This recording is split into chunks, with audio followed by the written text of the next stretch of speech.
Hello, hello, hello. We back at it again with the floor proceedings. Waiting for another vote. Waiting for more information. Are we going to get food stamps to the American people? Are we going to get the services turned back for the airport? Are we going to get these people their money? This is what we're waiting on. They're back in session tonight. Today, Saturday, the 8th, we're back in session with the Senate to see what they're going to do about helping the American people instead of helping the rich American people. Are we going to help the poor American people? That's the question. Currently, it is a Trump shutdown. What has occurred so far? The government went down exactly 39 days ago. And the Democrats were the ones who shut it down 39 days ago. Why? Because the Trump administration had cut out the medical, Medicaid, food stamps, all of those things in the big, beautiful bill. Then we came to the budget. Democrats said, we're not signing for a clean CR until you guys restore the medical for the American people. So, the Trump administration put back in July money set aside to do and pay for just this, a shutdown and pay for the food stamps. It is a fund. So the states got fed up and decided to go to the courts and have them or force the Trump administration to release those food stamps. The Trump administration said we don't know if we can, and then they got then we got sued again, and the court said release them. Yes, you can release them. There's nothing wrong with releasing them illegal. And then the Trump administration said we don't know whether we want to because of X, Y, and Z. Now, Ketanji Brown, after they went to court this last time, Ketanji Brown said you have a couple days to pull it together to find out how you can release these food stamps. So this is where they are at. Ketanji Brown, Supreme Court person, told them that yes, we're giving you a couple of days and you're going to have to release the food stamps. So now, by all intents and purposes, the Trump administration is keeping the government, not necessarily the government, but the Trump administration is keeping food stamps from the American people. So the Trump administration wants people to starve, the poor people to starve. This is our 39 day into a shutdown initiated by the Democrats, and now the shutdown has taken on its own, and it has taken on the Trump administration, defying the court, saying they don't want to do it. The last round with the court was with Ketanji Brown Jackson, who said, we're going to give you a couple of days to release it. Now, the Trump administration now has a couple of days in order to release the food stamps. I'd say one or two, if at the most. So they are trying to defy the Supreme Court order. They have defied every order that came their way. It's legal, it's non-legal. Is it fair? Is it morally right? All these things the Trump administration has went to the court and tried to sue so they would not be able to give you food stamps. So now it is a Trump shutdown because the Trump administration, do not want to give you, the American people, food stamps. Started off with the Democrats, and now the Republicans hold the ball because they refuse to follow the court order, and the court found that they could release the funds. So this is where we're at today on a Saturday morning, watching proceedings on the Senate floor. The Democrats did release a kind of proposal. The Republicans rejected it in hand because the Republicans do not want to give you food stamps and they do not want to give you medical, even though the court has authorized them to and told them to release food stamps. And food stamps have nothing to do with the bill, so why not release those food stamps according to the law? The Republicans do not want to. So this is where we are at. Republicans refusing to fund food stamps because they do not want to fund food stamps and they do not want to fund medical. These are facts. Here we are. Hello, all. Please come in. Please come in. I know it's doomsday scrolling, but please hit the like button, subscribe button. We're going to be here when they start the proceedings to argue against giving people food stamps, even though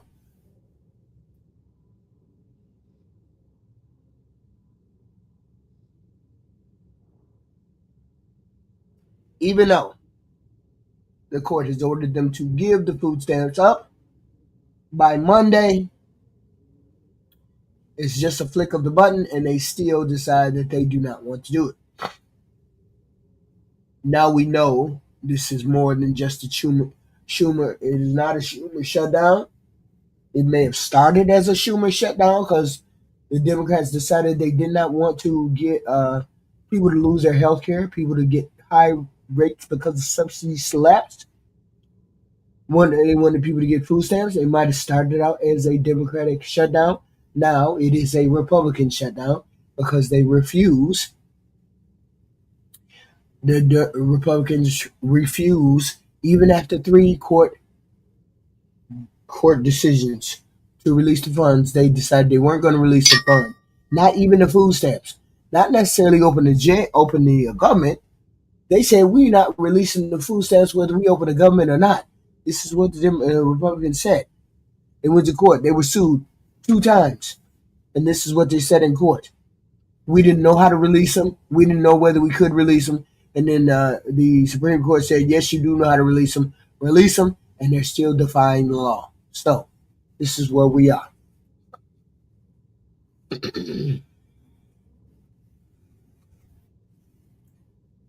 Please, Bruce, Zombie, do your research. So let's go. We want to see what argument the Republicans are going to make. After the Supreme Court told them you have no excuse not to give the funds, food stamps is not opening up the government. Hello, hello, hello. You all come in and hit the like button, please, and thank you. We're going to do analysis throughout this shutdown, throughout this speech quorum, because we're going to evaluate the arguments that they have. What we know, the facts that we know. The facts that we know, people have went to court 2 times. The people have went to court 2 times and gotten a decision for them to release the funds, release the food stamp fund. They haven't gone to court to release the government. They've gone to court to release the food stamp funds.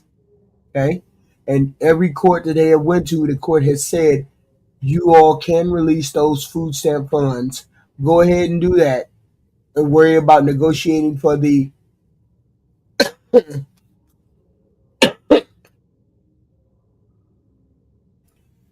go ahead and worry about the government shutdown another day. But you can release food stamp funds. That's what 2 judges found. The Trump court went to court and said we don't know how to release those funds. The judge said yes, you do know how to release those funds. Release those funds. Then they went back to the court. They appealed and they said we don't think it's legal to release those funds. And the judge said, yes, it is legal to release the funds. I'm saying they're legal. Everybody's saying they're legal. Release the funds. Then the Trump court, Trump goes back to court and says, okay, fine and dandy. We will release the funds, but give us some time. Ketanji Jackson Brown said, okay, you got 3 or 4 days. And this is where we're at. It started out as a Schumer shutdown. Now the Republicans own this shutdown. Shut your ass up, Johnny Black. Don't nobody care about no groupers. They finna end that bullshit with Nick Fuentes. You better stop it. Y'all better stop hyping that boy up. If you think he can go against the establishment, you goofy. So this is where we are at a Trump shutdown. So we're waiting for the arguments, and we're gonna have argument. We're gonna talk us through the arguments that they have. Okay. Hopefully somebody has solid arguments, but here's the deal: the law said they have to release those funds. They have the opportunity. They have the uh, legal precedent. They have all these things in order to release the funds. And the Trump administration is saying, we're not releasing the funds. We don't care. We just going to let them starve. We're going to try to blame it on the Democrats, but we all know the timely order of, or chronological order of what happened. This is a budget fight to release the budget for the year. Next year, 2 years, whatever. The Democrats stopped the bill. The Democrats stopped the bill from going. Leader. Here we are. I understand there is a bill at the desk that is due for a second reading. Here we are. The leader is correct. The clerk will read the title of the bill for the second time. S3166, a bill to rescind unused COVID funding and reduce. Can you all hear the session? Please put a 1 in the chat if you can hear. The deficit. Mr. President, in order to place the bill on the calendar, the provisions of Rule 14, I would object to further proceeding. Objection is heard. The bill will be placed on the calendar. Hey, go back, man. Mr. President, I move to proceed to calendar number 168, H.R. 5371. Clerk will report. Motion to proceed to calendar 168, H.R. 5371, an act making continuing appropriations and extensions for fiscal year 2026 and for other purposes. Mr. President, yesterday we finally heard Democrats entertain the notion of reopening the government. It only took them 38 days. Why in the days before, progressives were urging Democrats to prolong the shutdown in perpetuity? One House Democrat said, and I quote, "There would be hell to pay if Senate Democrats don't let events play out," end quote. And so I'm glad to see Democrats, after 38 days, back down from the maximalist and frankly insane position they've held since September. The Democrat leader's proposal is a non-starter for the Republican majority. The Democrat leader wants to believe that this is a, quote, simple proposal, that it is some sort of compromise, but it is not. He's talking about throwing tens of billions more taxpayer dollars at a program that even Democrats admit has failed to lower health care costs. The American people are tired of Washington taking their hard-earned money and spending it on costly government programs that fail to follow through on their promises. Now, here's where we are. That's what Democrats have been doing for years with Obamacare. Here's where we are. This started out as a Democrat shutdown. It started out that way. Then people went to court to sue. They sued twice. The courts told them, you can release the food stamps. You don't have to open up the government. You can release the food stamps. You don't have to open up the government. That's fine. They still have defied the court. They still have defied the court, and they have tried to release partial X, Y, and Z, X, Y, and Z. Instead of putting their full-fledged throttle into releasing funds, they do not want to release the funds. The Democrats said, no, we have been holding out because you have been, you took subsidies away from the Obamacare in July when you did the big, beautiful bill. So we need you to put those back in. We need you to shore up medical, because otherwise people's premiums will go 3, 4, 5 times higher than what they are. So this is where we're at, and this is why the Democrats refuse to back down, because they will not have a discussion about medical benefits. They will not have a discussion about them. So this is where we're at. We are at a fight for the medical, for the American people, and the Trump administration refusing to release all of the food stamps for the people. The court says you have the power to release all the funds, and they are playing games with releasing the funds. As I said, this shutdown started as a Democratic shutdown, and it's ending with a Republican shutdown. The people, 59%, blame the Republicans and Donald Trump for the shutdown. This is where we are, arguing over medical, the medical subsidies that the Republicans took away, fighting over the medical, Medicare, ACA, kicking 14 million people off the ACA. This is where we're at. They passed Obamacare 15 years ago without a single Republican vote. And in that time, Democrats' signature health care law has failed to do what Democrats promised. If you like your health insurance, you can keep it. Not true. So this is where we're at. Now let's attack the medical. Instead of fixing the medical, having a conversation about the medical, trying to shore the medical up and make it better, the Republicans just want to kill it because they killed it with the big, beautiful bill. They killed most of it with the big, beautiful bill. Before that, they killed, or they made it go haywire when they took away the individual mandate. This is what happened. They took away the individual mandate. This summer, they took away the subsidies, and they took away about 35 million, 15 million people off of Medicaid. This is where we're at. The Democrats are fighting to get those people back on Medicaid. They're fighting to get those subsidies put back in, and they're fighting for the food stamps. So now, instead of it being a Democratic shutdown, which it was in the beginning, now it's a Republican shutdown because they're refusing to release food stamp funds, which have nothing to do with the fight, but they're refusing to release the food stamp funds, which they could do, and they could promise to negotiate for the Medicare subsidies, but they don't want to do that. They don't want to give people medical. They want to turn it off and then make you get private insurance, which will be even higher. That's the whole point of putting people off of Medicaid. For decades, they have not wanted to fund medical, but it is what it is. So it's a Trump shutdown, and we're hearing oral arguments right now. If you like your doctor, you can keep him or her. Not true. Premium costs will go down. Not true. And actually, the opposite is true. They keep going up. Obamacare drove premium prices higher. So in 2021... No, you want to talk to me or you want to say weird shit, put it in the super chat. Otherwise, none of your garbage is going to be read. If it's not in the super chat, it won't be read. One HQ has not... Black America has nothing to do with trans, has nothing to do with gays. Why is the first thing that you come in the chat and talk about is gay and trans? Why is that? I don't understand why you're obsessed with gays and trans.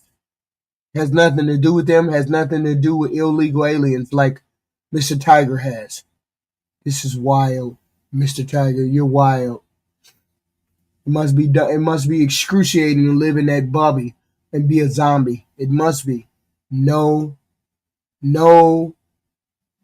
kind of research whatsoever. It hurts my head to talk to people like y'all because you don't do no research. In the Democrats' American Rescue Plan Act, a bill best known for setting off a years-long inflation crisis, Democrats created these Biden bonuses, further papering over the higher premium costs under Obamacare with bigger taxpayer subsidies.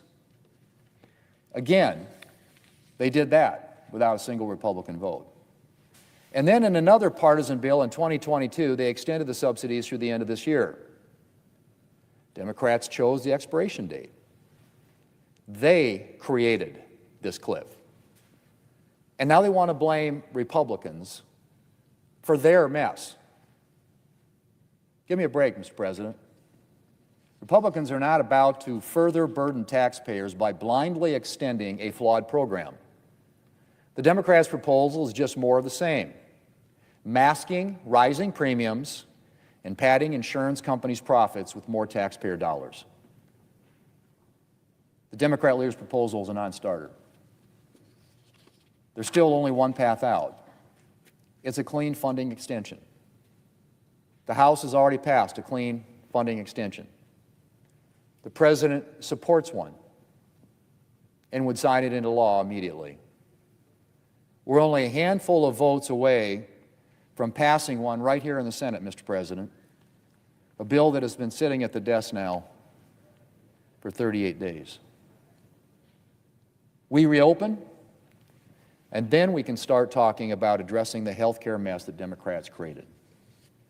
Mr. President, I know that Democrats know this. Just yesterday, the Democrat whip came to the floor to say something that I've been waiting for a Democrat to say for a long time. He said that the first thing we need to do is reopen the government, then address the cost of health care and advance appropriations bills. I've been saying that for about 6 weeks now. And I think that's exactly what we need to do today. And so I hope the Democrat whip and others in his caucus will join the 3 Democrats who have been supporting a clean continuing resolution, the only bill that can actually end the shutdown. Mr. President, I'm glad to see that after 38 days, Democrats are finally warming up to the idea that their shutdown can't go on forever. And I urge my colleagues to support a clean continuing resolution so we can start a real discussion to address their health care mess, get back to the regular appropriations process, and above all, finally provide relief to the American people. Mr. President, I yield the floor. The Democrats did not choose December 2025. It was a statutory extension. That was as far as the law would extend. They would have to negotiate for new subsidies after that. It was legally only able to extend it until this December. So the Democrats did not do it. 2, here's where we are. The initial shutdown was the Democrats. The Democrats shut it down because the Republicans refused to negotiate about extending the subsidies and restoring the medical and the food stamp program to the people that the Republicans shut off of it in July with the big, beautiful bill. The Republicans refused to talk about what they did, ending food stamps and taking away people's subsidies in the medical in July. So they just passed the big, beautiful bill without having a conversation with the Democrats. So initially the shutdown was the Democrats. 69% of the people now, surveys told when they exited the polling on Tuesday, said they blame the Republicans for the shutdown. Now, people have went to the courts twice to ask for them to release the food stamps. They are able to release the food stamps, they just don't want to. The program for the food stamps was developed in July.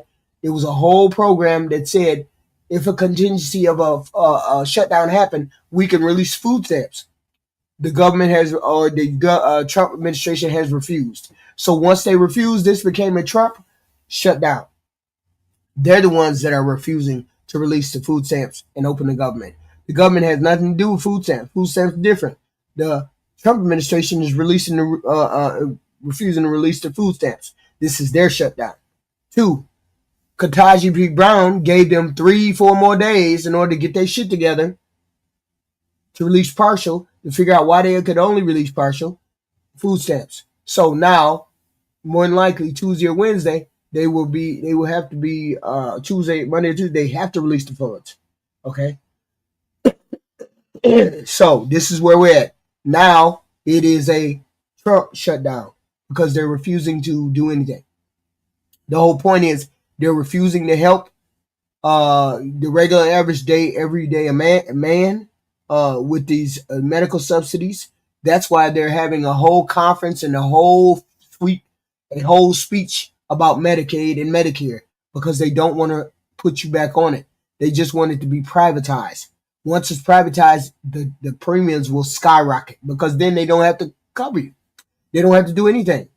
This is the whole point. This is what Democrats are fighting for. They're fighting for health care, Medicaid, food stamps. They're fighting for all of those things. That's why they initially shut it down. Now, this is the Trump administration's shutdown, and everybody knows it.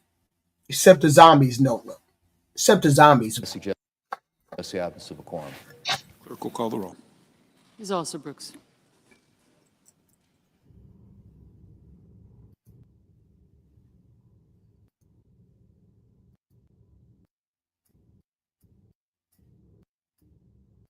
It wasn't serious.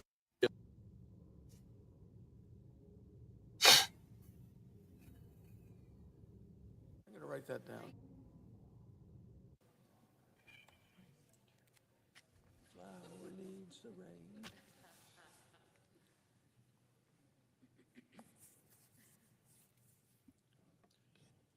Mr. President, Majority Whip. Mr. President, I ask unanimous consent that the quorum call be.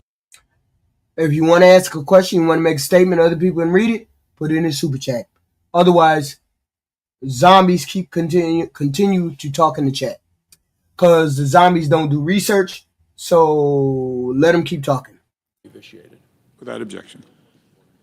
Mr. President, yesterday, Chuck Schumer, Minority Leader of the United States Senate, came to the floor with his most recent ransom note.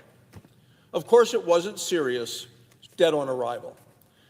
Senator Schumer is demanding that the U.S. government send a check directly to the insurance companies of America for the tune of tens and tens and tens of billions of dollars, right from the government, mainlined into the bank accounts of the insurance companies of America. Do you understand what a zombie is, Joe? A zombie means the only thing you do is come in this door and say, I'm lying, and you don't have proof. Everything I have stated is factual. Everything I have stated is documented. It is documented that the Democrats stopped this bill, stopped this CR from going through. That's documented. Everybody knows the Democrats stopped this, started this shutdown. Everybody knows that. Everybody knows that the Republicans put together a package in July in order to fund food stamps if a shutdown occurred. Everybody knows that. Everybody knows the House, the Senate, the White House belong to the Republicans. So therefore, they can release the food stamps if they want to. Everybody knows those things. Everybody knows that they went to court 2 times in order to stop from paying the food stamps. So why is it that you would come over here and say, I'm lying, when you know these are facts?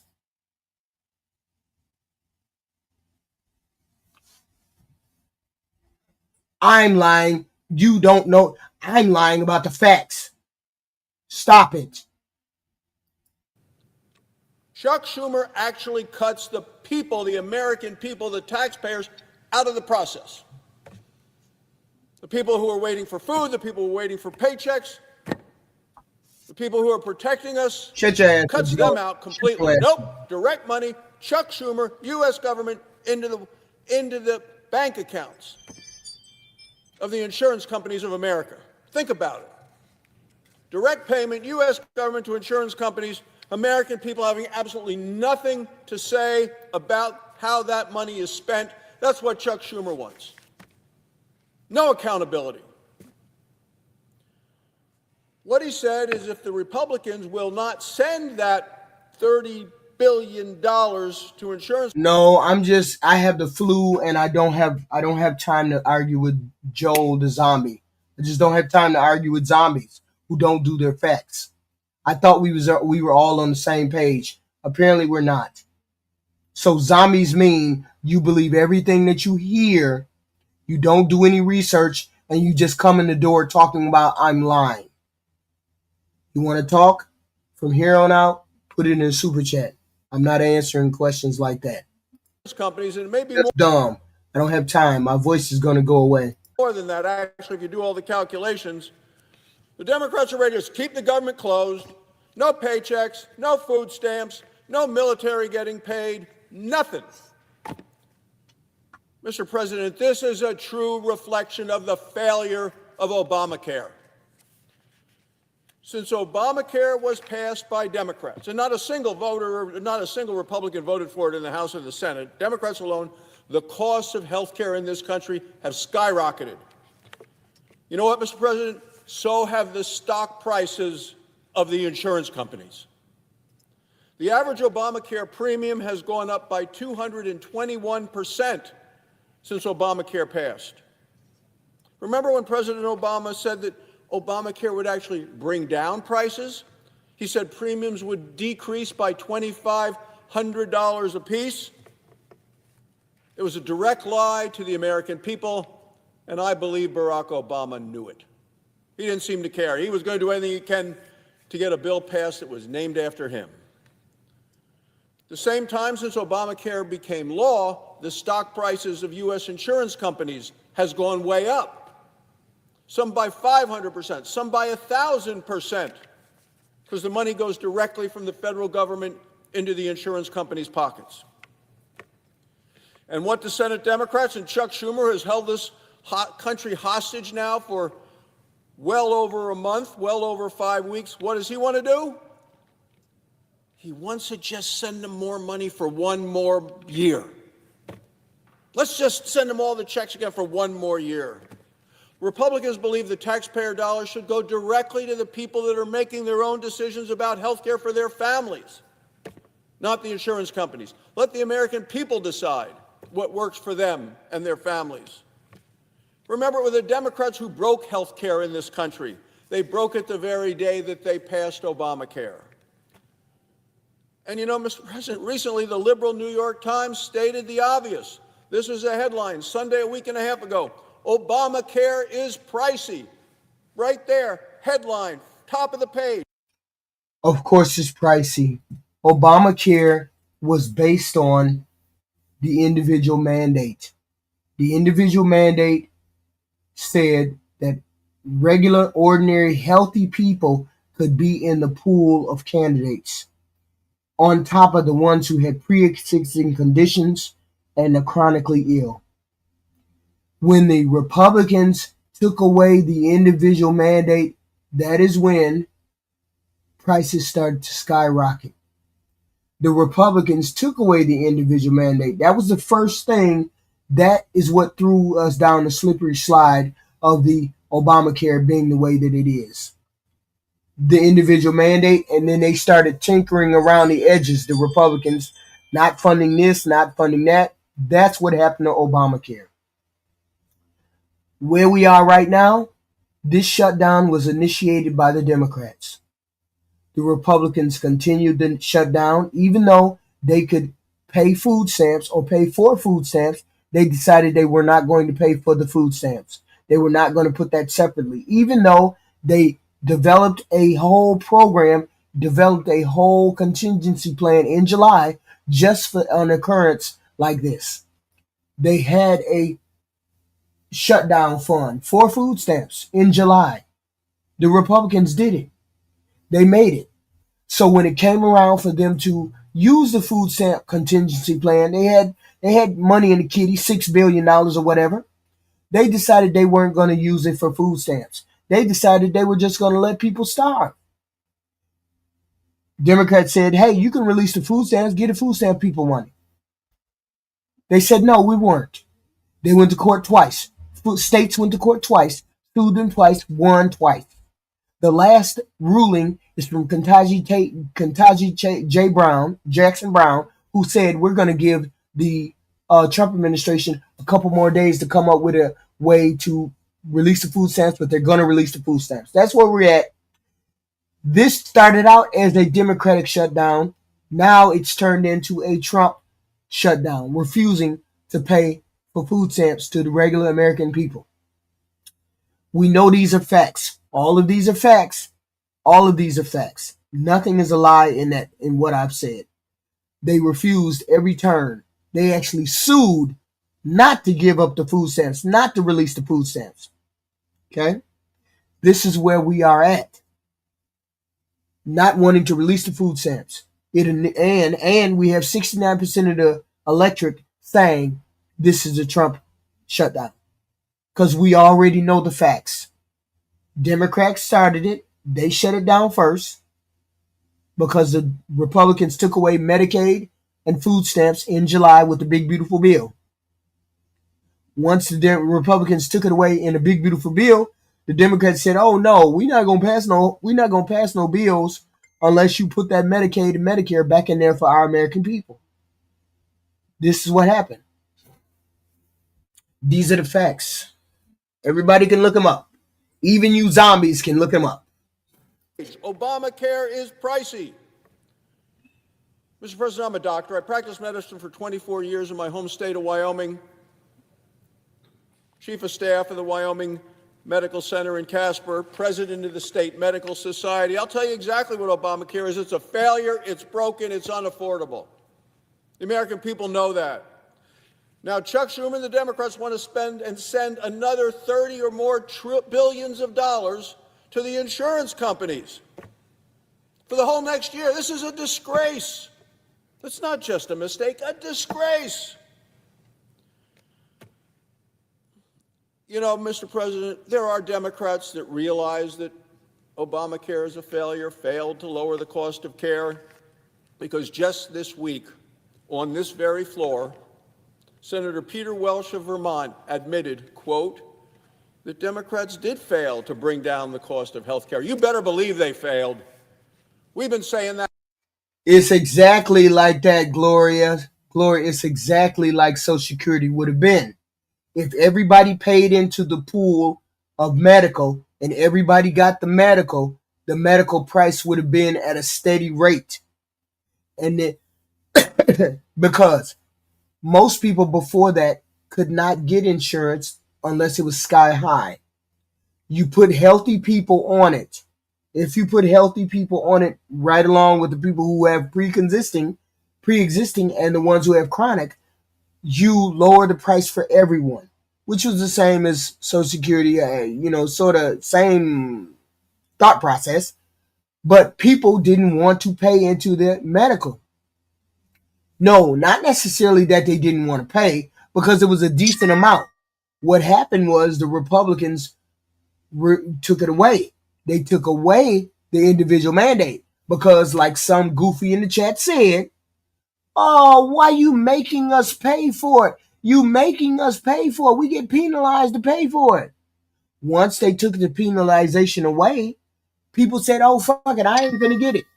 And so the prices skyrocketed because they have more people with chronic illnesses on it and pre-existing conditions on it. They have more of those people than they have to offset the cost. They don't have enough healthy people on it. So they don't have enough to offset the cost. That's why it's getting more and more expensive. And, raising other prices like normal insurance companies do. That's why there's a problem with Obamacare. But the Republicans refuse to do any kind of thought or fight. They refuse to do any kind of fight towards making it better. They want to take it away, but they don't have anything to replace it with. It'd be a different story if they said everybody can get on Medicaid, Medicare, but that's socialized medicine. Y'all be killing me with that socialized shit. Some of y'all just goofy. Don't know what you're talking about. Just goofy. For years. It's good to be here on the floor of the Senate. This is dramatic escalation from years before. And what did all of this extra spending by the Democrats buy? There's that much money floating around, Mr. President. The American people are left behind, don't have food to hungry children who outnumber the people on Obamacare right now by 2 to 1. That's what we're dealing with here. And not just once have they denied it, 14 times the Democrats have voted.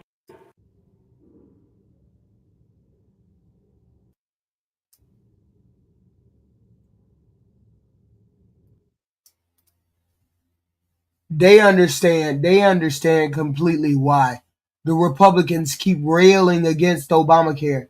They all understand what they did to Obamacare. It was 3-4 different factors as to why Obamacare became the way it was. Obamacare first initially would have worked if people would have gotten medical insurance and kept the medical insurance. But once the individual mandate went away, that's when people say, oh, no, I don't want to I don't want to do that, X, Y, and Z. The whole point was to keep the costs down for the preconceived and the chronic. But now this is what they got. They weren't paying for illegal immigrants to have health care. Why you be repeating that kind of garbage? Why you be repeating that kind of garbage?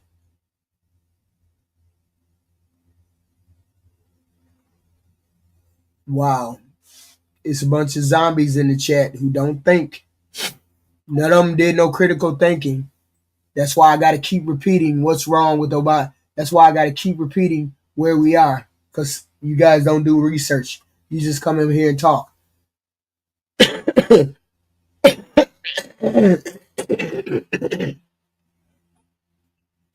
They have money taken out already from Social Security and Medicare already.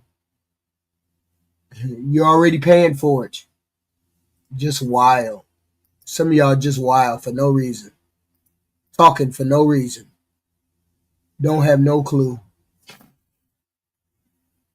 But this is where we are. It started out as a Democratic shutdown.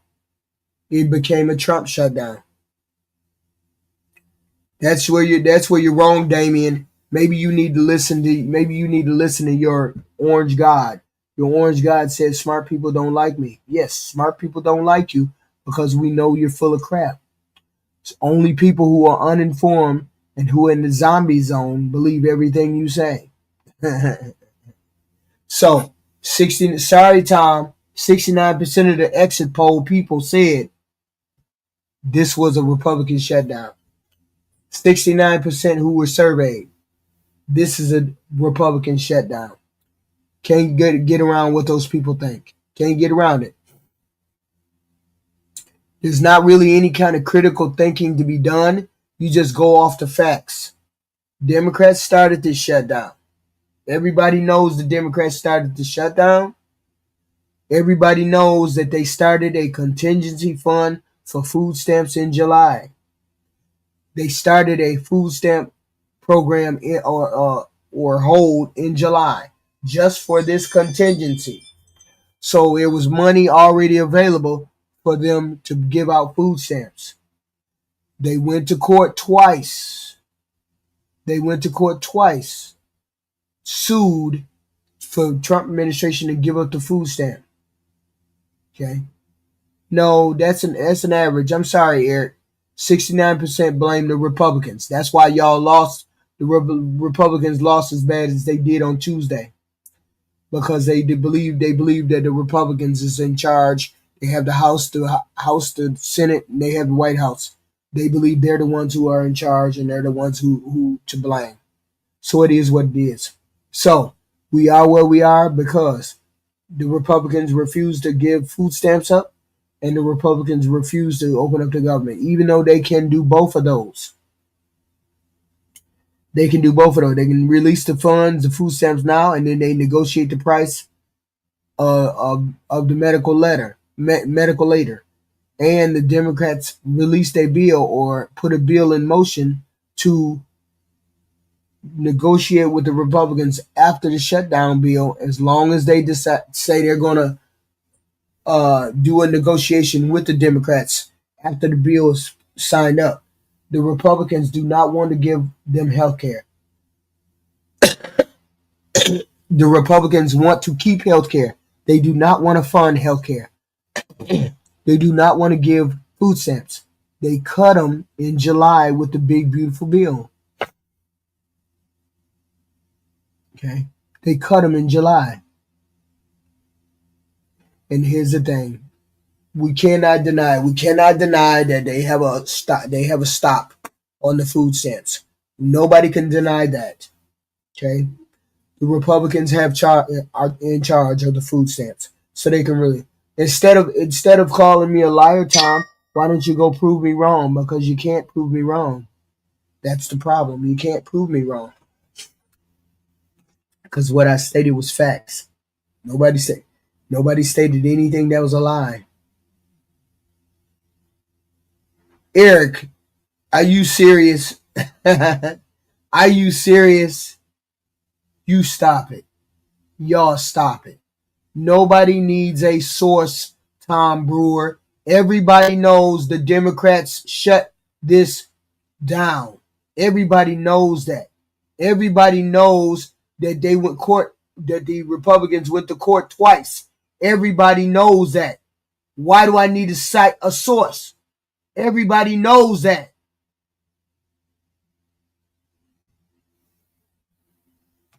Wow. Nobody. Wow. Everybody knows that the states sued the Republican, but the Trump administration. That's a fact. Everybody sued food stamps. They sued them because of the food stamps. Several states, and they lost twice. The states told them they had to give the food stamps up. What about that? Everybody knows. Everybody knows that, Tom, except you, Goofy. Those are facts. I'm not saying anything nobody else said.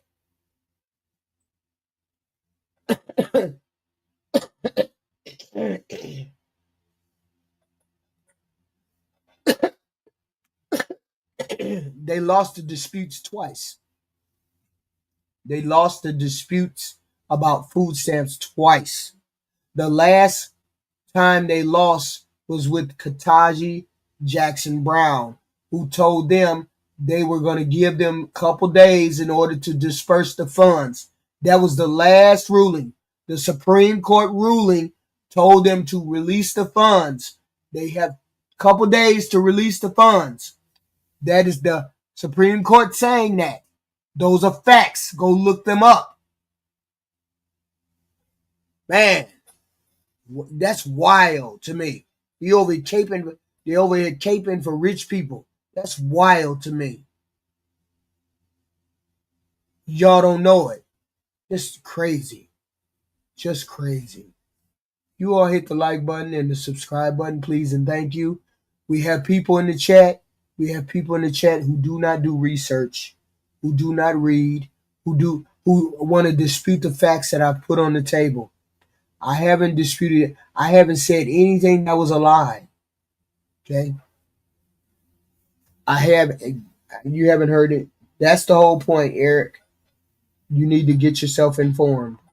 You need to read. It's a simple lookup. It's a simple lookup in the court records.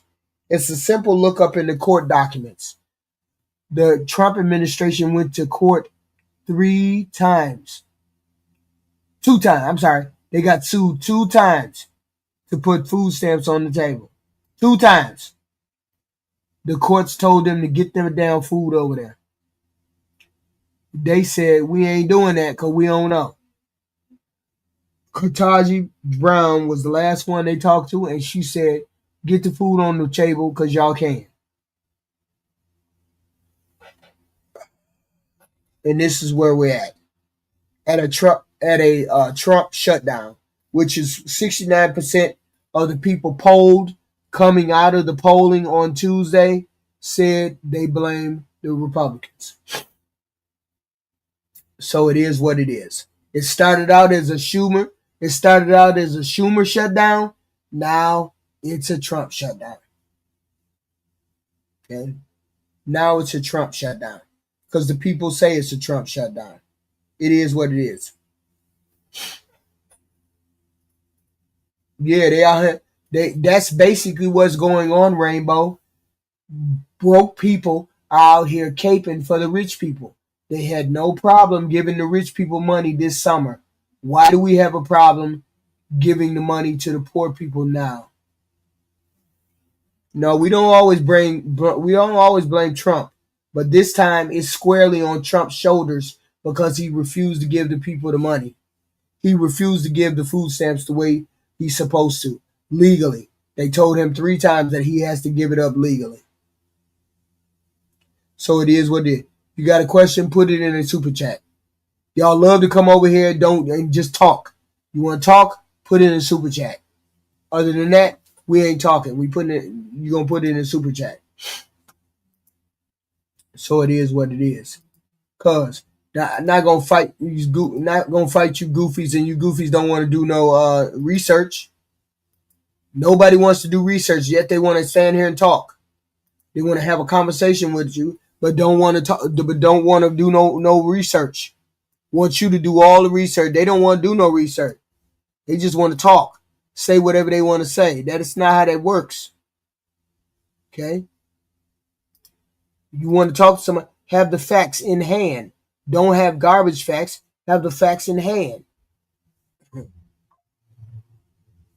But that is what it is. Have the facts in hand.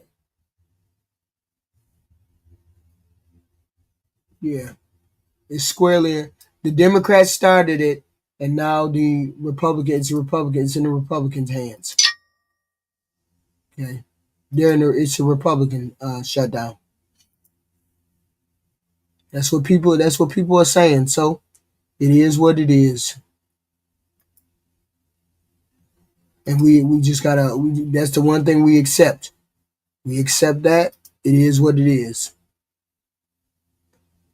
and we want to, and we want to. We want the government to open up the government. We want them to open it up, but they don't want to do that. Come on.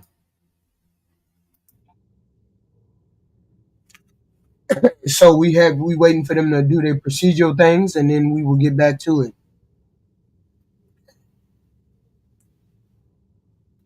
We will get back to it. Sure will. Hopefully, we can get this country back on track with the things that they have to do. Okay. Hopefully, they can get this back on track. Release the food stamps to the people. People have nothing to do with that. They're over here caping, and that's the only way we can look at it. You maggots are only over here caping for rich people. That's the only way we can look at it.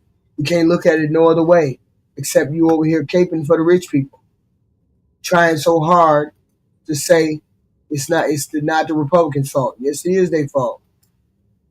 They're the ones who are in charge. They don't have the court said it's you guys that can change. You guys can do it. You guys can release all the food stamps. They said they didn't want to do it. That's what they said. We don't want to do it. We don't want no food stamp. We don't want to turn on food stamps for nobody. Okay? Nobody's blaming any rich people. Nobody doing none of that. What we are saying is, you got your money in the summer. Give the money to the poor people now. Give the poor people their money. Give the poor people their food stamps. Nobody's angry at that. Nobody whatsoever is angry with her. Nobody. That's wild.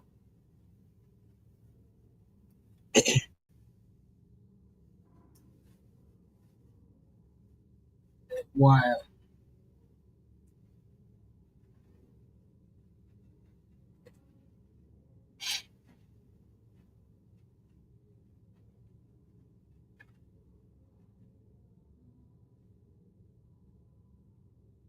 No, I know. None of them is rich. Nobody is rich. They're over here caping for the rich people. We don't give a damn about Elon being a trillionaire. Elon can be a trillionaire, a billionaire, a millionaire, a skillionaire. We don't care. What you mean? We don't care about Elon Musk. He a foreigner. He's some foreign dude that we don't give a damn about. Okay? Notice he ain't in the news all that much. He was only in the news when he was over here tinkering with our money. Now that he ain't in the news, we don't give a damn about no Elon Musk. Just another billionaire that came over here fucking with Trump. Have y'all noticed at all? The only thing Trump got is millionaire friends that he give all you goofy people money to. Y'all notice that he gives all y'all money to these rich friends of his? Always giving our money to rich motherfuckers. Never wanting to do anything for the poor people. Always doing something for the rich. Never for the poor. I didn't say he wasn't all over the news, Joe. I said people who put America first don't give a damn about Elon Musk. Jesus. Understand wording. Of course they're profiting off Trump. Of course. They're doing everything they can to make as much money from this man. And he's letting them do it.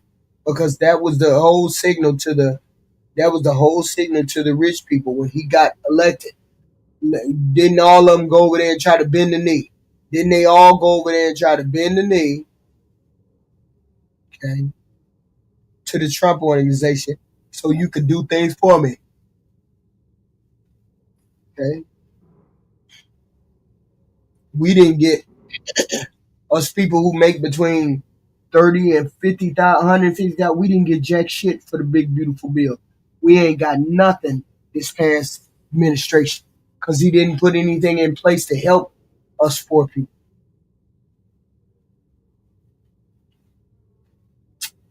Somebody put in the chat what he did in the big beautiful bill that gives regular ordinary people money. Somebody put in the chat what he did in that big beautiful bill that gave 30 to 60 or to $150,000 people something. Nothing. Mm. Nobody can put anything in the chat. It is what it is. It is what it is. 'Cause there's no help. There's no help coming. We don't get no tax breaks. Sure have. Sure have. You're still paying the same amount of money. Well, I ain't checked my 401k. It'd be interesting to see what's on the 401k. It'd be interesting to see how much I got in my 401k. I don't know. The stock market was good under Biden too, so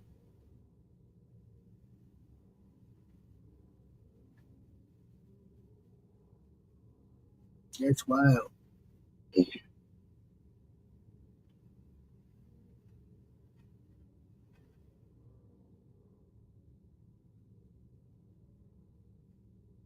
Sure he is, Donna. Sure he is.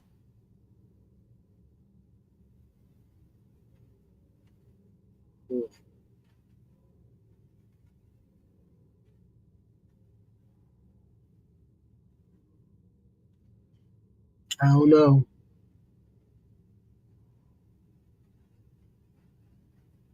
He didn't do anything for the people that make 30 to 150,000. He didn't do anything for those people. He didn't do a thing for those people. Whether you black, white, or Mexican, he didn't do a thing for us people in 30 between 30 and 150,000.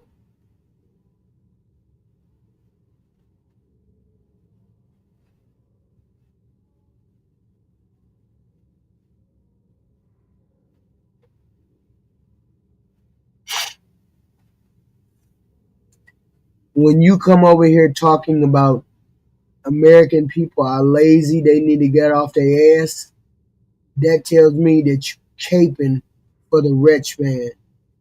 You caping for that rich man who got that cut this summer. That's wild. Poor man caping for the rich man. You let a scammer take your money and give it to rich people. A scammer took your money and gave it to rich people. Now you over here caping for rich people. Make it make sense.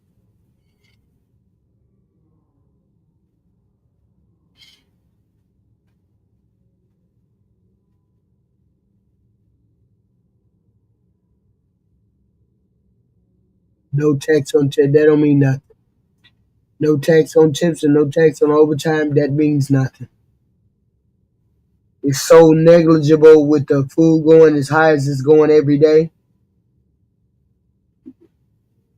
That tax you getting in the end don't mean nothing.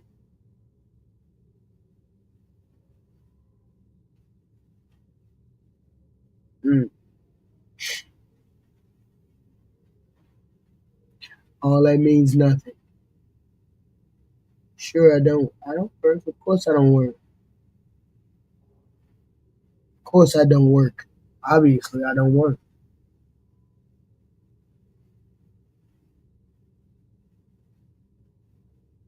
That's crazy. You're still over here caping for rich people.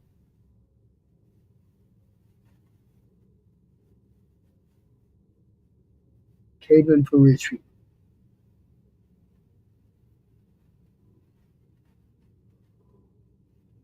That's crazy.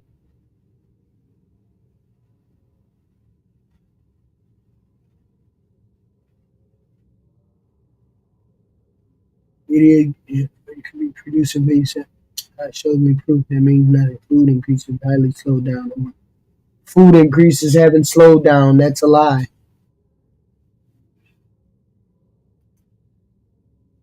Hold on. Let me show y'all something.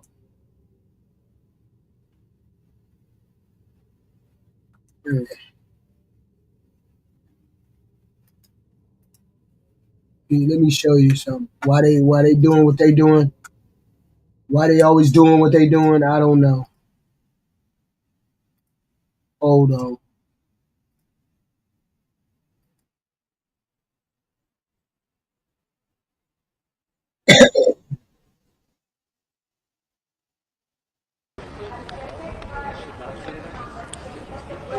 Thank you. My name is Neil Katyal. I argued on behalf of the private parties, the small businesses in this case at the Supreme Court. I want to begin by thanking the Liberty Justice Center, and in particular its director, Sarah Albrecht, for the brilliant brains behind the operation. They were integral to everything you saw in the argument today. And we appreciated very much the chance to present our to the Supreme Court. The justices asked tough questions, but fair questions, and very thoughtful ones. Our message today is simple. The Constitution, our framers, 238 years of American history, all say only Congress has the power to impose tariffs on the American people, and tariffs are nothing but taxes on the American people, paid by Americans. This case is not about the president, it's about the presidency. It's not about partisanship, it's about principle. And above all, it's about upholding the majestic separation of powers laced into our Constitution that is the foundation for our government. We thank the justices today for their extensive questioning in this case, and we look forward to the resolution. Thanks, Neil. Good afternoon. I'm Sarah Albrecht from the Liberty Justice Center, and I have the pleasure of working with Michael McConnell and Neil and our private plaintiffs on behalf of all small businesses in the United States.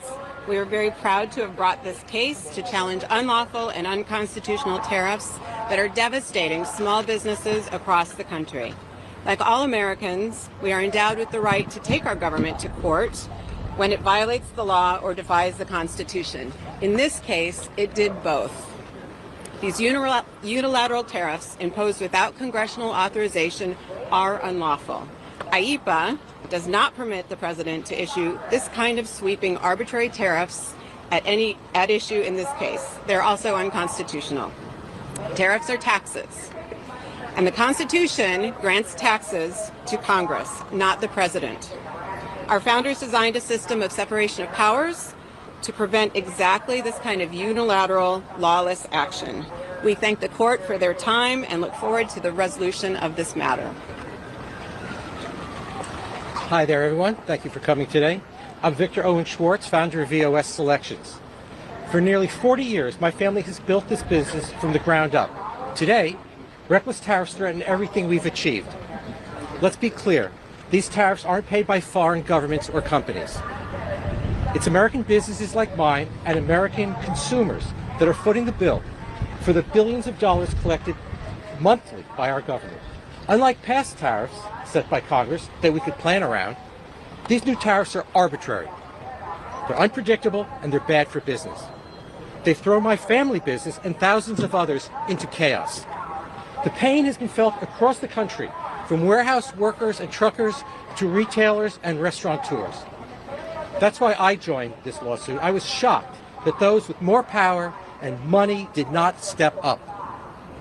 The reason I was able to file this case is because the Liberty Justice Center did step up and offered 100% pro bono legal services to me and other affected small businesses.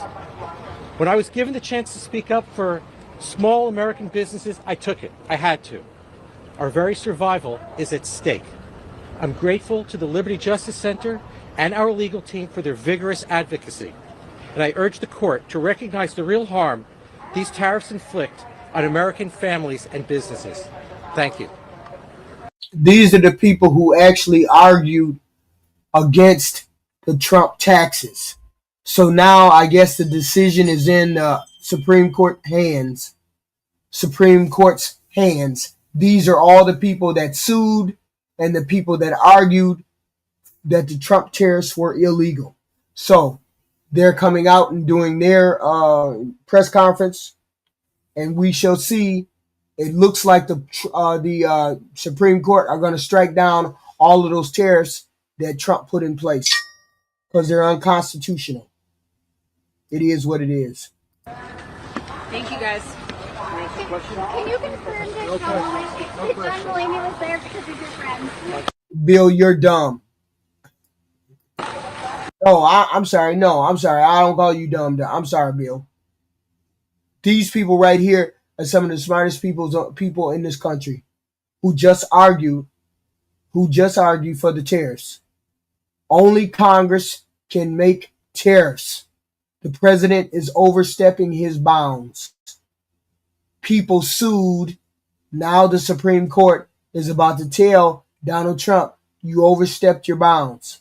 Sit your ass down. Start doing stuff that you ain't supposed to be doing.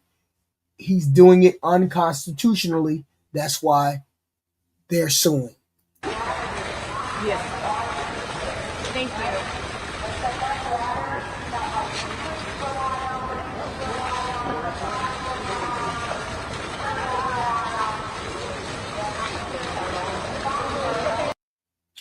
This was a press conference from the people who argued in front of the Supreme Court. Just dumb, Eric. You just dumb. It's a zombie. You're another zombie. Be quiet. This ain't no misinformation. Y'all can't decipher between good information and bad information. That's wild. That everybody knows they went to the Supreme Court. The hearing for it was last week. Wow. They presented oral arguments for the tariffs last week. These are the people who argued for the tariffs being unconstitutional. Just wild. That's why I call you all zombies, because you don't do no research. You just open up your mouth and say, I'm lying, and don't have no facts to back it up. I just presented to you the people who did the argument, and you told me, no, that's some libertarian, that's some lefty stuff. That's some lefty stuff. We can't believe the people. We can't believe the people who actually did the argument. We can't believe none of them. They be lying. Whew, Lord have mercy. That's why we tell you to do your own research. That way, you don't have to worry about nobody lying to you. You have the facts on hand. But can't nobody tell you nothing. Y'all smarter than these people. Somebody said these some lying libertarians. Y'all smarter than the people who argued the case. Y'all smarter than the people who argued the case. That don't even make no sense. What sense do that make? Okay, so now we finna hear the other group. Let's hear the other group.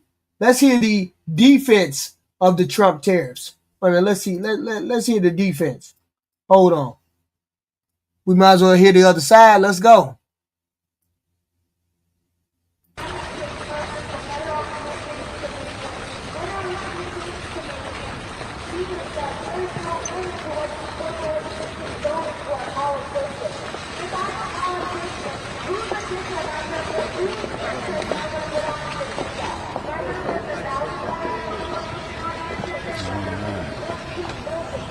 Well, good afternoon, everybody. My name is Dan Rayfield, Attorney General for the state of Oregon. We're proud to bring this case today.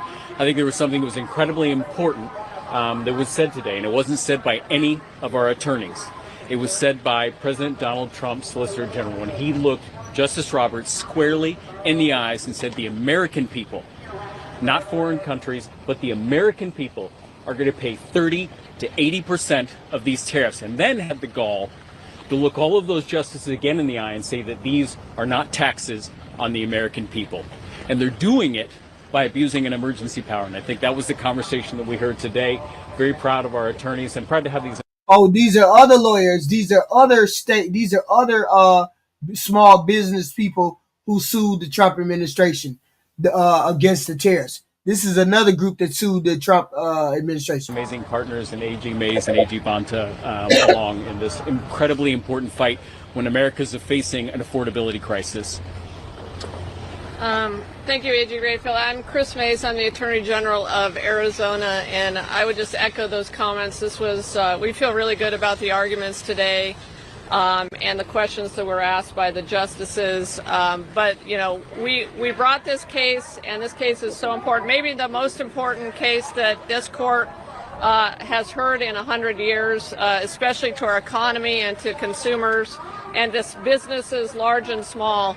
And that's why we brought this case, because number one, these tariffs are illegal. They were not predicated in the law or the Constitution, but most importantly, they are impacting the people of our states. We have small businesses in Arizona that are going out of business every day. I've talked to a furniture manufacturer, a restaurateur, a hotel owner, cattle ranchers along the southern border of Arizona, all of whom are struggling because of these tariffs and because they're raising prices on the people of this country. And so we needed to come here and we need to win this case. And that's why we're here. We appreciate the opportunity to make these arguments. And I'll turn it over to my colleague, Rob Bonta. Thank you, everyone. Rob Bonta, California Attorney General, and grateful to be here with my colleagues on behalf of the states that have brought suit to support the American people who deserve better, who deserve to not have costs raised, who deserve to not be the victims of unlawful tariffs. Tariffs are taxes. Congress has the power to impose taxes. The president does not. He has used tariffs in a sweeping manner to impose 10 to 145% taxes on nearly every one of our trade partners, and workers are suffering, businesses are suffering, families across the country are suffering because of his unlawful conduct. And California is the fourth largest economy in the world, the biggest state in the nation. We are the largest importer of any state, the second largest exporter, the largest exporter of ag. We're the biggest manufacturer. We have an outsized economy, so these tariffs have an outsized impact on the people of our state and on our state. So I thought the argument surfaced all the key issues, and we are hopeful for a decision. We won't predict or speculate about what might happen, but I thought it was a great argument, and we hope that when the decision is made by the Supreme Court, we will be able to deliver the relief that Americans deserve, to have their costs lowered and not have a president who acts brazenly and blatantly in lawless manners, as he has done with the violation of the law here, when he has no statutory authority to impose these taxes. And we're happy to answer your questions. Attorney General Mays? Yes. You've joined or filed 30 different lawsuits since January, since Trump came in for a second term. Rob's filed more. So is Dan, but anyway. But who's counting? You mentioned the impact this could have on everyday Arizonans. What's at stake if this lawsuit in particular, when it comes to tariffs, isn't successful? Yeah, I mean, I think all three of us feel a very heavy burden today because we know that we have to win this case. What is at stake for the state of Arizona, like all the states, frankly, is that prices, if we don't win and these tariffs are allowed to stay in place, prices are going to continue to go up. These are taxes. Americans are now dealing with an average 17.5% national sales tax because of these tariffs. That's what this is. And so what's going to happen is consumers are going to continue to pay more. It's going to be a really rough Thanksgiving. It's going to be a really rough Christmas and holiday season. And our small businesses are going to continue to go out of business if these tariffs are allowed to stay in place. And so the stakes of this particular argument could not possibly be higher for our country and for our economy. I'm Phoenix White with Little Evening News. Could you share a little bit more about what the justices said today about the major question doctrine? I mean, I'll take that first, but I thought it was really interesting. You know, there were obviously multiple justices who raised the major questions doctrine issue. This is a court that has, favored the idea that when an agency does something that is extraordinary and major, it cannot do so without going to Congress first. And a couple of the justices compared the tariff scheme that Trump put in place to a major question or the major question doctrine. I thought that was a really good sign. We'll see. Again, we're not going to predict anything, but I thought it was a good sign for the plaintiffs, for us. As it is, speaking of all those dozen of cases, some critics argue that some of your lawsuits are driven by the partisan motive. How do you respond to that? By what? Partisan motive. Oh, look, I mean, and I'll let my colleagues answer this too. Our lawsuits are driven by the law and by the Constitution. Look, is it on my bucket list to sue Donald Trump? Absolutely not. This is not what I get up every day wanting to do. But if Donald Trump decides to violate the Constitution, violate statute, or harm the people of Arizona, I'm going to file that lawsuit.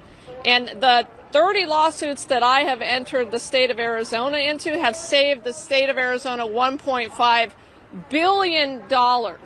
And it's interesting that the Republican AGs are not filing these lawsuits, and as a result, their people are losing billions of dollars. And I would also just, when you look at the partisan thing, look at we're talking about whether any lawsuit is partisan. We have a very sterile analysis. Are Oregonians being harmed? If the answer is yes, is the Constitution or law being violated? If the answer to those two questions are yes, we're filing a lawsuit. And what everybody should note is in all of these cases where we've sought immediate relief, we've been overwhelmingly successful. Look at this tariff case right now. We have judges that were appointed by Trump, multiple judges that ruled in our favor, because these are foundational principles of how our democracy is put together. And I think you saw that here today, that a lot of this stuff, it doesn't matter where you come from, whether you're a Republican or a Democrat. These are incredibly important issues.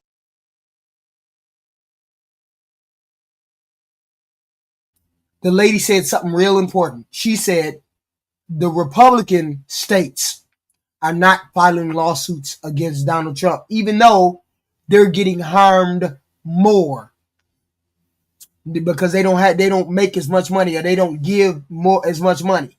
They're being harmed more by these tariffs. That's crazy. That are affecting all of us, and right now it's our pocketbooks. Justice Alito mentioned the irony of Neil Katyal arguing in favor of the non-delegation doctrine. What if you just speak to the broader irony of having a Republican president arguing in favor of what is arguably tax increases, and Democratic lawyers arguing using the major question doctrine and non-delegation doctrine, and just kind of the broader kind of inversion at play there? I mean, I would just say that if you watch the Netflix, what is the thing that we're in the world of the upside down, right? You have Stranger Things, right? We're in the world of the upside down. If you go back to Ronald Reagan, and Canada was doing this, right? They're literally putting ads on TV of Ronald Reagan, and then our president, gets incredibly sensitive. He's thin-skinned, and then all of a sudden he increases tariffs again. What a better argument for what's going on right now. But effectively, tariffs can be a very helpful tool in trade when you have someone that's trying to manipulate markets. We want to have fair, balanced competition. But in a case right now where we're being used punitively, where there aren't emergencies and they're taking powers away from Congress, that's what this is really about. So I see consistency in how we're using this case and how we're using this in the impacts of tariffs. Very consistent, but it is odd to me to have free trade Republicans fearful to speak out, and you have the Canadian government using the standard bearer for the American Republican Party, Ronald Reagan, against themselves. That's wild. He's saying the Republicans should be standing up and the Republicans are derelict in their duty. That's why they need to lose their jobs. They're scared to stand up against this lawless president. That's what he's saying. Could I just add to that? I'm a former Republican, okay? I'm a former Republican from the great state of Arizona. It is insane and bizarre that we have a president of the United States right now who is engaged in an almost 18% national sales tax that violates the Constitution and violates federal law. So this is not the Republican Party that I used to belong to at all, ever. It is not something that Republicans used to believe in, but they are now allowing it to happen out of the White House and saying nothing about it at Congress, in Congress. You're right, Bill. You only got one question about remedies from Justice Barrett. I'm wondering what you made of that question generally, and what specifically you think what an adequate remedy would look like from this court in this case. When I think about remedies of what this president has done, because I'm absolutely positive that his lawyers looked him in the eyes and said, hey, what you're doing is debatably not constitutional. You debatably don't have the power to do it. And he did it anyway. And he did it in a way that our small businesses and consumers and everybody across this country are paying for the bill. I teach my son, when you screw up, you make it right. And I believe that's what the president needs to do. So what should that look like? Like a refund for all Oregonian importers? Or what exactly were you hoping that relief looks like there? No, the implementation of how you make it right needs to be done in a conversation with the appropriate government agencies. In a perfect world, right? If you paid a given tariff out as a small business, especially when you've got small margins to get through each month, that money should be repaid back. I just want to make a comment about state AGs who have come together. First, I want to say I'm very proud to be with this incredible coalition of AGs who've together brought over 50 cases. I want to also say that we're winning over 80% of these cases, so we're prevailing. We don't ask ourselves a partisan question, we ask ourselves a legal question. Is the president breaking the law? That's the only question. If the law and the facts indicate that he is, then, and he's hurting our states, then we sue him.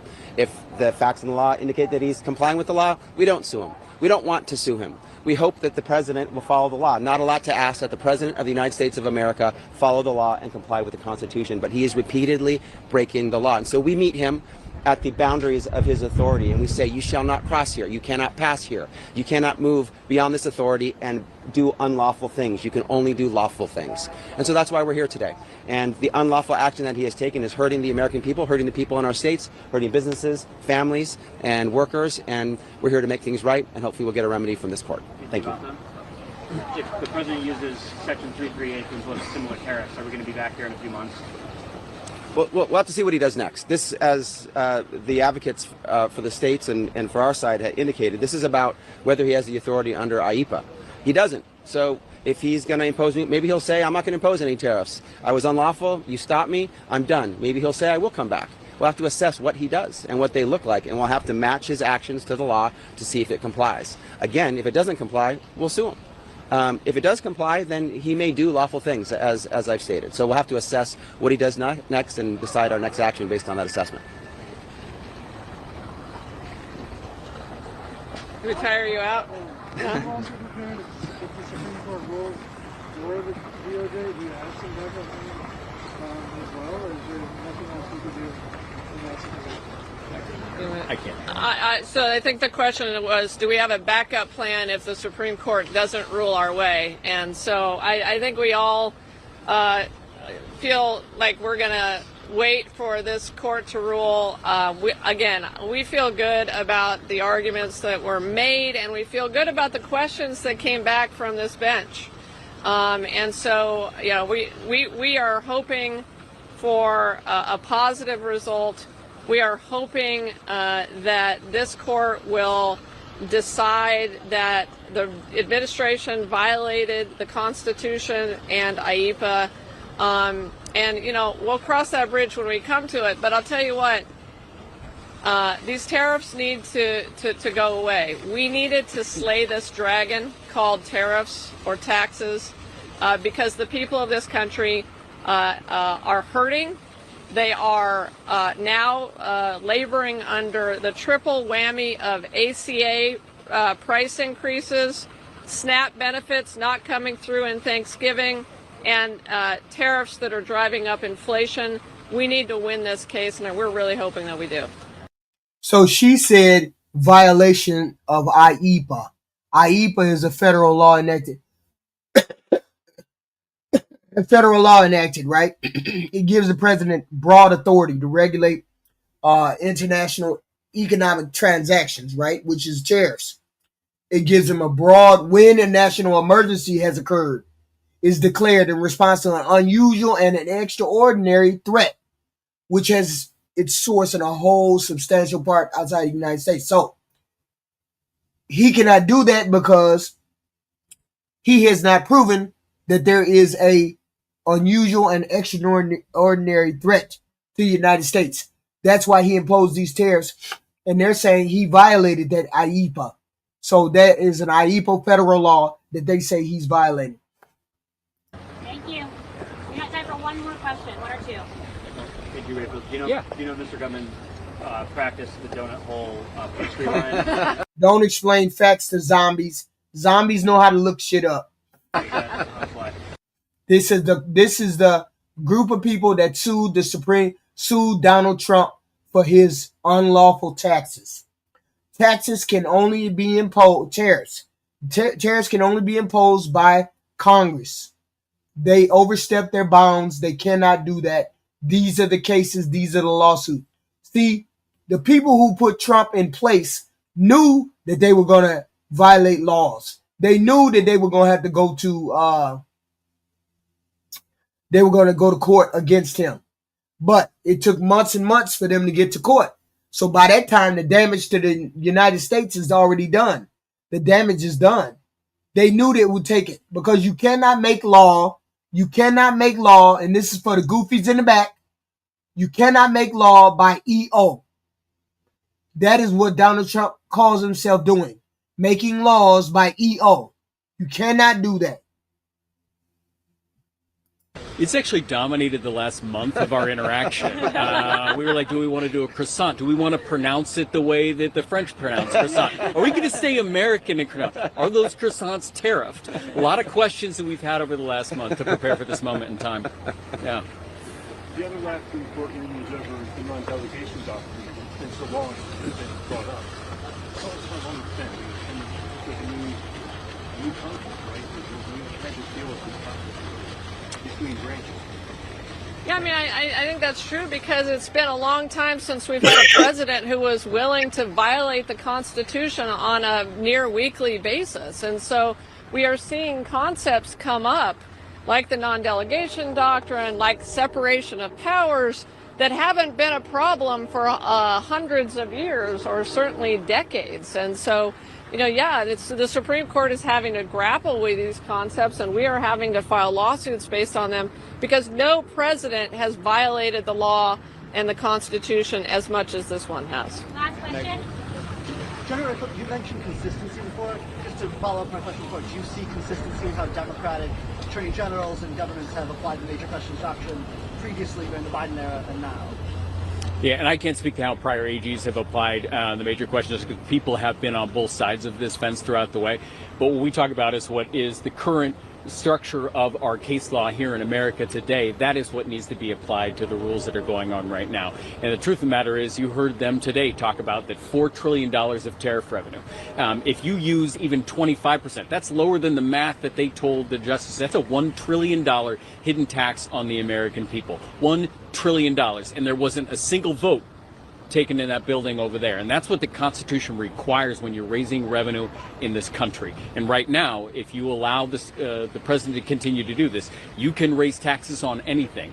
Hidden taxes left and right on any good, any amount, for any duration, and all of us are going to pay the cost. That's why this is so important. And kind of getting back to the question, if we were to lose this case, it's an important conversation for the American people to say, is this what we really want in our country? And it allows Congress to have information to cabin the authority of the president if we are. Because this is an American conversation because we're all paying for it as Americans. Thank you all so much.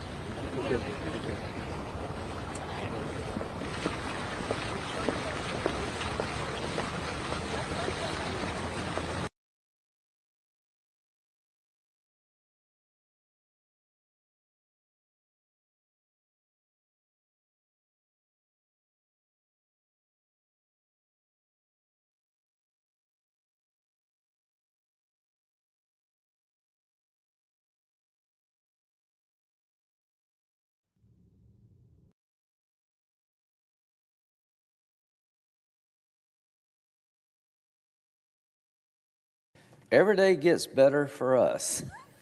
If you're trying to get through the airport today, probably not true. If you're working for the government not getting paid, not a good day for you, not a good day for us, not a good day for the country. This has been going on way too long. Too many people are being damaged for no good purpose. We're not going to be extorted, held hostage. You're not going to terrorize the country to make us do something that makes no sense. We'd like to work on health care, but we're not going to extend the debacle called Obamacare. So every day gets better for us. You need to ask yourself in America, is that true for you? I don't think so. Let me tell you who has a good day today. The healthcare insurance companies. In 2024, United Healthcare made $817 per day under Obamacare. So it's definitely a good day for them. Cigna, $677. Anthem, Elevance, whatever they are, $480 million. Centene, $447 million. CVS, $358. Humana, $322. And lowly, Molina, $112.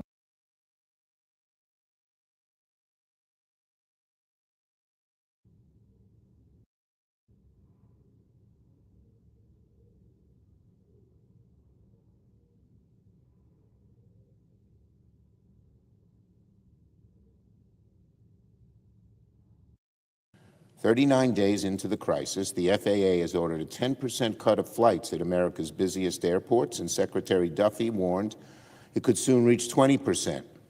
As of this morning, over 1,000 flights have been canceled. Travelers are standing in line for hours just to get through security. Parents traveling to see their kids have had their plans turned upside down. People traveling for funerals, family reunions, business trips have all too often been met with chaos. But what's happening at America's airports right now is not an accident, it's a stunt. Look at the way the order was designed. 4% of flights canceled yesterday at 40 major airports, with plans to ramp up day to day until it hits 10% and maybe 20%. How much more transparently political can you get? This isn't about safety. It's about politics masquerading as safety. When air traffic controllers are working without pay, when the system is strained to its limit, the solution isn't to cancel flights. It's to pay the worker and open up the government, which the administration could do right now. As I understand it, under previous shutdowns, airports were never shut down. But again, the level that this administration, the level that they will go to, putting the American people in discomfort and worse, is unprecedented. Instead of negotiating with Democrats to lower costs, Republicans would rather let air traffic controllers go unpaid. Instead of negotiating with Democrats to reopen the government, they'd rather ground flights. Instead of negotiating with Democrats to help families, they're punishing travelers. Instead of governing, Republicans are playing games with people's livelihoods. And they have the ability to pay the air traffic controllers like they sent money, just as Trump sent money to Argentina, $20 billion. If they wanted to find the money, they could. Absolutely. So why? Why have Republicans dragged this shutdown on for so long? Because they don't want to lower health care costs. Because they seem happy to let 24 million Americans see their premiums double on average. Yesterday, we offered Republicans a perfectly reasonable compromise to get out of this horrible shutdown that they installed on the American people. We offered three things. We all vote to reopen the government. We all approve a one-time temporary extension of current ACA premium tax credits, and then after we reopen, we'll negotiate, as Republicans say they want, for longer-term fixes to ACA affordability. Will the senator yield for a question? No, only after I finish. I know many Republicans stormed out the gate to dismiss this offer, but that's a terrible mistake. Our offer is not a new policy. This is not negotiating in a shutdown. It's simply agreeing to maintain current funding levels. A one-year extension is something many Republicans themselves have said they want. It's something a great many Americans support. 55% of Trump supporters support it, after all. So it's alarming that Republicans even refuse to acknowledge we have an immediate crisis right now that needs fixing. Listen to the arguments Republicans have been making on the floor. Just listen. Republicans are making it clear as day that they are happy to let premiums skyrocket. Behind me is the consequence. Look at this across America in states red and blue. The black areas are districts that would increase subsidies, that subsidy costs would increase that insurance payments for people would increase 300%. Dark blue 200 to 300, and the list goes on. Look how bad it is. Every single state's impacted, most of all Republican states. Look, if Republicans want to talk about long-term fixes to ACA affordability, Democrats are ready. We said so yesterday.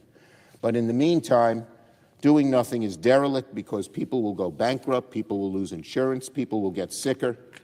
And that's what will happen if this Congress fails to act. Republicans must act. I yield to my colleague from Ohio. Thank you to the Democrat leader for yielding to a question. Have you put forward a proposal that we can read that you referenced in your speech, what says a clean continuing resolution with the extension of the ACA Biden COVID credits? Yes, as we spoke yesterday. So there is I will not be interrupted. No, my question is there a proposal in writing that we can read? There is a proposal that is very simple. First, you haven't put your proposed ACA, your proposed fix to the ACA, the new one, which Leader Thune has spoken about on the floor, so we can't give you a counter in writing. But it's very simple, because we have two sentences we would add to any proposal, which would extend the ACA benefits for 1 year. That's all, plain and simple. And the leader can put that in his proposal on opening up the government. So it doesn't need a vote. It can't be blocked by anybody. It's the right thing to do. Would it still have no income caps, so people who make $1 million, $2, $3 million a year? As we said, if he would have listened to my speech yesterday, once we pass the 1 year fix, so people right now aren't in difficulty, we would sit and negotiate that. The leader has said he won't negotiate before. We're willing to negotiate once the credits are extended, plain and simple. And we made that in our proposal yesterday. So for 1 year, people making millions of dollars would still receive these COVID-era subsidies? The bottom line is the senator from Ohio ignores that 99% of people, you want to hurt people making $10,000, $50,000, $90,000 and hold this up? We can fix what the gentleman said in a negotiation, but don't have people who are every day being hurt by paying thousands of dollars more that they can't afford. That's what he's arguing about. The young senator is over there talking about, oh, so there's 100 people in the room and 2 of those people make over $1 million. So you're going to extend the tax cut. You're going to extend the ACA for those 2 million, but there's still 98 in the room that need it. So you worried about the Republicans always worry about the 2 that got $1 million. They never worry about the 98 that don't. That's the whole point. And Schumer is saying, stop worrying about the 2 who are the millionaires. Let's deal with the people, the 98 that ain't no millionaires. I know that the senator from Ohio cares about the billionaires. We care about average working people. I yield the floor. So just to be clear, Mr. President. It's recognized. So just to be clear, what you heard from the minority leader was the following. I just want to recap it for those of you who might have missed. Number one, he acknowledged that the Democrats have actually not put forward a written proposal that people could look at. Number two, he acknowledged that his plan would be to allow millionaires, let me just say that clearly, people making millions of dollars would receive Biden-era COVID Obamacare subsidies. You heard that right. No income cap. I was going to ask him before he stormed out of the room, because evidently he doesn't want to hear any opposing views or actually engage in meaningful negotiation. He would have heard me ask the next question, Madam President, which is, would he continue $0 premiums, which we know for a fact have enormous levels of fraud? If he had stayed, I would have asked him a third question. Does he want these monies to go directly to insurance companies? Let me repeat that, Madam President, because I don't think the American people have been told the truth here. This money does not go to people on Obamacare. This is a check written from the federal government to the wealthiest insurance companies on the planet. Why is he arguing about money going to the wealthy people? You didn't mind that money going to the wealthy people this summer. They didn't mind wealthy people getting those tax credits. They didn't mind that Argentina getting that $40 billion. Now they worried about money going to the insurance company. You wasn't worried about that before. Don't come over here worrying about that now. That's the way I look at it. You didn't worry about it before when you gave the rich tax cuts.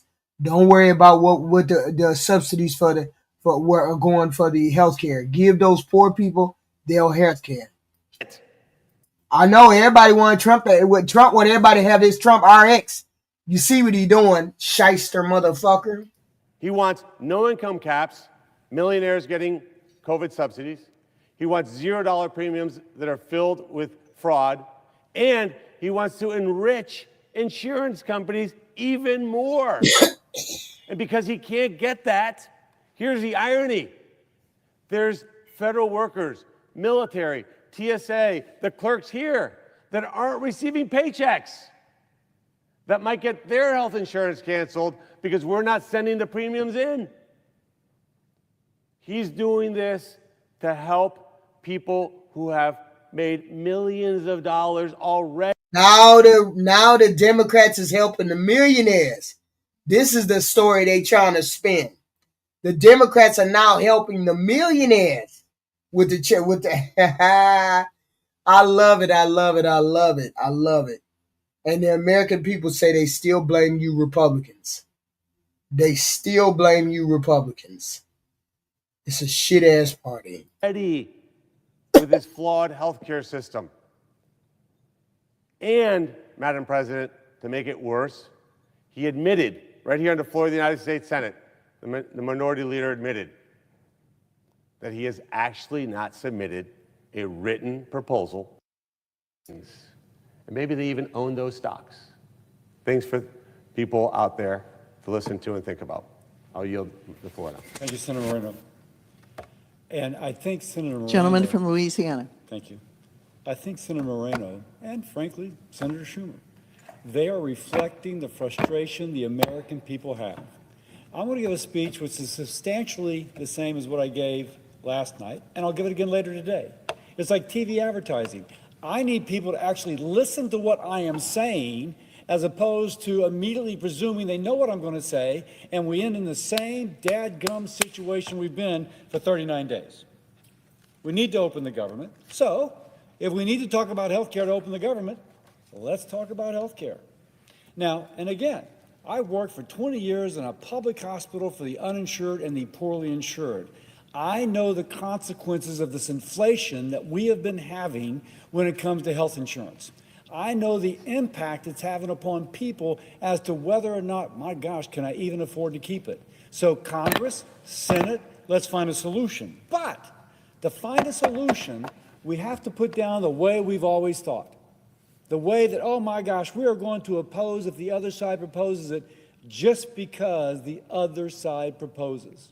We've got to actually move beyond the entrenched way of thinking and be creative. So, and may I point out an irony here? Senator Moreno talked about irony. Right now, the Republicans are trying to return to the original ACA model in which money went straight to the patient, but not to the insurance company. At some point, it wasn't funded, and so the first Trump administration allowed a workaround, and that workaround has led to these high premiums. Democrats are going to the mattress to defend a workaround from the first Trump administration that was trying to make up for a portion of the Affordable Care Act that could not be implemented. They should be saying, let's go kind of back to the model of how the Affordable Care Act was supposed to be implemented. Instead, they're defending Trump 1 policies. I don't even know if they know that, but it's their my gosh, I got to oppose just to oppose, that's going to defeat us getting out of this lockdown. So let's just talk about the enhanced premium tax credit. Again, a program that sends billions. This coming year, $26 billion will go to insurers if all we do is a straight-out reauthorization. But that actually doesn't make health care less affordable. And in fact, even for health insurance, it can make the policy more expensive for many of those who are in the individual market. Now, let me make clear now. I am not. Are we ready for a thing? And by the way, let me just show this chart as to the impact this is having upon health insurers. This is major health insurance company stock performance after the passage of Obamacare, from March 2010 to November 2025. For United Health Group, they're up almost 1,200%. For Cigna, 800%. And you can go down the line. Now, I'm not bashing insurance companies. We need them. But do we really need to send $26 billion more this year when we can send it straight to the patient? By the way, and we're not talking about doing away with every part of the health insurance program, just that portion currently being funded by the enhanced premium tax credits. And so when Senator Moreno talks about these dollars going to insurance companies, we can see the impact of that upon their stock price. It's done great. So let's maybe do something different. Let's, instead of worried about the pocketbook of the insurance company, let's worry about the pocketbook of our fellow American who's paying these higher costs. Now, instead of paying the insurance company to manage the care, my proposal is to have a pre-funded federal flexible spending account. Now, before I go into that detail, let's talk about the problems of the enhanced premium tax credits. And by the way, this is Bill Cassidy talking.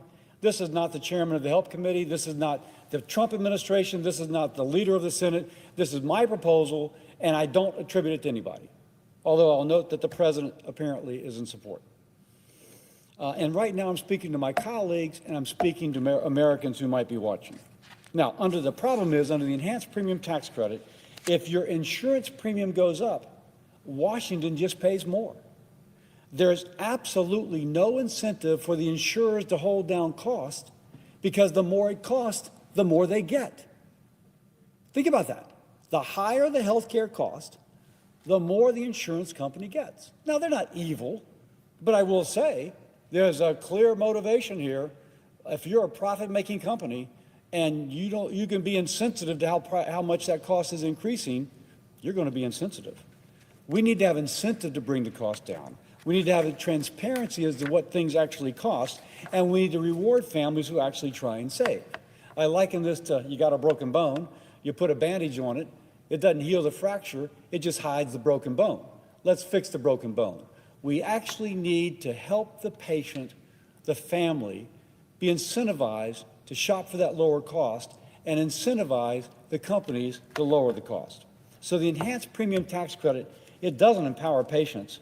It enriches insurance company, and I will note that since this Obamacare passed, insurance companies have done very well. But the patient's health care has become more expensive, and it's now out of the reach for many families. Now, I got a tweet last night from one of my Democratic colleagues. No, we got to defend status quo. I'm thinking, and this person is a vociferous critic of insurance companies. And I'm thinking, will you just listen? As opposed to just reject, listen. We don't want this $26 billion going to insurance companies where 20% of it is taken for administrative overhead and profit. We want it to go to the families where 100% is paid for health care. And not in some way which puts them at a disadvantage, but in a way which puts them at an advantage. And as opposed to discussing this over Twitter, let's actually meet face to face and see if you can be persuaded that this is a better way to go. So what can we do to break the model, to do something different? Can we, are we ready for the next one now? Now imagine a different, chart 2, please. Now imagine a different type of help, not an insurance subsidy, but a health account that you, our fellow Americans, control. Right now, where does the healthcare dollar go? In the enhanced premium tax credit, it goes to the insurance company. 20% is going to administrative overhead. That should read 80%. And 80% is going to pay for payments of care. So 20% for administrative overhead, you lose that, 80% to take care of payments. Here, we take that portion of the current payment the federal government is making that goes to enhanced premium tax credits, and we put it in a pre-funded flexible savings account. And the patient has an account. My wife and I have one of these. It works pretty well. And 100% of the money goes to paying for health care. And it can pay for the physician, the medicines, it can pay for dentistry and orthodontia. So in all this, you've got a 20% plus up in the amount available to actually pay for health care. Now, every eligible American citizen on the exchange would get this federally pre-funded. I keep stressing the pre-funded. In the health savings account my wife and I have, we're on an Obamacare exchange, we actually take a portion of our income and we designate it to go into the flexible spending account. But here, we would take a value equal to the amount the person would have otherwise received from the enhanced premium tax credit, and we put it in the flexible spending account. And it pays for real world expenses. I just mentioned, it pays for dental care. It pays for eyeglasses. Keep in mind, many insurance policies on the exchanges don't pay for dental care, and they don't pay for eyeglasses. It's something extra that you have to purchase. In this case, the flexible spending account would allow that to be done. Prescription drugs, your routine medical services and preventive care. It does not go for premiums, though. It goes to the patient, and the patient then uses it as she understands helps her family's budget the most. Now, by the way, let me just give a shout out to the president. He recognizes we have a problem. He knows the insurance market is broken. He put out a tweet last night favoring this approach. And you can't read this because it's too much language, but you see it's from Donald J. Trump, and bottom line is he wants money to go to patients and not to insurance companies. And the response to that from one of my Democratic colleagues was, oh, we're taking money from insurance companies. No, we're taking that portion that would be part of the enhanced premium tax credit, and we're putting it in a pre-funded flexible spending account. If people would just listen as opposed to automatically reject, and if people would realize that Democrats are defending a Republican workaround to something that Obamacare tried to do, but they wrote. You know why they really won't just open up the government? The Democrats won't take they're goofy and just give in. Is because they know the Republicans are lying about talking about it later on. They don't need a 60 vote threshold. They will just reject whatever the Democrats have out of hand. Any kind of medical proposal, Medicaid proposal out of hand, because they don't need to meet the 60 people threshold. So the Democrats don't have any kind of leverage. If they give up the leverage, they won't do it. The Republicans won't do it. They'll lie and say, we'll consider it. And when they consider it, it won't happen. Solar Flame, stop being a zombie. Write full sentences. State your argument. Support your argument. Democrats are libertards. No. But that's okay. You're a zombie. That's fine too. But you got to state your facts. You can't just spam the chat. Just don't spam the chat. Come with your facts. Don't come with garbage. Wrote the language poorly so it couldn't be implemented. Maybe they would stop and reconsider. Why am I? We won all of the races last Tuesday, zombie. And we're going to win the ones next year too, zombie. Because nobody likes your policy, zombie. You gave all of your money to... Why are you over here caping for rich people? Why are you over here caping for rich people? A loser who ain't rich over here caping for rich people. Stop caping for rich people, zombie. State a position. Stand for something. You Republicans never stand for nothing. You just be caping for rich people. You don't have nothing to say about rich people. Just a zombie, Stoller. Just a zombie. Part of this a totally ironic situation where Democrats are fighting to the death, keeping the government closed almost 40 days because we want to defend Trump one administration policies. The irony here is, who cares what you are? You're still out here caping for rich people. So you're a zombie. The president's posting that we need to redirect these enhanced premium tax credit subsidy amounts to our Americans so that they can get their own health care. So I agree with the president. We need to give the money to the patient and bypass the insurance company for this portion of what they would otherwise receive.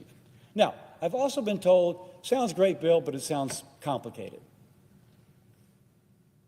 72% of Americans working for a government entity, federal government, state, local, have access to a flexible spending account.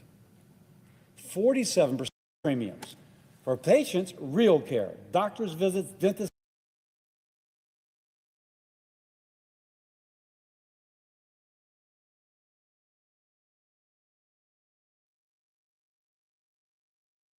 Back several months. I think that you and I agree on a whole lot more than we disagree, which is why I was surprised at some of your takes. For example, like I think on foreign aid, and you can correct me if I'm wrong on any of this or you disagree, I don't think we should be providing foreign aid to anybody, Israel included, as well as all the surrounding nations. I think we fund all sides of this war. I think we do that a whole lot. Stop all of it. Let the chips fall where they may. I agree with you that no one should have secret nukes. I think that Israel's nukes are so secret that Dave Smith and Stephen Crowder can talk about it on a podcast, but I don't think that anyone should be able to have some kind of a different protocol on nukes. AIPAC, I've said they should go screw themselves with a wire brush. I don't like any lobbying group that acts outside of America's interests. I think we would agree on most of that. And as I understand it, you're pro-life. You've talked about that. I know when we test called, you have a cute little guy about the same age as mine, and I think that fundamentally changes you. All of these things, we'd be aligned. This is why I'm such a universe apart, where when I invited you on the show, where you called for impeaching President Trump. That's definitely a divergence, and I don't see how that's better for America or the movement if we agree on so much. Could you, the floor is yours, sir.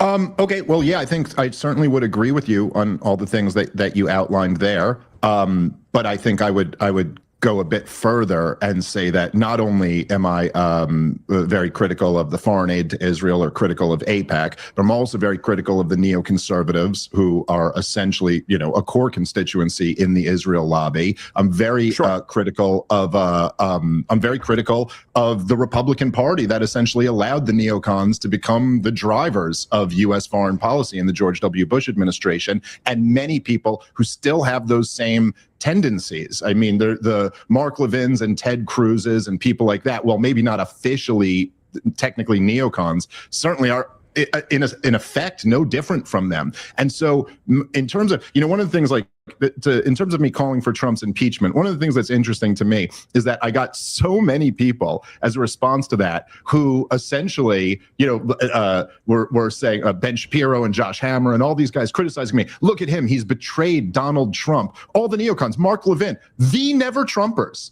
The original 2016 never Trumpers. Like, I still remember that copy of National Review. I'm sure you do too. They all said, but no, look, to me, I don't have any loyalty to any politician because I'm a free man in the United States of America. Sure. Donald Trump launched a war of choice, a war of aggression on behalf of a foreign country while we were in the middle of negotiations with said country. I thought it was an unbelievably reckless decision. Thankfully, at least for now, it didn't turn into a catastrophe like many of the other conflicts have. And Trump deserves certainly a good portion of the credit for that. But no, I don't take that back at all. I am not. I believe that America should only fight wars when America is threatened, and I don't believe in this adventurism, which I think is absolutely crazy, which continues under the Trump administration, continued under the Biden and obviously the Obama and Bush administrations. I'm against all of this stuff. So yeah, I was loudly in opposition to the Iran war. Okay. Bro, I completely agree with Dave. He is such a smart guy. And let me not even what stage. I disagree with some of the premises, but it sounds like you're saying you still support the idea, or did at that point in time, the impeachment of Donald Trump. And this is where I think we diverge. And I know that you've also pointed this out. And by the way, I think rightfully so. You're a libertarian, but you are not an open borders libertarian. Solar, you're a zombie. They were not close races. They were all blowouts. They were all blowouts, and we flipped some blue states, some red states to blue. Stop it. It was a total rebuke of anything that you zombies on your side have to say. It was a total rebuke. Okay? And a bunch of states in New York and a bunch of states in Mississippi, Louisiana. No, yours dumb. You just listen to the talking points on TV. Listen to the goddamn margins, doofus. We knew we were going to win them in the blue states. Look at the margins, doofus. That's what you look at. You look at who voted what, doofus. Not the fact that they won. Who won? How many independents went from your side to our side? That's what you look at, doofus. We knew we were going to win the states. It's the margins that matter. Man, just dumb. Libertarian. You've talked about the need for borders, correct? Yes. Yeah. Because I always said, small L libertarian-ish, but I've always labeled myself conservative. I've never agreed with him on that. Were you ever at any point, like the Reason magazine sort of open borders approach to libertarianism? Yeah. I mean, I think like when I first became a libertarian, I was kind of, that was. If you look at ain't nobody voting for that gay boy. Stop it. Stop putting that gay boy up. Y'all gonna lose heartily. You put him up. But that's neither here nor there. Only goofies would put his name in a hat. The whole point is you got Goofy on your hands. And they ain't gonna vote for him. So put him up. I want Vance to run. Please run, Vance. Please run. Please run, Vance. Probably my default position is like, just allow freedom of movement. The government shouldn't really be doing anything to nonviolent people. But it was actually libertarian. Nick Fuentes said, we gonna make you lose, my brother. Nick Fuentes said, if you put Vance up, we gonna burn his ass. So please put Vance up. We want you to put Vance up. We want you to put Vance up. Okay, we want you. Thinkers who convinced me the other way, most notably Murray Rothbard and Hans Hermann Hoppe. And essentially, I just got convinced by their argument that it's not, in fact, the correct libertarian position. Like, it doesn't follow from libertarian principles that government property ought to be available to the entire world. In fact, what follows from libertarian principles is really more taxation is theft, that the government robbed from the domestic population in order to fund and maintain government property, and therefore it should probably approximate what the domestic population would like to be done with it. Right. If that makes sense. I don't know that that's mainstream libertarianism, but I think that your view is the correct one, and I agree with you, to be clear. Listen, but I do want to... Can I just very quick, just say that it is true that there are organizations like Cato and Reason and stuff like that are more open borders. Yeah. But it's also true that Ron Paul, I think, is probably the most mainstream libertarian ever, and he completely agrees with, border restrictions. So it's debatable what the mainstream libertarian position is. Okay, but I think yours is correct in that. And because a lot of people see libertarians, and of course they see the foolishness that they see on a national platform of open borders, a lot of libertarians, and go, like, you're not that. I also want to be clear, too, to be as charitable as possible. I hate the word, but just to be as sincere as possible. There are people out there, and I know that you've appeared at TPUSA, and Charlie Kirk talked about this. There are people out there who hate Jews. I do not consider, and for anyone watching in chat, I do not consider you amongst them at all, to be clear. So I don't want this to turn into Jewsburg. I don't think that's the case. I think there are those people. And because I invited you, Candace Owens, some other people on the show. You're the only one who had the balls to show up, which I appreciate. I don't want people lumping you in that category. I think you have legitimate grievances with the government of Israel, and that does not make somebody anti-Semitic. Bro, why is Steven saying this? That's kind of weird. Like, he is almost like saying that he is by so I live one country. He's a shill for the Jews. It's like, well, okay, none of those things are true. Going back to the impeachment, that was the original question. So you stand by it. Here's the thing. Being real world conservative, right wing, small L libertarian, what mechanism would you have in place for that? And how is that better for America? Because obviously, even if we get to a mechanism, you'd lame duck the most effective president of our lifetime. I think it's hard to argue the most anti-war president of our lifetime. And you'd end up with 4 years of like a Biden or a Gavin Newsom or a Whitmer. That's how it plays out in the real world. You okay with it? I'm not. That's where I disagree. Well, I think, first of all, J.D. Vance would become the president if Donald Trump was removed. But again, more hawkish than Trump, though, so it doesn't fix the problem. Yeah, I don't know. I don't know about that. And I don't know if I agree with you that, I mean, look, yeah, if you're comparing Donald Trump to Obama and George W. Bush and Joe Biden, like, yes, okay, he's preferable to them. But again, I'm just making the point. I think it's. I think we have to. I just think this is an important difference. That's where I think we separate. I am comparing him to all presidents before him and the alternatives. And even if J.D. Vance becomes president, yeah, I know it goes through the lineage Vance, and then I believe it's Johnson, Rubio. It would be a lame duck presidency, right? Because the public would just see this man's impeached for the third time, corruption, and it would be waiting out the clock until there's another election.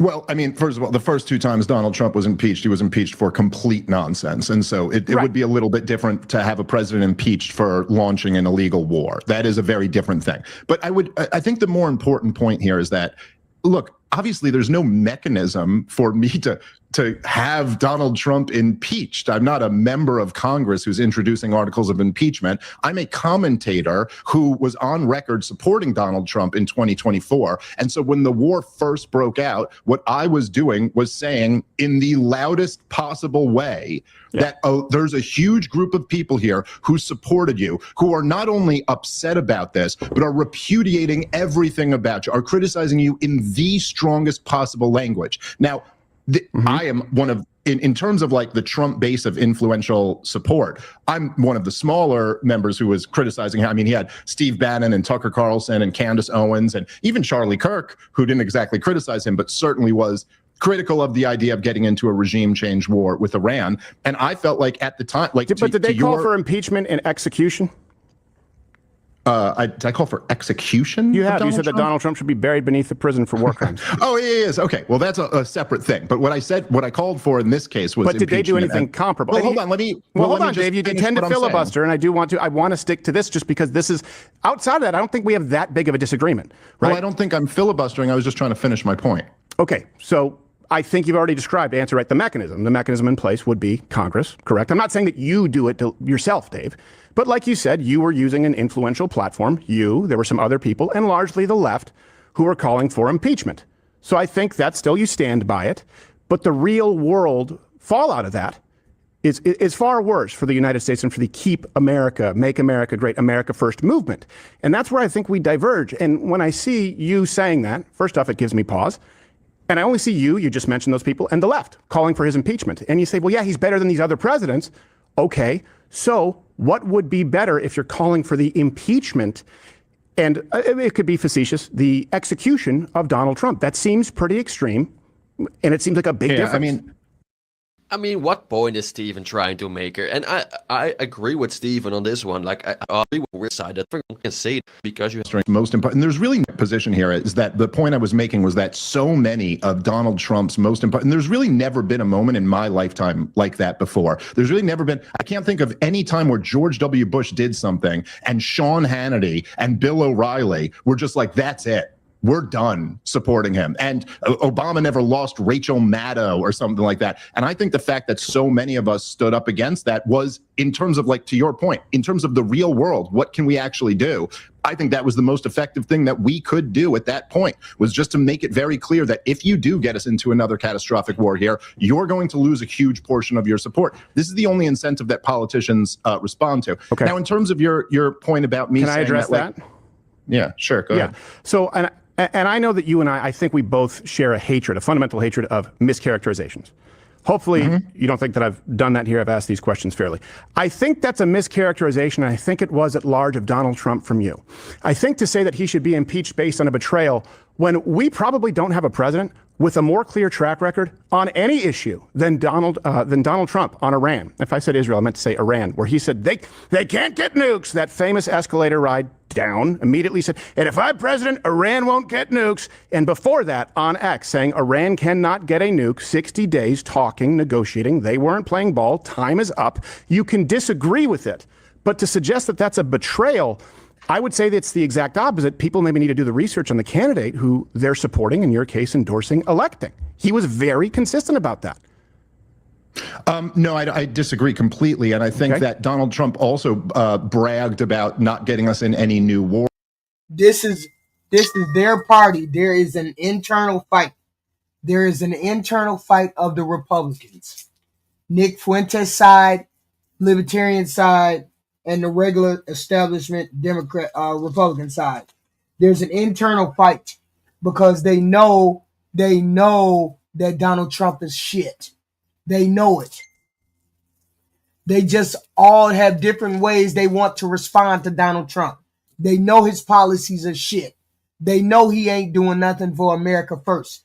Nick Fuentes said he's not keeping America first. They're talking about Israel first. So that wing of the Republican Party saying, hell no, we ain't going. Those are the gropers, and they follow Nick Fuentes. He got hell to pay on that side. This guy right here is a libertarian, Republican light. This guy's a Republican light, and he's saying impeach his motherfucking ass because he put us into more wars. Then you got the establishment Republicans who scared the shit of Donald Trump, who scared to say, God kiss my foot. And so you got three factions of the Republican Party scared of this motherfucker, scared of Donald Trump, scared of what he gonna do, don't like him, want to put him in jail, and gonna primary his ass. Donald Trump is fucked.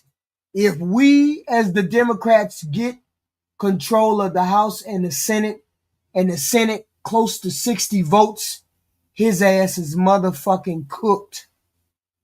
Donald Trump is scared of that.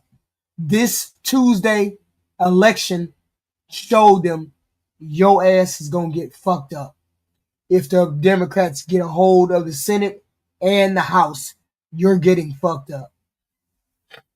And they know it. All of them know it. Wars and bragged about ending wars, many of which he didn't end. But no, I mean, look, there's a major difference between just saying Iran won't get nukes, which could mean anything, and saying I will launch a war against Iran if they enrich up to 60% and are still willing to negotiate down the enrichment. I'm sorry, those are just very different things. Well, you called for his impeachment before he launched the strike, and we're not at war. But Dave, he calling for impeachment. MAGA is they circling the drain. They just don't know it. This dude is calling for his impeachment.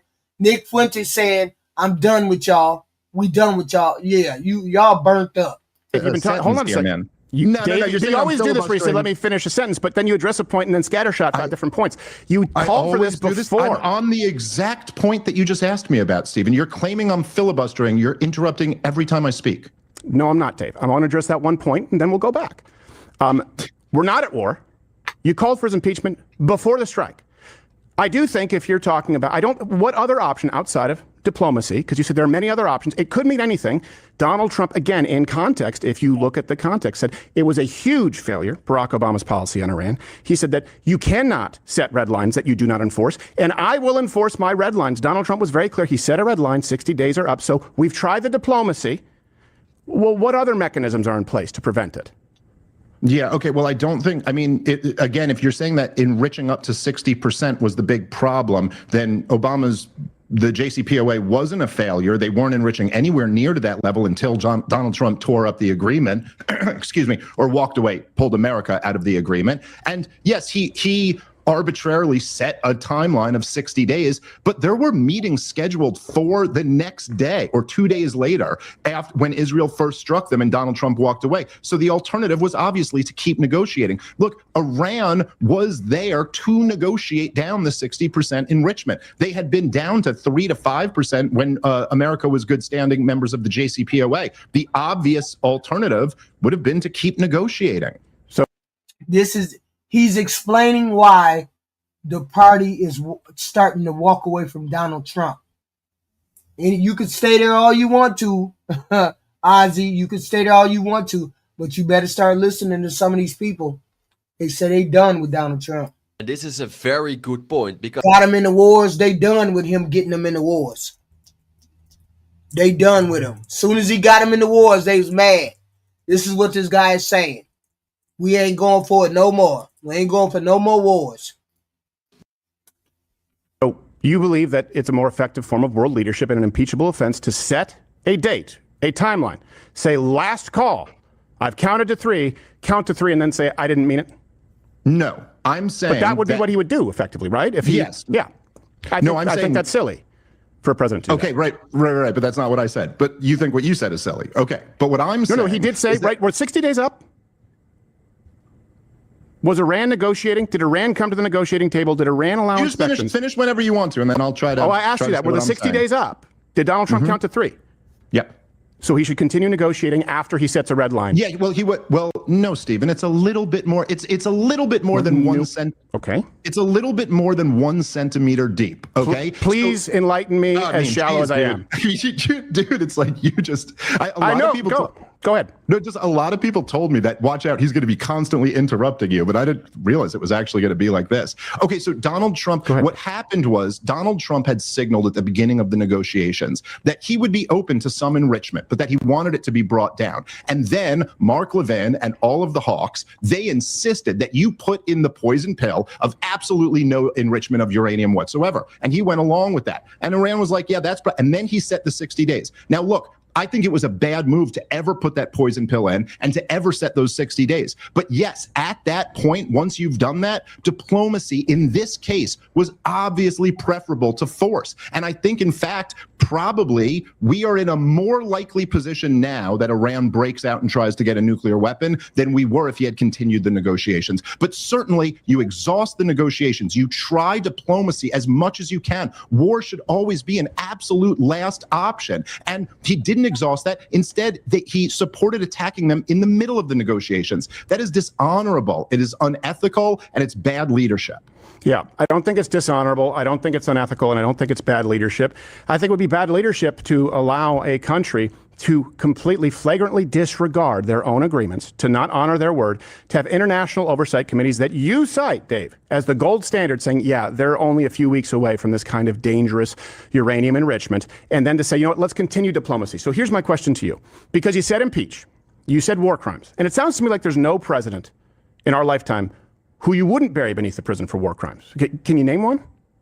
No, I think every president in my lifetime has been a war criminal. That's right. Okay, so every president in your lifetime has been a war criminal. Impeach Donald Trump beneath the prison. It's part of being a world empire, yeah. Yeah, I don't think Donald Trump is a neocon. As a matter of fact, I think he's the least neocon of all the presidents that we've had. We might just have a disagreement on that, but I definitely think he's a neocon. Well, you said your gripe was with neocons in your criticism of Donald Trump.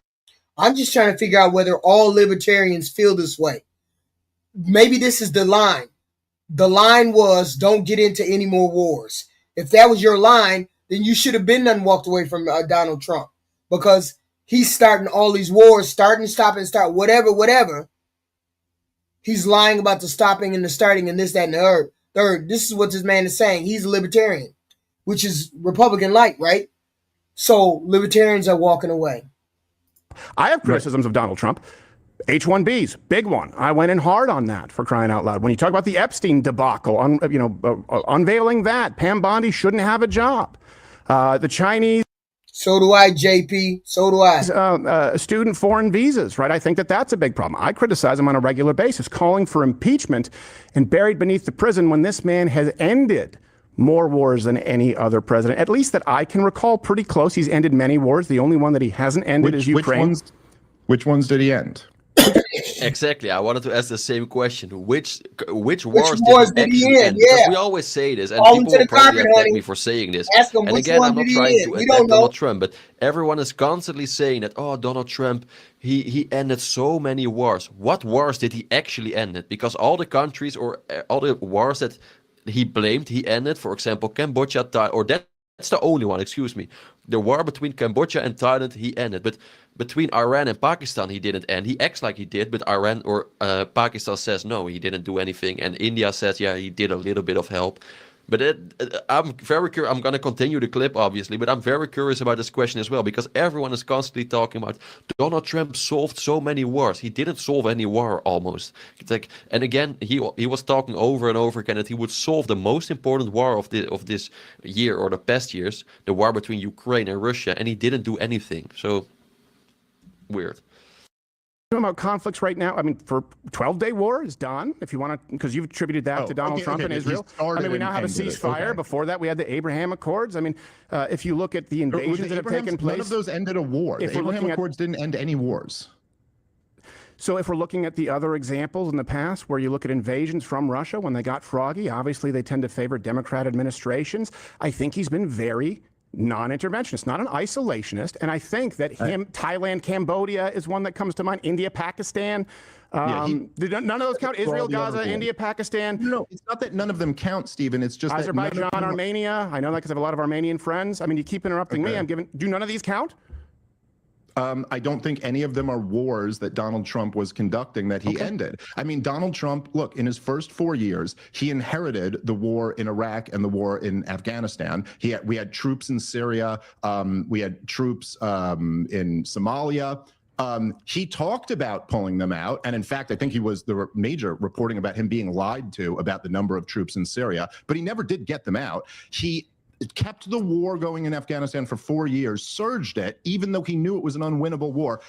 I will give him credit, he eventually wrote the plans that did get out, but it was for his second term. And then, of course, he left it to Joe Biden to completely fumble the entire thing. There.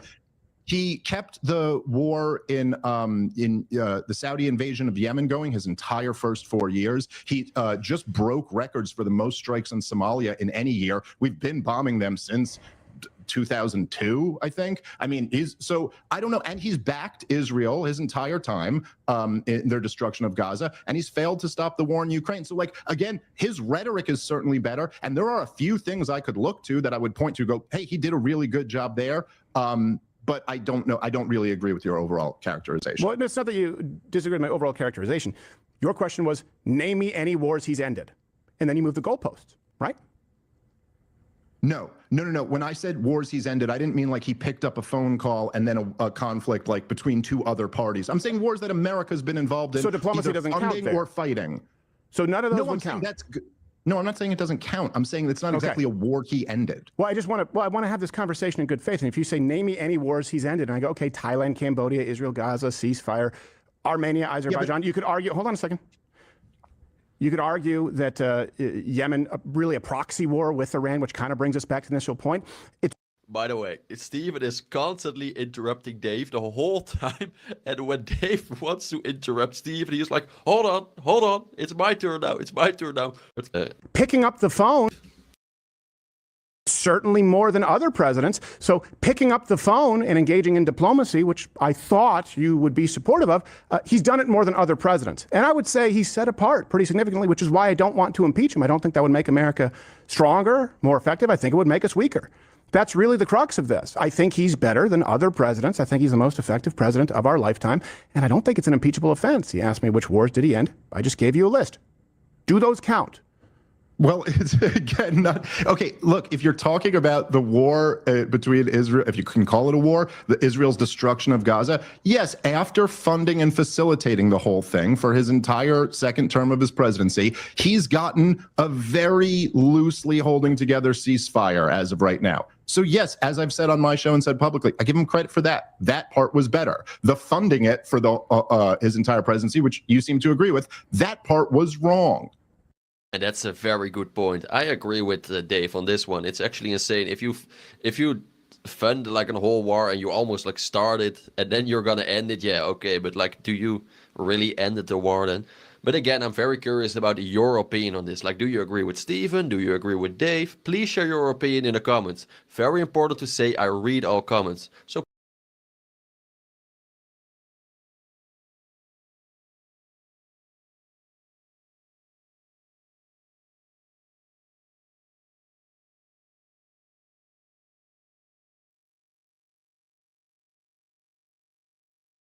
politicians are in a procession going to Israel to bow down to their prime minister and kiss the wall. That our Congress, 533-3, votes for endless foreign aid. That their leader comes to our Congress and gets 50 standing ovations. That our president stands at the Republican Jewish Coalition and says, I'm working for you. There used to be a time when you couldn't oppose Israel in politics, and that was a good thing. It's humiliating, it's insulting, and it's wrong. This is the United States of America. We're the wealthiest, most powerful, best country in the world, but it doesn't feel like it. We pay into the system. We fight for the system. It's ours. It's our country. But it feels like it has been hijacked. It feels like it is being exploited. It's being exploited for the benefit of another country. And the reason that is allowed to happen is because of the foreign influence which pervades our system. In a word, it's corruption. Yeah, AIPAC has never had to register under FARA, Foreign Agents Registration Act. The precursor to AIPAC, which was American Zionist Council, never had to register under FARA either. They were receiving funds from the Israeli government in the 40s, 50s, and 60s to promulgate pro-Israel talking points, to make sure everyone was pro-Israel, right? To lobby for them. Within our Congress, with the American populace, that's what they do. I mean, this is just, FARA just needs to go because it's not a real thing. And to think about the ingratitude that that country has, they would not be able to survive. They would not exist without the United States.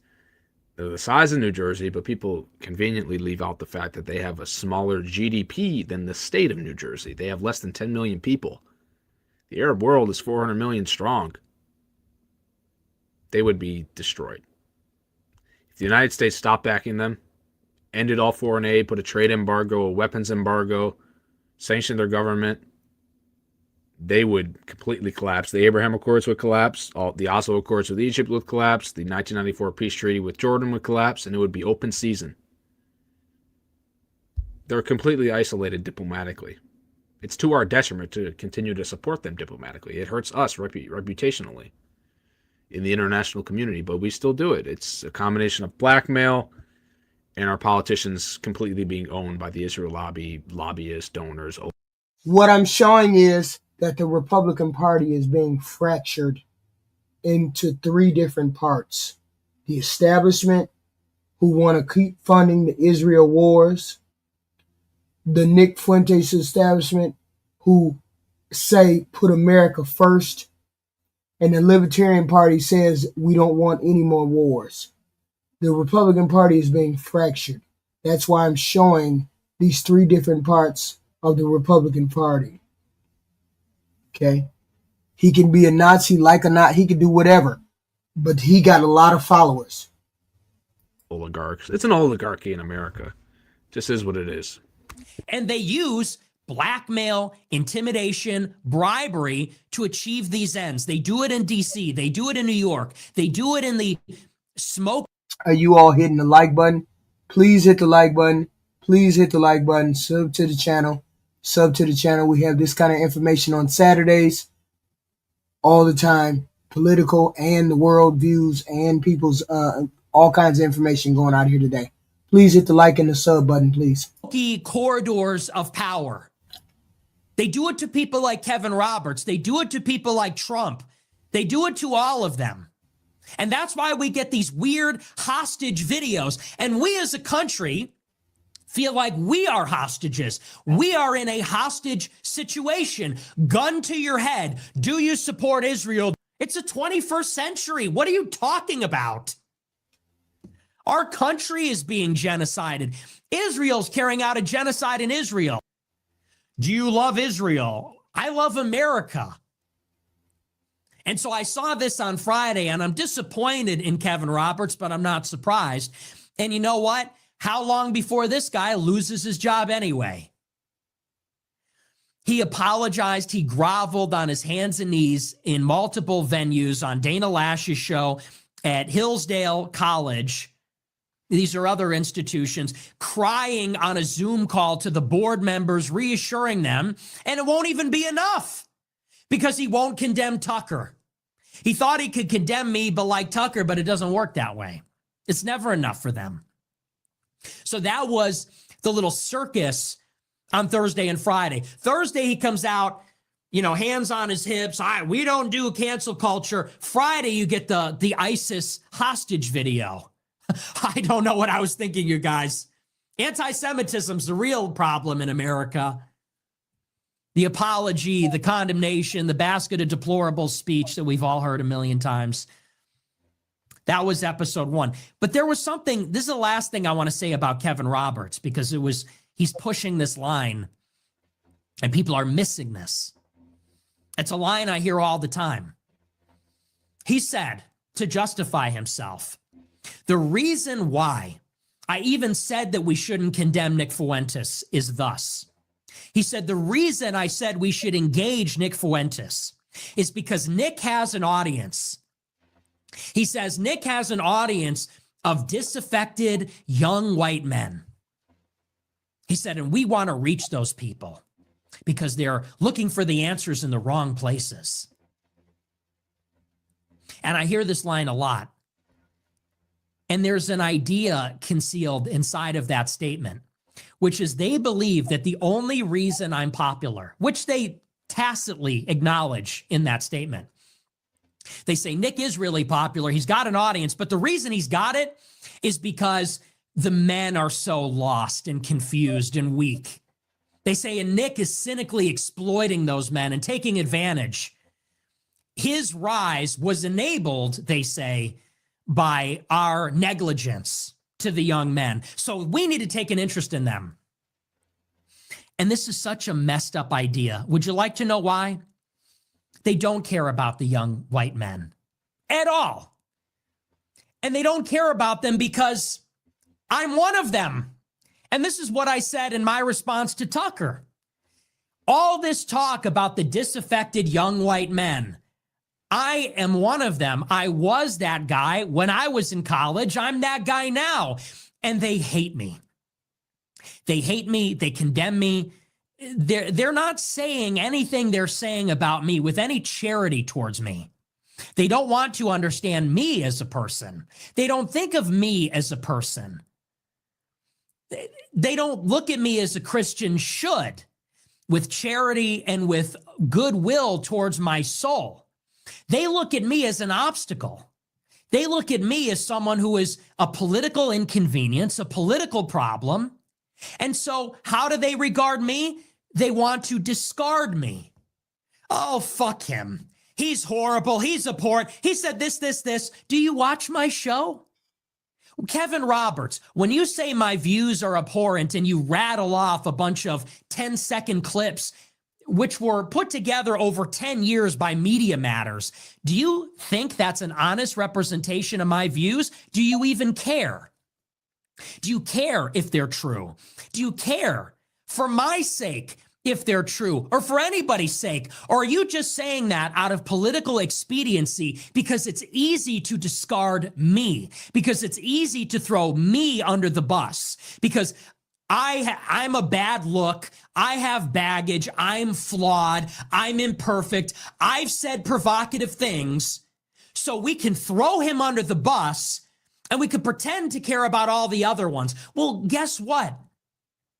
All these other young white men, they say things like I say all the time because we're not politically correct. We grew up in this generation. That's how our generation talks. A lot of us are edgelords. We're on the internet. We have a post-ironic sense of humor. So we all talk like this on some level.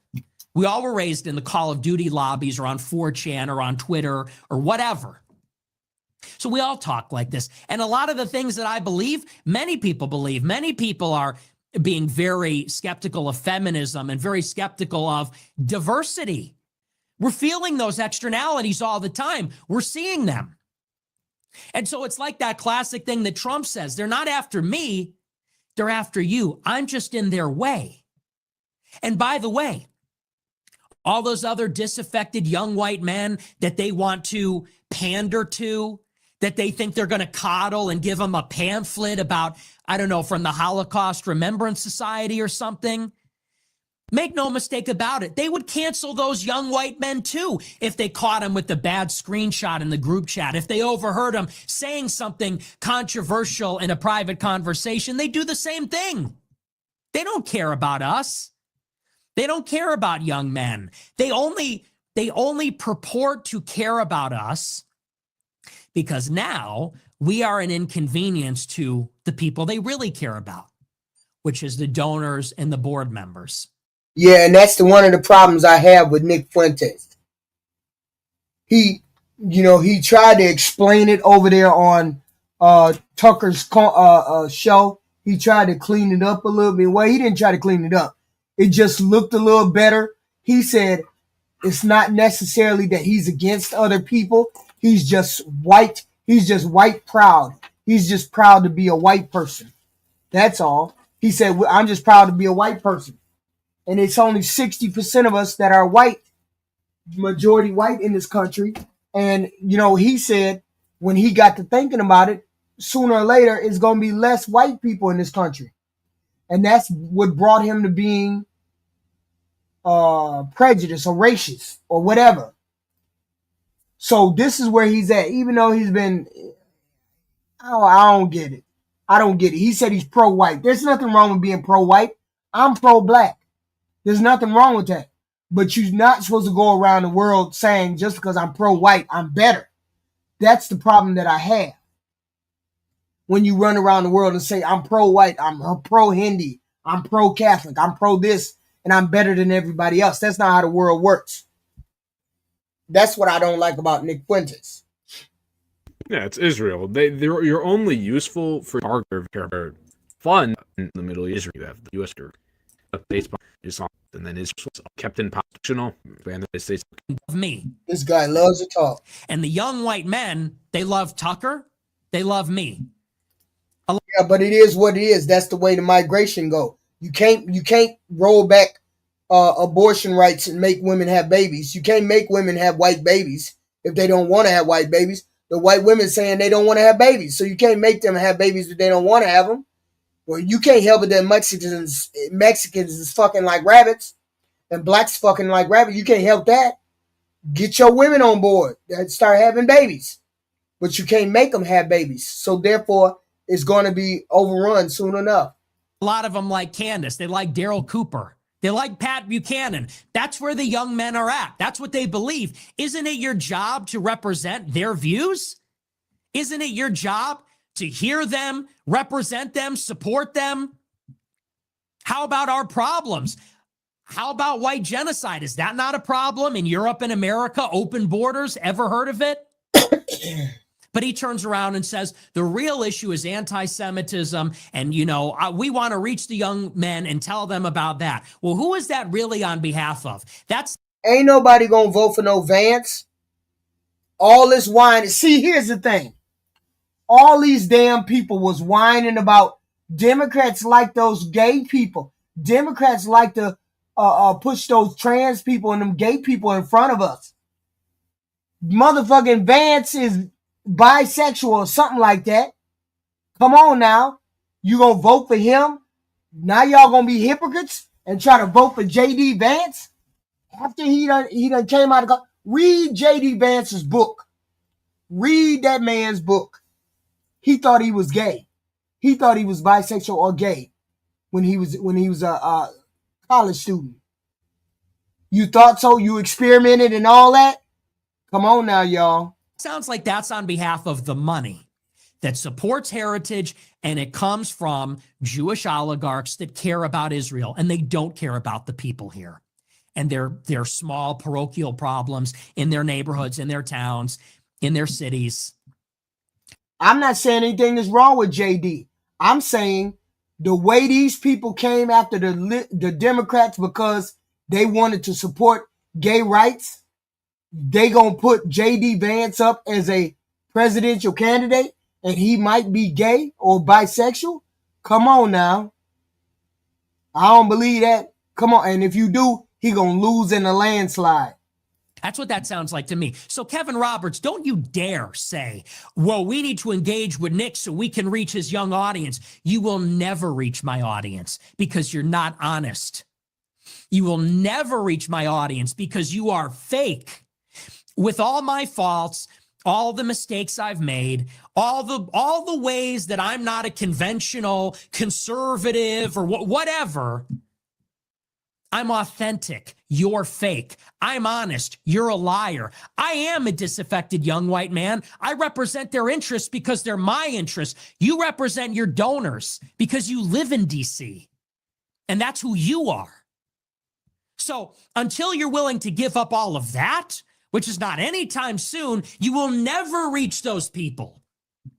You will reach the careerists who want an internship at Heritage. You will reach the ambitious student council presidents and theater kids and strivers that it's their dream to like be the president or, work for Mike Lee in Utah. You will never reach my audience. So I just want to put a bookend on Heritage Foundation and say that because I hear that all the time. Spare the fake concern. Oh, now you care about the young white men. When you're not browbeating the young white men and belittling them and bullying them. And by the way, I know this is sacrilege. I'm going to say it. Charlie Kirk was the king of that. He was the king of that, which is going to young white men and telling them, you need to be more deferential to your wife. You need to be more deferential to women. You need to be more deferential to the oligarchy. You need to shut up and pay your taxes. And you come last. You don't matter. Put down the video games and put this down and shut up. And you got to grow up. And being mature means being a simp and all the rest of it. They don't care about us at all, and they don't care about our well-being. They don't care about any of it. Yeah, as pertains to Charlie Kirk, we have to be careful. I deplore, I condemn, I have so much antipathy to the people who celebrated his murder, his assassination. They're disgusting. I also don't like how people are making him out to be this infallible human being. He was a sinner. He had transgression. He had iniquity just like the rest of us. Don't exalt him. Don't put him on a pedestal. He was not omniscient, not omnipotent, and he was not omnipresent. Okay? Don't make him a deity. He wasn't right on everything, and we know that, obviously. I'm not going to posthumously agree. Of course, anti-Semitism is not the problem. Most people don't think about it at all unless they're Jewish. We don't have any hatred one way or the other. We just don't care. It's not our fight. Okay, maybe that's a part of the fight on that Republican side. You got to be loyal to. The Israel, the Jewish people. You got to be loyal to them. Nick is saying. I guess Nick is saying you guys are loyal to Israel and the Jewish people more than you're loyal to the white American male, white American man, and America comes first. This is Nick's argument. You can't beat the argument if you're American male. So which one you gonna put first? America first, or you gonna put Israel first? That's what Nick is trying to tell him. Agree with all of his stances in the past before his tragic assassination. Okay, but that's what these neocons and the Zionists are doing. They're trying to emotionally blackmail you. They're saying Charlie Kirk thought Nick Fuentes was filth. Therefore, Tucker Carlson, by platforming him, is doing things antithetical to what Charlie Kirk would have wanted. So they're using Charlie Kirk cynically, right? They're using him to get support for Israel and for the conventional neoconservative dominated GOP. They're abusing his legacy in order to advance their interest. That's what they do. These people are wicked. That's wild. That's the argument that Nick Fuentes is having. People are having an argument with Nick Fuentes because he's saying, put America first. Stop putting Israel first. Start putting all these people first. Put America first. That's what he's saying. So they're at war. The Republicans is at war. Let them fight. Let them fight. Let them fight. Let them do their thing. Democrats, we ain't out there fighting. Democrats can be trashed. They don't have a leader. They don't have none of that. But we ain't out there infighting like this. We let a few Democrats out of the state in order to say no to Donald Trump. And in that time, they called the troopers on us. They called the FBI on us. They sent militias after us, vigilantes, a rogue sheriff, bomb threats, fake lawsuit after fake lawsuit, and even house arrest. We ain't anti-Semitic. We just don't care one way or the other. It's not our fight. It is not our fight. So we don't care one way or the other. We are not anti-Semitic. Not at all. We just don't care. It's not our fight. It's you white people fight. But and white people problem. It was worth it. Because in that time, all of us, we made so much noise that America woke up. And we, no matter what happened, we helped give America the fighting chance to save our democracy, and we could not be more proud. Thank you for never backing down 1 inch. But let me tell you this, we did not do this alone. There are many others who helped us, other legislators, other states, but especially we owe a debt of gratitude to Governor J.B. Pritzker of Illinois. He welcomed us into his home knowing that it would draw unwanted attention from Donald Trump. And when we were threatened, when we were forced to move, he sent this personal security detail to protect us and to make sure that we were safe. On behalf of the House Democrats of Texas, on behalf of the people of Texas, Governor Pritzker, thank you as well. And let me say this. Like many of you in this room, I'm an immigrant. I'm the only person that's going to speak today where you don't have to ask, are you running for president? But listen, what I think of America, and what I know about America, I've learned throughout my entire life. But at this moment, looking at all of you, I have never been more proud to be an American. I have never been more proud of my fellow Americans. Because the one thing I have learned through all of this is that when the people are united and we are determined, we can do anything. And so this is my last plea to all of you, to anyone listening, to Governor Newsom, to everybody. Yeah, if you're going to ask us a question about Jewish people, we're going to give you an answer, but we don't care one way or the other. Still white people problems. We don't concern ourselves about no Jewish or non-Jewish people. We ain't Jewish. Most black people ain't Jewish. We don't concern ourselves about whether being anti-Semite. We ain't no anti-Semite because it's not our fight, so we don't care. Texans are done running from Texas. Texans are not going to run from bullies anymore. And whether you're California, Illinois, New York, or now Virginia, we're asking people, our brothers and sisters in blue states, come support us.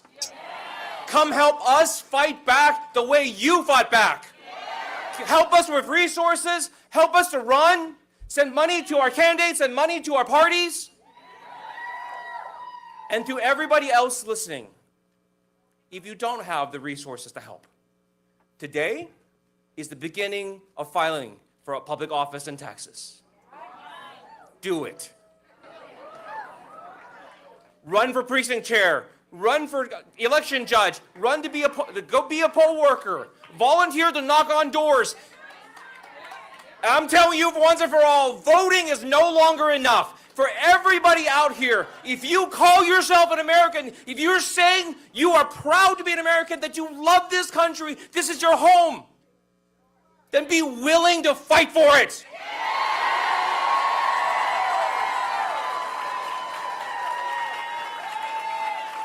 Americans, we have taken this country from the tyrants before, and we will do it again.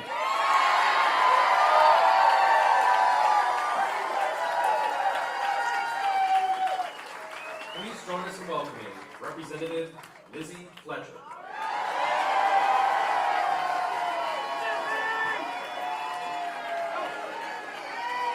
Hey! Hello, Houston! Hello, Houston! Are y'all ready? Are you fired up? I am so thrilled to see so many friends in this crowd right here in Texas's 7th Congressional District, where we know a thing or two about taking back the House, don't we? And I am so excited to be here with the leaders that we need and deserve in this moment. I'm so proud to follow my friend Gene Wu and to thank him and all of our state legislators who Oh shit, what the hell? showed the country what it looks like to fight, what it means to fight for our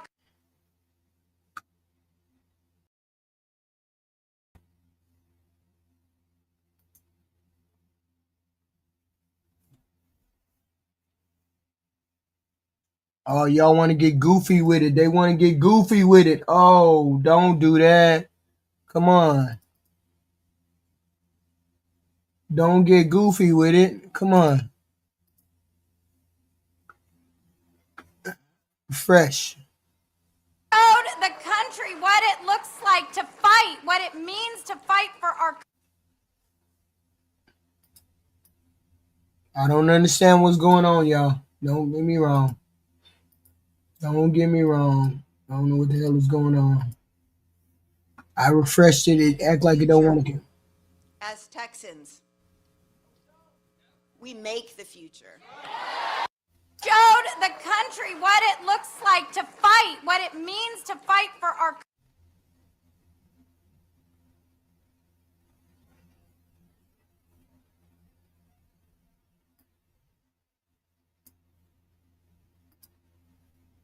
showed the country what it looks like to fight, what it means to fight for our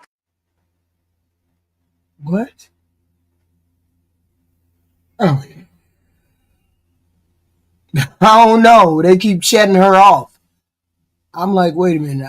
This don't even make sense. Come on. showed the country what it looks like to fight, what it means to fight for our And it shuts off right there. What the hell is going on? Hopefully you guys can hear me. Well, we'll come back. We'll just let her do her thing and we'll come back. Hold on. Let's go here. We got shitty service. Hold on.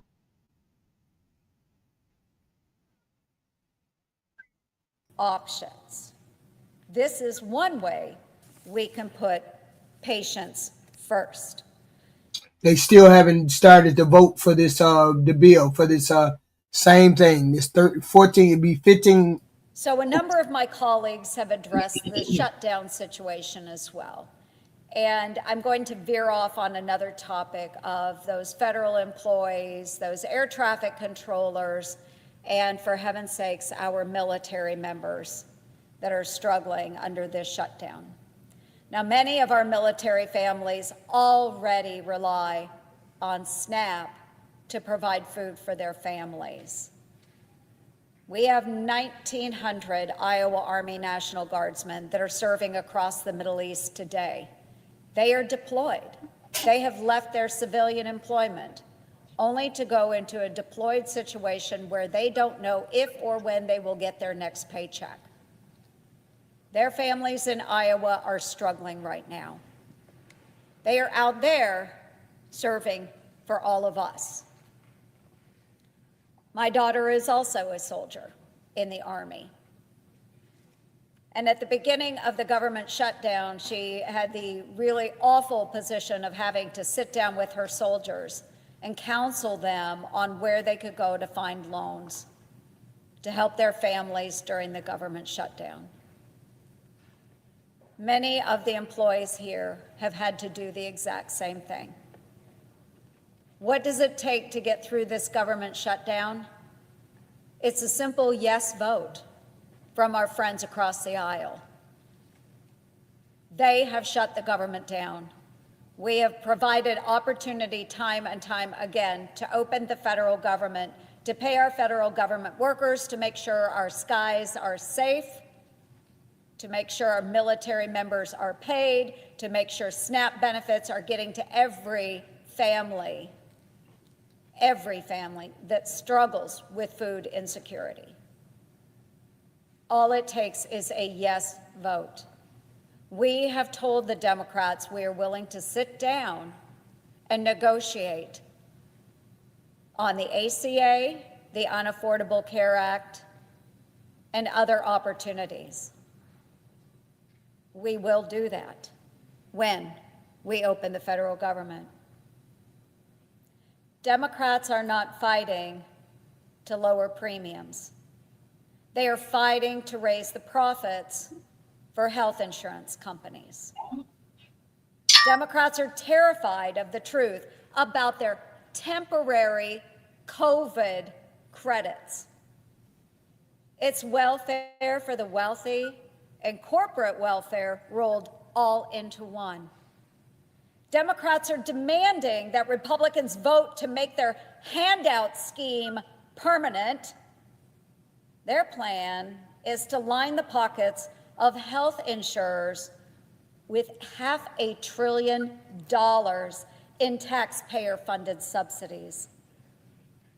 Thanks to Democrats, insurers are pocketing record profits fueled by taxpayer subsidies. Extending the Biden COVID credits would cost our taxpayers $500 billion. Democrats shut down the government to protect Obamacare's subsidies that send $40 billion to insurance companies, not to the families that need it. So let's be very clear. This argument is not about helping the American families that need better options to health care insurance.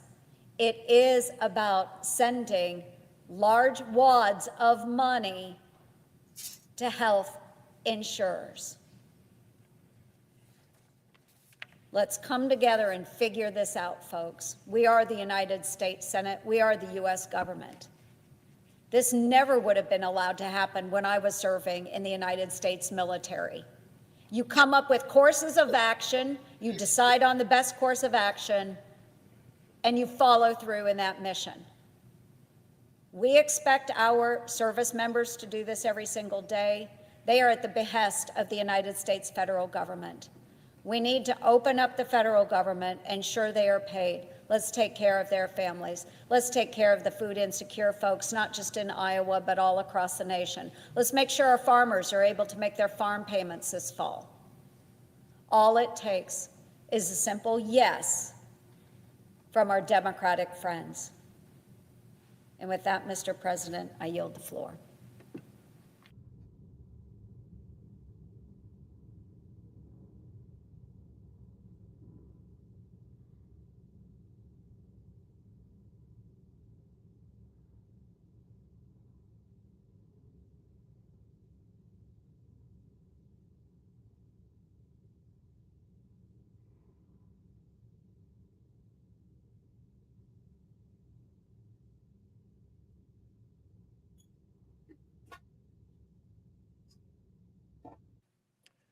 President.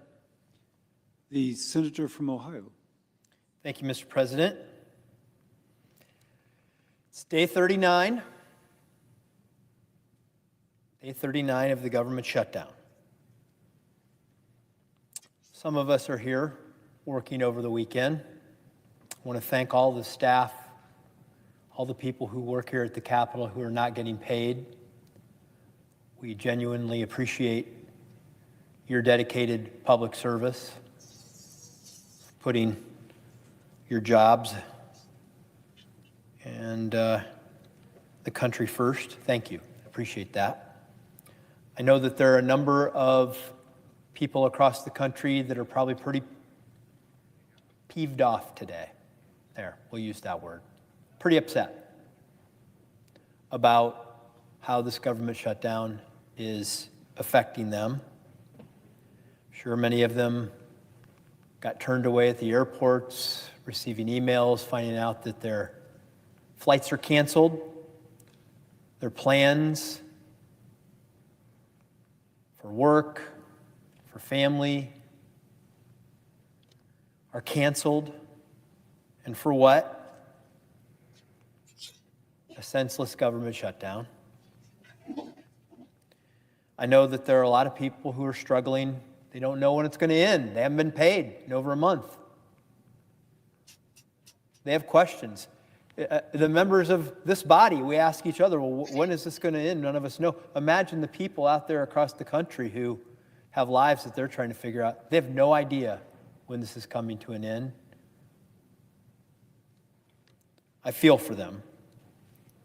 And then the people who struggle the most, people low income who don't know where their SNAP benefits stand, whether this will go on for another week or another 3 years, since it's about standing up to Donald Trump. I want to hear their health plan too. I want to hear what they're going to replace the Medicaid and Medicare and ACA with. I want to know what they're going to replace it with. They keep saying this is unaffordable. Where's their health plan? Donald Trump said he was going to have a health plan. We never saw the health plan. Where's his health plan? You all hit the like and subscribe button, please, and thank you. Hit the like and subscribe button. I appreciate it. I appreciate it. However long that will take to, I guess, share that lesson. But 14 times I have voted, as have many of my colleagues, to keep the government open, solve this problem, move ahead. Soon, I believe we'll be having the opportunity to vote a 15th time. This one may be a little different. To extend a clean CR that would run until the end of January, along with perhaps some of the appropriations bills that have already passed this chamber on a bipartisan basis. Perhaps the 15th time, we can convince 5 more of our Democrat colleagues to go along with us. But I always choose to be an optimist. I saw the minority leader on the floor earlier today. They, in their proposal, allegedly, even though we haven't seen the written, they say they have a clean CR. We have a clean CR. They don't have a clean CR but they have a clean CR with one exception. Yeah, I think it's a prescription website. I don't think it's a medical website. I hope to God it ain't no medical website. Ain't no way in hell somebody with a brain would go over there and get their medical. Prescription website, my understanding is it's a prescription website. This is wild. He's just a scammer. The president is just such a scammer. They love that man so much, and he don't do nothing but scam. Now he finna go into medical. No. Now you finna go into medical bit, and he gonna make sure that low-income people try to go there and get their stuff. That's wild. It's called Trump RX. The first thing he did was let's get the fat people to get our money, get the Wegovy and the Ozempic, so they can come over here and get it for $50. This president is such a scammer. A demand, an impediment as it's become, of the extension of the Biden COVID bonuses. That is the difference between what we have offered and what they have offered. And really what it serves as, it has over the past 4 years, Democrats implemented this. They set the expiration date for 2025, but it was a COVID bonus. It was supposed to be temporary. They didn't set the date for that. It was already set. Legislatively, they couldn't do anything more. Y'all wild. But really what it was a bailout of... Yeah, I know. It's a knockoff version of Good RX. I get it. Sure do. I heard it yesterday and I was like, ooh, he gonna get all them goofy people going over there to do all of that. If the shit is cheap and it's the same medicine, I'm pretty sure you're gonna get a lot of people to go over there. Of a failed Obamacare system. But that's what they're holding out over. Let me tell you what that is, what that means, what's inside of it, why the American people should have concerns about it. Healthcare inflation in this country is double of what consumer inflation has been since Obamacare got enacted. In the 21st century, healthcare is the #1 driver of inflation in this country. So I hope we want to get at the cost and the cause of what's... They really don't want to get at the cost. They just want to kill it. They don't want to get at the cost. They just want to kill it. That's the problem. Y'all really, you dishonest brokers, you Republicans. You complain about it. Let's complain about it. But they don't want you to have Medicaid. They want you to starve, and they want you to go and buy your own health insurance without them supplementing. They don't want to pay the subsidies to help you pay for insurance, for medical. They don't want to help y'all pay for nothing. They just want your ass to go fly. Now I got to transfer over to future Democratic candidate for president. Gavin Newsom. Because I believe he's going to run for the president. So we might as well get into it. I came out here just to say those 2 words. Thank you. Thank you for being you. Thank you for showing up. Thank you for showing up not just for yourselves, for each other, for the state, our nation, and the world we're trying to build. Thank you. Thank you for not giving into cynicism. Thank you for not giving into the fear and the anxiety that fills so many people. Thank you for being the antidote to that. Thank you for stepping up. Thank you for stepping in. And thank you for inspiring a nation, Texas. Thank you for inspiring the state of California. Thank you for Proposition 50.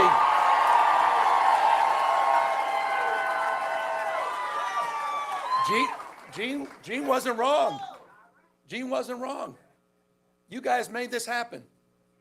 You guys have awakened up our immune system. We're dealing with an invasive species by the name of Donald Trump.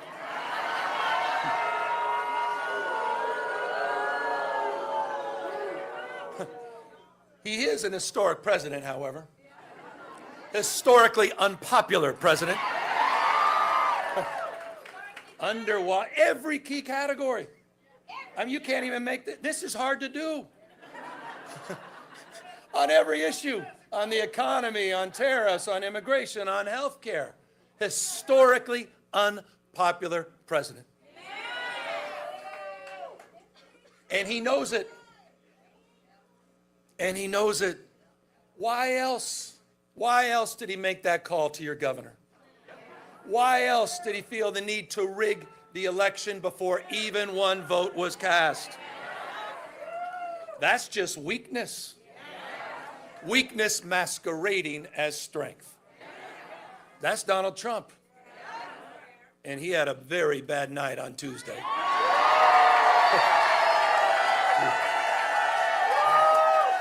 Bad night. And he did because all of you. You're showing up. We talk that No Kings rally. You talk about patriotism. You talk about why the founding fathers lived and died. You talk about why we're all here. The best of the Roman Republic, best of Greek democracy, co-equal branches of government, popular sovereignty, the rule of law, not the rule of Don. And it's dawning on people all across the United States of America what's at stake. And you put a stake in the ground. People are showing up. They don't believe in crowns, thrones, no kings. And people all across this country are waking up because you had the courage months ago.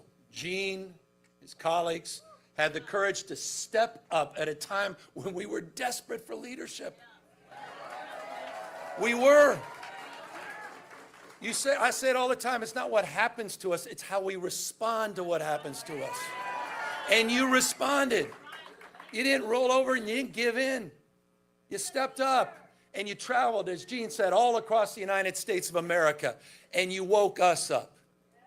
You didn't just have your back here. You had our back in the state of California. We were looking for a fight, not only that we can win, but a fight worth fighting for. And that is why I'm here.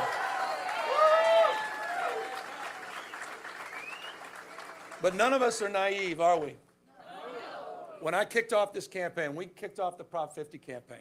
It was at the Democracy Center in Little Tokyo in Los Angeles. That's the sacred site where we were interning and busing the Japanese. At that site, to kick off the campaign at the Democracy Center, what did Donald Trump do? He sent out his masked men. He sent out his secret police, Greg Bovino, sent them to intimidate us. And don't take my word for it, you can hear the federal judge's own words. This is a guy who believes that the oath of office he needs to take is to the dear leader, not the Constitution of the United States. Masked men showing up. Border Patrol, in ICE. You saw. You cannot get mad that your president is unpopular. You cannot get mad at me because the president is unpopular. The president is unpopular because of the things he has said and the things he has done. Okay? That's a Republican president. He has brought us to this point. The president has brought us to this point. Where we are has been brought here by the president. Now nobody want to take accountability for, look, you mad that y'all screwed the arms and legs on a goddamn zombie and the zombie got up talking and walking and doing what it wanted to do, which was Donald Trump. Don't be mad at us that y'all did that. Y'all did that. We tried to warn you not to do that. And y'all did it, thinking you knew better than a regular, average, everyday, normal person who had seen Donald Trump act up over and over again. Okay? That's the whole point. The whole point is now the people see. That's all they see. Here's the thing. Donald Trump was a shitty president when he was a shitty president back then. He was not so shitty that he was now, but back then we knew he was corrupt. We knew he took bribes. We knew he enriched himself as a president. We knew he had done all of these things, right? And we knew he was a shitty president. But people got short-term memories. They got memories as long as a fucking gnat. So motherfuckers thought, oh, well, it's 4 years since he was a president. Maybe he changed. Maybe he would do better. Maybe it would be better. And the people who voted for him the last time voted for him again. Even though he was a shitty-ass president then, but time made them forget that he was a shitty-ass president. So then we voted his ass in. Cool. He started doing everything that we knew he was going to do. We told you he was going to do the shit that he did. We told you goofy people he was going to do the shit that he's doing right now. We told you. He was going to ruin the economy.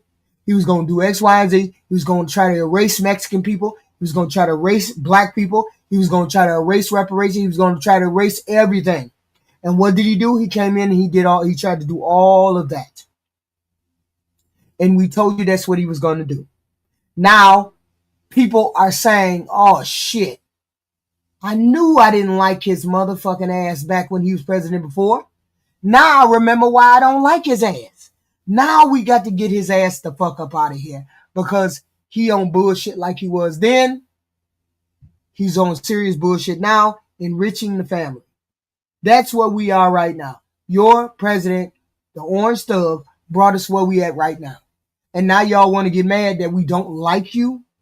We don't like what you got to say. We don't like the policies that you put forward. We don't like the policies that he stand for. It's not our fault. He's doing exactly what the fuck he said, and we told y'all we didn't like that.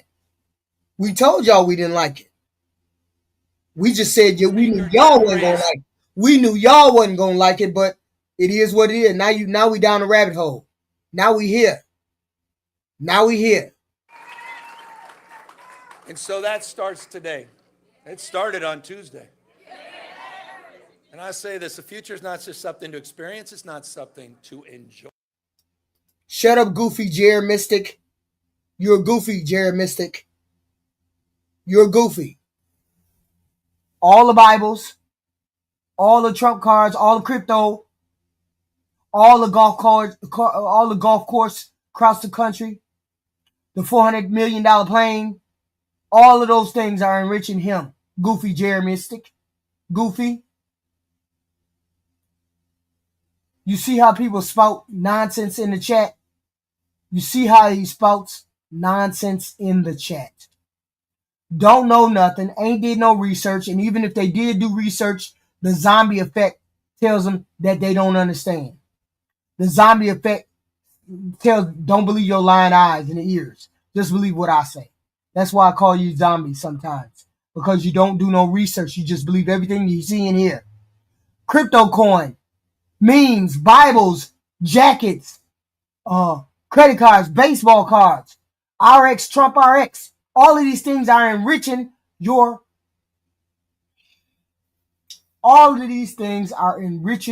scammer president, Jeremy Mystic Zombie. Jesus, get into the game, man. Get into the game. What about all the other stuff, Jeremy Mystic Zombie? He got 10 other things out there that you goofies are out there paying for. In order for them to take a meeting with the president, they gotta buy his crypto coin. To have a meeting with him, you gotta buy his crypto coin. He's selling the pardons. You gotta pay him $1 million, $2 million in order to get a pardon. Zombie Jerry Mystic, get into the game. Your president is a scammer, and he's a horrible person. Something to manifest. It's decisions, not conditions, that will determine our fate in future. The fact that he donates his salary, he don't donate nothing else, Nicholas. Shut up. You chose to be here is testament to that. We have agency. We can shape the future here in Texas. We can shape the future here all across the South and across the United States of America. You have that power. You do. Not Donald Trump. Not Donald Trump.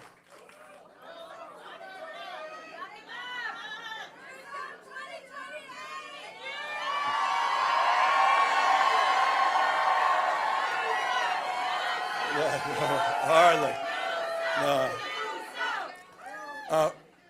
It's about all of us. By the way, anyone checked out my Patriot store? You been seeing anything on Twitter that we're sending out lately? I'm just saying, if you haven't, you may want to check it out. And word to the wise, we do have, well, and forgive me, but we do have some knee pads. It's a signature series. They're sold out at the moment. The universities and all these law firms and members.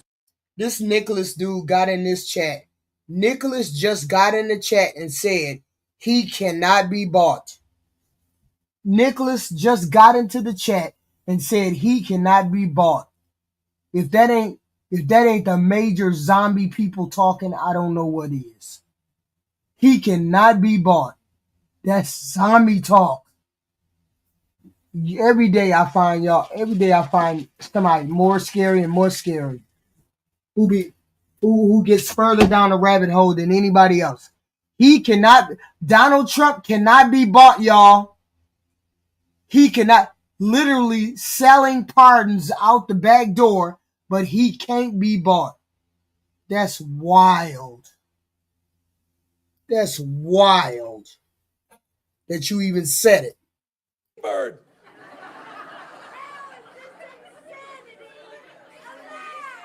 The United States of America in 2025.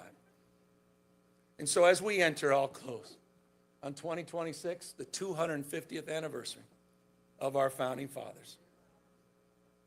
Just because he doesn't take a salary doesn't mean he's not corrupt. He's corrupt because of the other things that he has done. Blackmailing Zelensky out of minerals in their country. Doing the same thing over there in, I don't know whether it's Japan, Taiwan, whatever. Putting tariffs on people so you can bargain chip and make them pay you so you won't put tariffs on their country. Selling pardons out the back door. Cryptocurrency you got to buy in order to go to his Mar-a-Lago parties. Cryptocurrency you got to buy in order to invest in his schemes. This is wild. He's the most corrupt president that ever put the damn moniker next to his name. He's the most corrupt president ever. Restore.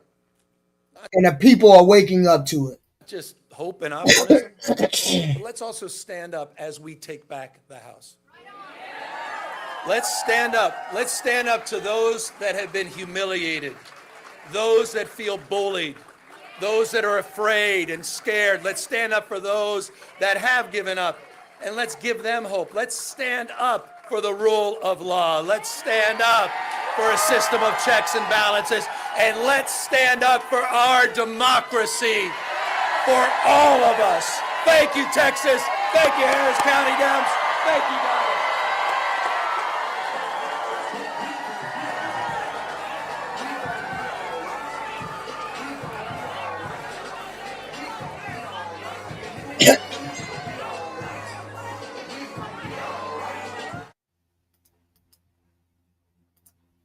That was Gavin Newsom.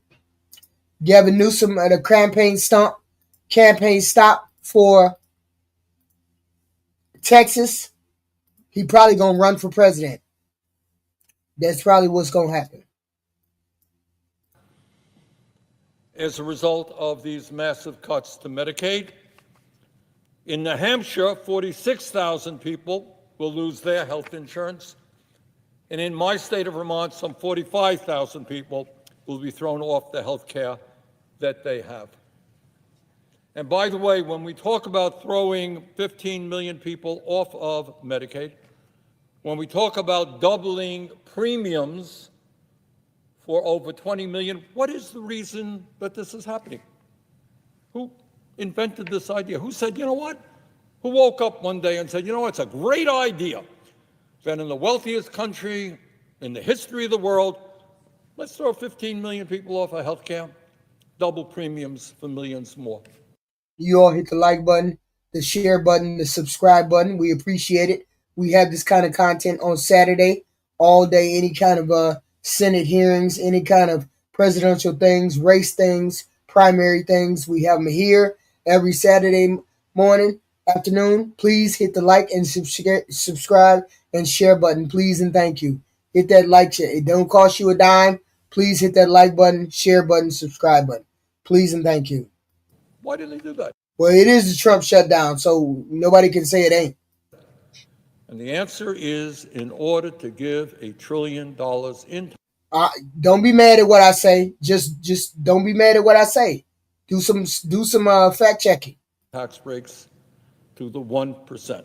So yeah, good news is if you're Elon Musk and you're worth some $500 billion, you get a tax break. Bad news is that if you're a working class person trying to get by on $30,000, $40,000 a year, you lose your health care. There is a reason why poll after poll is showing Republicans responsible for this shutdown.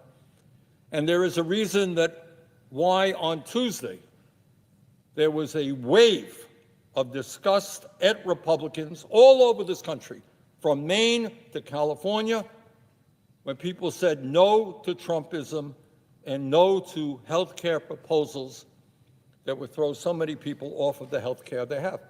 I would hope that my Republican colleagues learn something from that. Now, what the Democrats are talking about, it's not what I want. I would go a lot further. But what they're saying is something very simple. Let us at least not raise premiums, and then we can have a discussion about where we want to go forward. The sitting president here has an idea. I have a different idea. President of the United States has another idea. Put them on the table. Let's see how the American people feel. Run a campaign on it. There'll be an election in 2026. See how the American people feel. Now, getting back to northern New England, I want to talk about what these increased premiums would mean. I want to put them into a real human reality. If the ACA subsidies are not extended, a 40-year-old individual in Portland, Maine, making $35,000 a year, not a lot of money, will see his or her health insurance premiums go up from $1,167 a year to $2,556 a year, a 119% increase for somebody making $35,000 a year. And this is one, because it's true in Vermont and it's true all over the country. And I want people to hear this. Again, I'm talking about Maine. I'm going to be talking about Vermont. It is true in every state in America. A 60-year-old couple, that is a couple not yet eligible for Medicare, making $85,000 a year in Fort Kent, Maine. This is where we're at. The Democrats started this shutdown. They shut down this government because they wanted the Biden-era subsidies for ACA to be extended, and they wanted the Medicare to be restored, and they wanted the food stamps to be paid out. They stopped all of this. Democrats did it. They stopped it. Then, once it was stopped, they knew that the Republicans had already put in a bill or a kickback for the food stamps. So they could have paid the food stamps out. The Republicans could have paid it out. They put it together in July. Just for this contingency, the Republicans put together a fund for food stamps to pay it out, just in case the government went down. They refused to release that kickback that they had put together in July. They refused to put it back. They refused to release it. We ain't releasing nothing. We ain't doing nothing. We're not helping none of this stuff. Okay, so states went to the courts 2 times and said they have a contingency fund. They won't release the funds for food stamps. They have a contingency fund. The court said, release the funds. They said, we ain't doing it. Release the funds. We ain't doing it. The last person that they spoke to was Ketanji Jackson Brown, the last lady on the Supreme Court. She said, give the Trump administration a couple days and then they'll release the funds. She did that decision on Wednesday or Thursday. I'm not sure when she did that decision, but she gave the Trump administration probably until this Monday to get the funds released. Completely get the funds released. Not the partials, complete. So the funds are able to be released because the Supreme Court said they could be. The Supreme Court said they could be. They're lying to the Supreme Court. They have the funds. They just don't want to release them. So when you decide that you're not going to release them, even after the Supreme Court tells you to release them, it becomes your shutdown. It becomes your issue. You're the one who stopped it from people from getting food stamps because we know that you can. Okay? The Supreme Court said, we know that you can. They did. They paid it. So they paid it out. They paid partial or they paid full. Okay, cool. Then that's how it is. It became your shutdown. It became your shutdown when you decided you were going to go against it. Okay? Yes. Ketanji Brown is the one who told them they could stop dispersing food stamps until they figured out a way to give them. She's the one who did that. So therefore, the food stamps are released. Now, the initial fight is Democrats didn't want to sign off on anything because you guys are going to make the ACA payments go up, and the Medicare payments disappear. They do not want the ACA payments to go up, and they do not want the Medicare to disappear. And the Republicans don't care whether you have Medicare or Medicaid or food stamp or ACA. They don't care one way or the other. They feel like this is their winning ticket, but it's not. 69% of the people polled said they know this is a Republican problem. They have the House, the floor, they have the House, the Senate, and the White House. So they understand that this is a Republican Republican shutdown. It initially started with the Democrats, but the Democrats, they got pushed to the side when the Trump administration decided that they weren't going to pay out food stamps. They decided that they had the authority to do it, but they decided they didn't want to. They didn't want to feed people. They wanted to see people starve. Instead of giving you Medicaid, Medicare, they'd rather you starve. That's how it looked. That's how it played to the American public. Yes. They out there taking that poll. Sorry, Tom. I'm sorry. It is what it is. So right now, the majority of American people say it's the Republicans' fault. But here's the thing, and I can't get past it.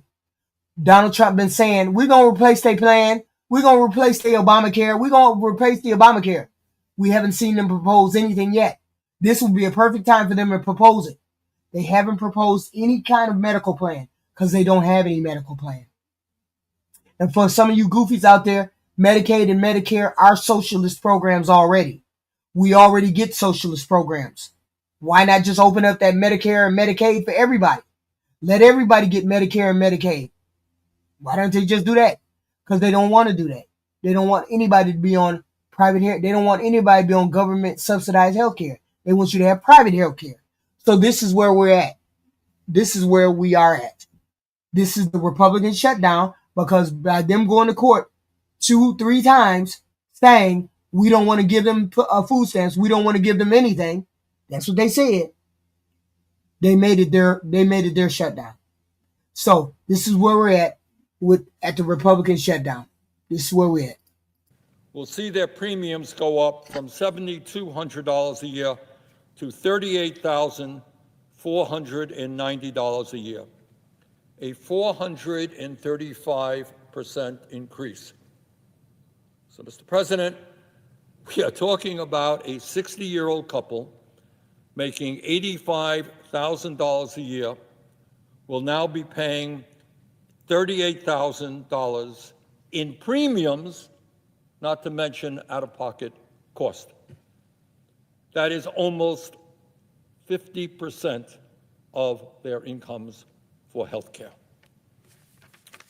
Mr. President, in New Hampshire, a family of 4 making $80,000 a year will see their premiums increase by $297 a month. So my question is, why hasn't the Republicans put forth their medical plan? Seeing as how their medical plan is better than the Democrats. And they said they would have a plan for the American people to replace Obamacare. Where is their plan that replaces Obamacare? I would like to know where is their plan to replace Obamacare. They said they had a proposal. They had a proposal for a plan. They don't have a plan they don't have a plan to replace Obamacare because they don't plan to replace Obamacare. The only thing they want to do is get everybody off of Obamacare and make you pay for your own insurance. They have no plan. That's the problem. And people can't afford to get a plan on their own. Pre-existing conditions and chronic people will be priced out of the market if they did that. They just want you to do it yourself. They don't want to help you do it. They just want you to do it yourself. They don't want to help you pay for any of it. That's the whole point. Travis, you retard. You didn't have a problem with them paying the rich people to get tax breaks. Now your retarded ass is over here caping for rich men. You're caping for rich men and telling the poor people to get up off their ass. You dumb cow. Don't come in here caping for rich men. who don't want to help pay for the poor in this country. Don't come over here caping for rich men. Freaking toaster. I hate when you come over here full guns blazing, talking 2-point crazy and calling people names, and you over here caping for rich people. Nobody said a word or batted an eye. None of you maggots batted a word or an eyebrow when they gave all that money to those rich people in that big, beautiful bill. Not one of y'all batted a damn eye. But now you over here trying to tell Becky or Bum Keisha that they shouldn't be buying steak. Bitch, get out of here. Don't come over here talking about nothing and you ain't got nothing substantial to say. You gave the money to the rich people. Shut your dumb ass up and give it to the poor people. Don't come over here talking crazy. Shut your dumb ass up. You gave it to the rich people.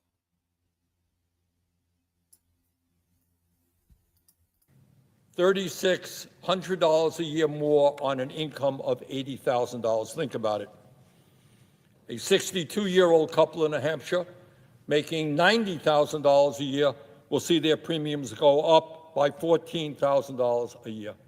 Making $90,000, couple making $90,000, you're going to see your health care premiums go up by $14,000. How do you survive with that kind of increase? In Vermont, my state, if the ACA subsidies are not extended, in Bennington, a couple in their 60s earning $85,000 a year now pays about $830 a month in premiums for their Blue Cross Blue Shield health care. Next year, without these subsidies... I can't do research for you. I cannot do research for you. Not every person who gets food stamps can afford food. There are working poor people out here in the world. There are elderly, there are disabled, there are veterans, there are poor kids, there are people who are working 2 full-time jobs, 3 full-time jobs, and can't afford their bills, and they still can't afford food. What part of that don't y'all get? What part of that don't you get? Because all we hear is you goofy zombies over here talking about, oh, you got to get off your lazy ass and work. How the hell is somebody who's disabled going to get themselves off their ass and work? How the hell is somebody who's old going to get their ass off their lazy ass and work? Stop saying dumb shit. Just saying stuff for no reason. Hey, how about them Epstein files, y'all? How about them Epstein files? They would pay $3,000 a month. Add the deductible and other costs, and they'll spend nearly half of their income, more than $40,000 a year, on health care. Couple in their 60s in Bennington, Vermont, and it is true all over this country, will be spending... I'm going to call you Goofy because I'm not going to call you anything else. I'm going to call you Goofy because you have goofy logic over here. Goofy logic says, tell poor people to get off their ass and work. No, we don't mind giving the rich people our money. We just gave a scammer a whole shitload of money in July, who gave our shitload of money to rich people. Then he gave $40 billion to a whole bunch of other people in another country, and he let our farmers go bankrupt. And these people over here caping, putting on their cape for these rich people. Over here putting on a cape for these rich people.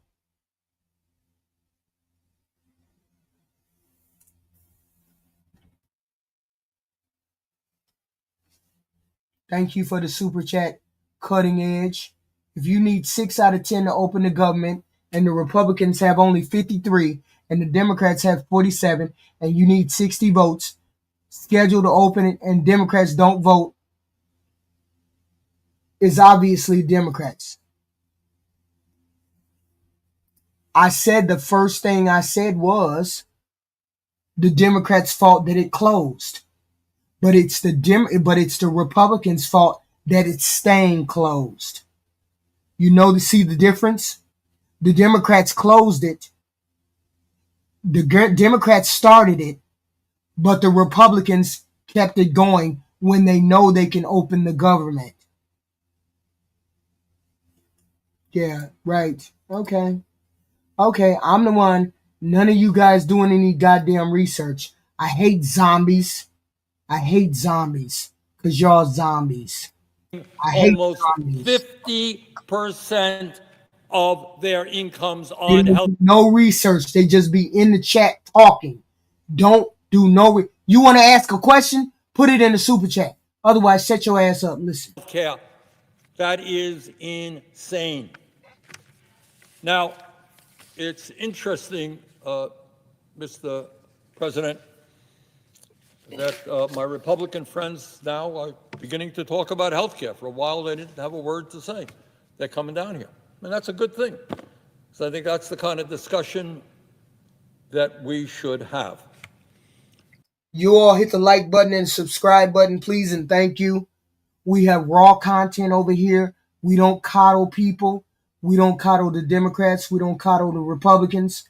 The Democrats started this shit, but the Republicans own it now that they went to court 2 times, said they went to court twice trying to stop the money from being released. This is the Republicans' shutdown because they went to court 2 times to not have to pay the money out.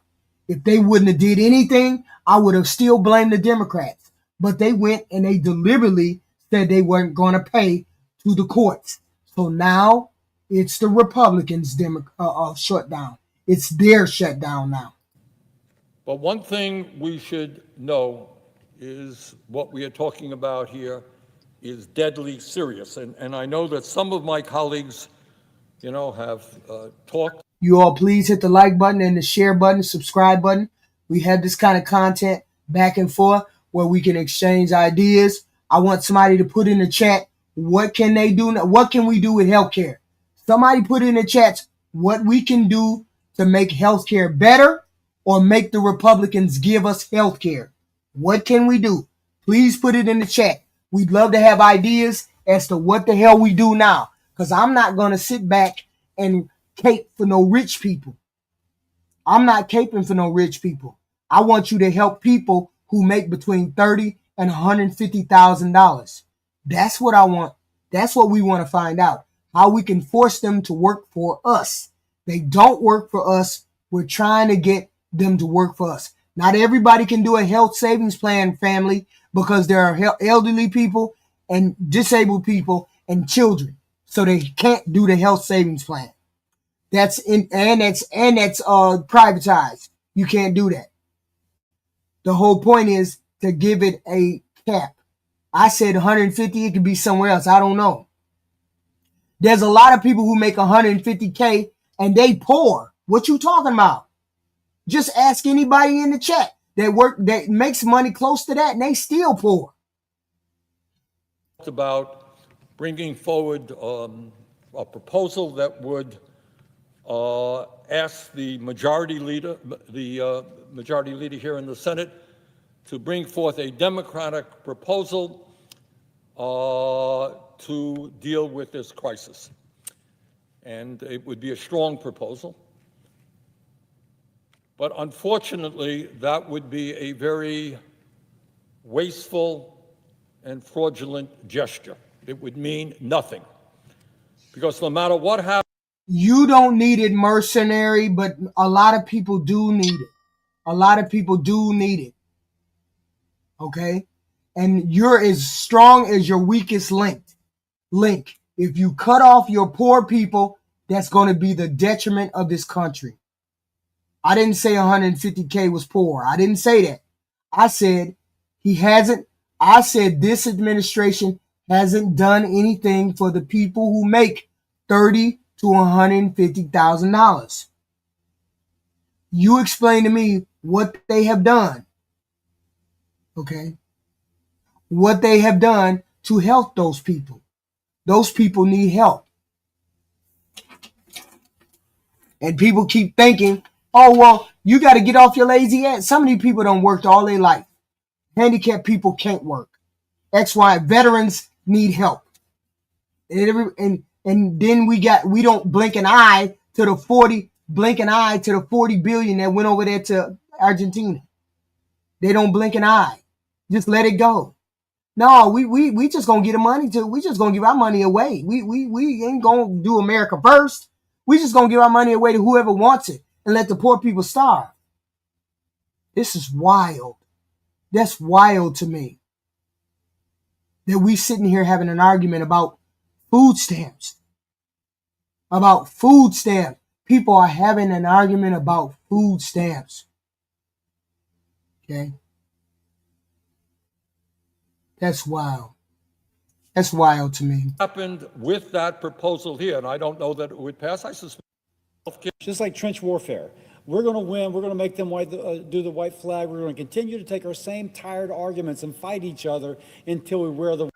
That Doge people, y'all need to go look at that Doge report. DOGE. That Doge report said most of the fraud and waste in food stamps was at the point of sale, not the people.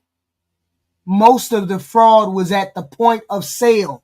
14% of the fraud was at the point of sale. Why do you keep running your mouth talking about they need to get off their ass and stop scamming the system?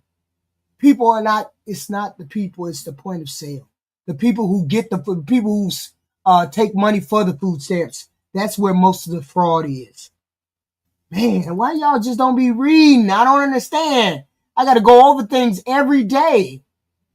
Thank you, at Jamin2076 for $2. Thank you for the super sticker. I appreciate it. I appreciate your super sticker. Please hit the like button and subscribe. We have this kind of content all the time. Sorry for brainwash, Mac. The people with disability, they can barely pay for their medicine. They can barely pay for all of that. Okay?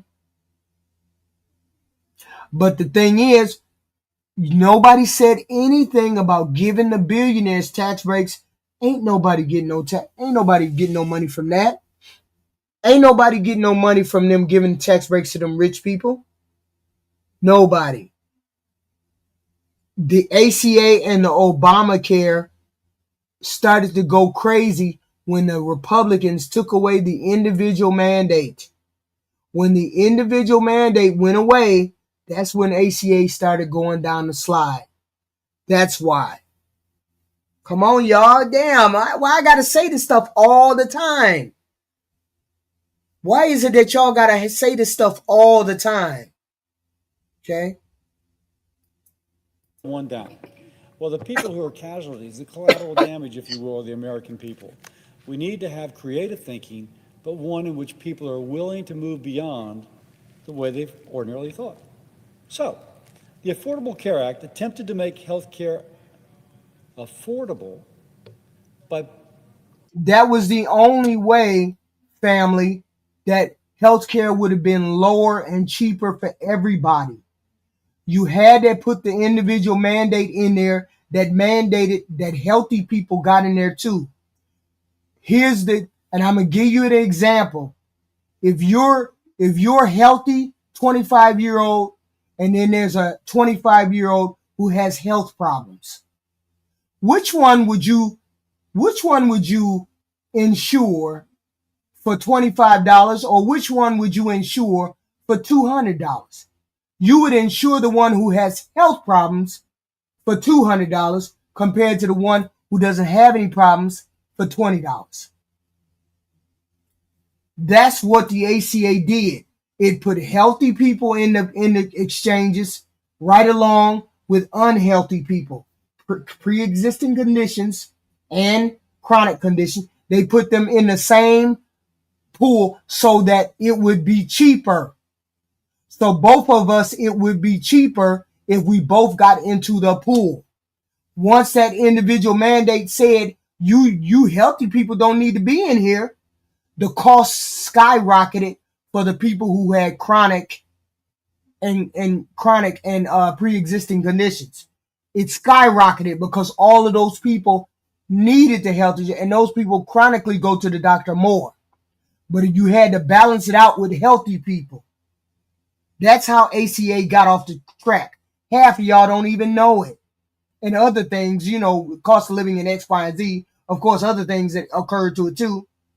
And that's the Republicans tinkering around the edges of the ACA to make it weaker, because they don't want you to have they don't want you to have public health insurance. They want to take it away. That's why they're fighting so hard right now not to give the Democrats this health care, because they don't want to continue to pay it. They don't want you to have Medicare. They want you to just flounder, be in the streets, not have no kind of insurance. All those preconceived conditions, all those chronic illnesses, they don't give a damn. They just want you to die. They just want you to get up out there. That's wild. Nobody talking about illegals. Shut up about illegals. This ain't even about illegals. Throwing more money at insurance companies. The enhanced premium tax credit is the latest example. Next year, it'll send, if it's restarted, it'll send $26 billion to insurers to not lower the cost of health care, but to paper over the premium increases that are part of the increased cost of health care. It's all about illegals on your side. It's all about illegals on your side, truly free, not the Democrats. That's not what we're fighting about. You're goofy. Doesn't make healthcare. Oh, I forgot to ask. Did anybody put in the chat what the big beautiful bill did for people between 30,000 and 150,000? Would somebody put that in the chat, please? What the big beautiful bill did for people making 30 to 150K.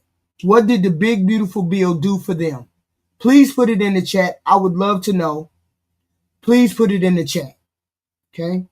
I would love to know. And I would also love to know.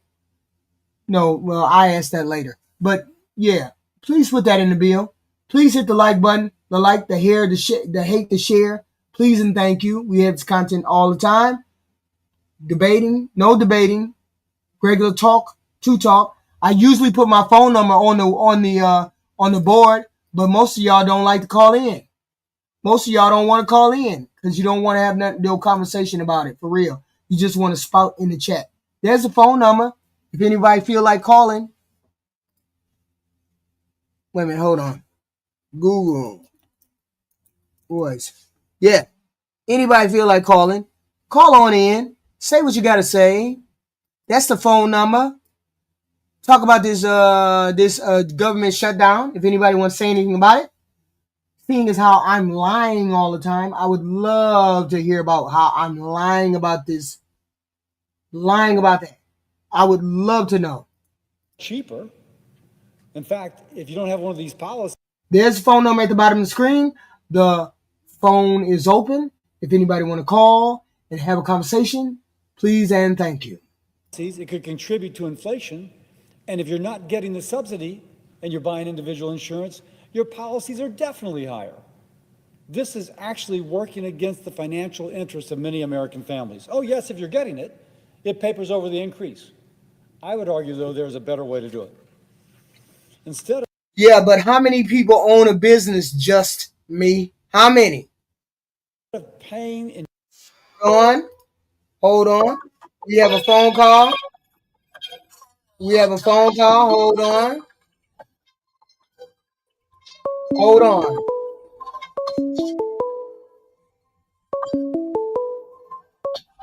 Call from Family Rap Hole. To accept, press 1. To send a voicemail, press 2. Oh, okay. One of those goofy people. We got you. Call back. I would love to know what you had to say. Call back. But that's the point. Conversation about the food stamps or the big beautiful bill. The whole point is We got to deal with what we got to deal with. It started off as a Democrat shutdown. Now it's a Republican shutdown. It is what it is because they went to court 2 or 3 times to stop having to pay out food stamps, having to pay out anything. They went to court 2 times saying they did not want to pay anything. They did not want to pay out any. They didn't want to do anything. They deliberately went to the court and said, we don't want to pay anything. We don't want to do X, Y, and Z. The truth hurts. The truth hurts is over here caping for rich people. She over here caping for rich people. When you come over here and say they need to get off their ass and get a job, that means that you're caping for rich people. You're a poor person caping for rich people. That's wild to me. That's why. It has nothing to do with illegals. It has nothing to do with illegals. And maybe I don't know, maybe y'all don't understand the English that I'm speaking. Maybe I'm speaking something crazy. I don't know. You all hit the like button, the share button, subscribe button, please and thank you. We have this content every day. The Democrats started this shutdown. I'm fully ready to admit that. Can admit that. Oh, full stop. They started.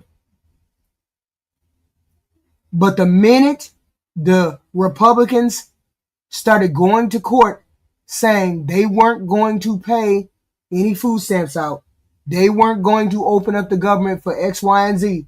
The minute they did that the first time, okay, fine. The minute they did it the second time, now you own this. You own this now because you went to court and told the court that you weren't going to open it up. Even when the court told you that you could open it up, that you had the funds to open it up, you said you weren't going to open it up. You said you weren't going to pay out the food stamps. So this is a Trump shutdown. This is a Republican shutdown because they went to court 2, 3 times to say they weren't going to pay. Say they weren't going to open up the court. You want a question answered? Please put it in a super chat. You want to debate a question? Put it in the super chat. You want to ask me a question? Put it in the super chat. That's just that simple.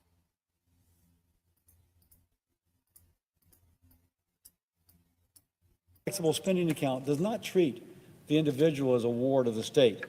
It treats them like a capable consumer. Yes, who can decide they were where to go guilty at the beginning. in Now a they're way not. which is best for they and their family. Now, some ask, won't this cost money? Did y'all not see the exit polls on Tuesday? Did you all see the exit polls on Tuesday? The exit polls on Tuesday said 59%. Somebody said the 69% ain't true. So it must be 59%. Maybe it's 59%. I could have made a mistake. 59% of the people who came out of the booths after they voted, 59% said it's the Republicans' fault that the government shut down. The Republicans have all 3 branches: House, Senate, White House. It's their fault because we know that they can we know they can open up the government. We know this. No, Tuesday night polls were Democrats and Republicans, Goofy. Not all Democrats went to the polls. Some Republicans went to the polls too. Republicans went to the polls too. And they all said, 59% said it's a Republican fault. So they're losing the argument. They just are. Because you guys run the government. You guys run the government. Republicans run the government. It is what it is. Okay? So you should have been, and you went to the court 3 times and said you weren't going to open up the government, even though you had the opportunity to open up the government. You decided not to open up the government. Yeah, it don't make no sense, Peace. It makes no sense. You want to say something, put it in chat, super chat. Makes no sense. This is a Republican shutdown, and that is what all the polling has said. And it wasn't a CNN poll, it was a Fox News poll. Goofy. Yeah, about the same as the enhanced premium tax credits for the first year.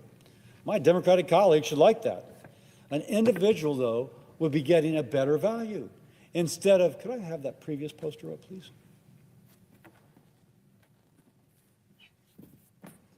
Please.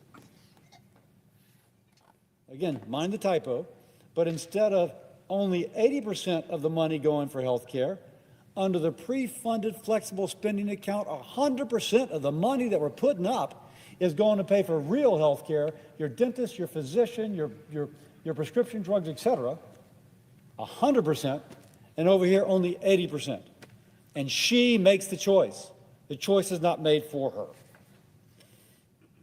Now, as I conclude, let me point out a real irony. And I've not wanted this to be partisan at all. I am asking for Democrats and Republicans to come together and find a solution to reopen the government, to pay the people who've been working, and to make sure that those people traveling over Thanksgiving actually have an airport that's open that they can go to. So let's just move beyond our trench line, and let's actually think creatively. And can we give just a little bit to find something which benefits the patient, but may also get us out of this situation? I think the American people are as mad as hell, and they're not going to they're just not going to put up with it anymore. Right. We got to be responsive to that. It's the right thing to do. But let me conclude by pointing out the irony. These enhanced premium tax credits, they're a direct result of a workaround to a portion of Obamacare that was not fully implemented. So Democrats are fighting to keep something which is a workaround for something that Republicans formally objected to. Yes. And frankly, Republicans are kind of supporting something that is in line with what Obamacare tried to do. The roles have been flipped. But because one side proposes it, the other side reflexively objects. Let's just stop that. Why don't we just say right now we're actually going to listen as opposed to automatically object because the other side puts it up. So the choice is before us. We can keep on paying insurance companies to hide the cost of the health care, buying confusing bills and rising premiums in a system which actually raises the cost of premiums for some, or we can trust Americans with the tools to pay for their care directly at fair prices with total transparency. If we can, it puts patients first, not insurers. It encourages competition, smart choices, and it begins to make healthcare truly affordable, not by inflating subsidies, but by unleashing the power of an informed consumer. You all stay focused. Stop talking about stuff that has no relevance. I see dumb shit in the comment section. KKK, goofy. Stop talking about stuff that makes no difference. We're talking about the American people and America first. That's what we're talking about. Putting Americans first. Okay? Americans need health care. America needs food stamps. Stop talking goofy like you don't understand that. The whole point is to stop caping for the rich people. They keep caping for the rich people. Why don't you just talk to the chat then, Tommy Bear? Do that, zombie. Do that thing, zombie. Now, I'll finish by saying we got to open the government. I mean, we can't even write this legislation unless we have the government open. But you've got this chairman's commitment that we are going to have a hearing in the Help Committee in November on how do we address the issue that is before us right now. And then I will finish by saying, as a physician who used to work in a hospital for the working uninsured, who saw middle-income families that could not afford their insurance and could not afford their health care, I am personally deeply invested in not just reopening the government, but making health care affordable again. Yeah. I just ask people in the chat, please state your facts. That's what you do when you come over here. You come over here and you call people dumb. They don't understand. They don't get it. X, Y, and Z. I call you zombies because you don't do research. You just come over and say somebody's lying, and you never have any research with you. I stated facts, stuff that people already know, and I'm a liar. That's the weird part about it. The Democrats did start this shutdown. The Republicans did go to court 3 times and say they couldn't release funds when we know they lied. They did do that. It is true that the Republicans don't want you to have health care. They want it to be privatized. They kicked y'all off of Medicaid and food stamps in the summer in July. Those are facts. I'm still trying to figure out where I lied about anything. You can't prove me wrong because I'm not lying. That's wild. It's wild. I gotta quit fighting with you zombies. You zombies don't do research. That my Democratic colleagues not to oppose this idea just because it's a Republican proposing it. And I will say that as a Republican, I will do my best to listen to them. With that, I yield. Senator from Wisconsin. As my colleague from Louisiana wishes we were all here voting on the deal that our colleagues on the other side of the aisle had taken yes for an answer to open up the government. I wish that's what I was on the floor here today to do. That not being accomplished, what I was hoping to be able to do is once again offer a unanimous consent request to pay the people that are working. Came down to the floor 2 weeks ago with the Shutdown Fairness Act to pay the people that we're forcing to work. Pretty common sense. Did not include furloughed workers. The other side objected. I agreed to add furloughed workers. Worked with them over the last couple of weeks. Came on the floor yesterday, offered that unanimous consent request, and there were more objections. So we offered a vote. So let's proceed to that bill. Wait a minute, hold on. Tom, explain to me why they went to court. Why did the Republicans go to court and say they couldn't release the funds?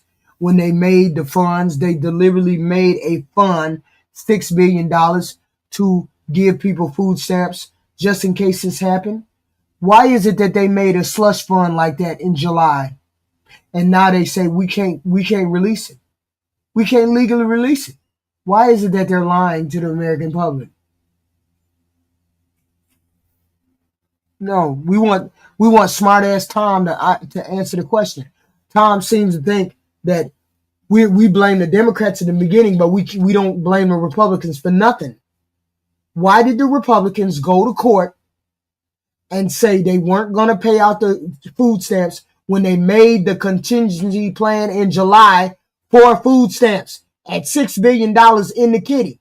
It was a kitty for food stamps in July that they made. Why is it that they didn't want to pay out the kitty food stamps? Why did they go to court 3 times and say they could not release the funds? I ain't asked nobody else to tell me. I said the jokester, the zombie Tom. He knows who he's talking about. Why is it that they went to court 3 times and said they weren't going to release the food stamps? And if you don't answer me, shut the hell up, because you don't know what you're talking about. They went to court 3 times and told them they couldn't release the food stamp. And we know they're lying because they made it. They made the slush fund just for food stamps. Don't do no research. Just be up here talking. I don't know what you're talking about, Tom. Answer the goddamn question. Don't worry about what the fuck I said. You know what I'm saying. Answer the question. Why did they go to court and say they couldn't release the food stamp funds when they made the contingency, they made the kitty for food stamps back in July? $6 billion they put together to pay food stamp people if we went down in a emergency shutdown. Why is it that they went to court saying they weren't going to pay it? They didn't want to pay it. Why? The Republicans said they weren't going to pay it. The Republicans put it together. Why is that? Why did they go to court and say they didn't want to pay it?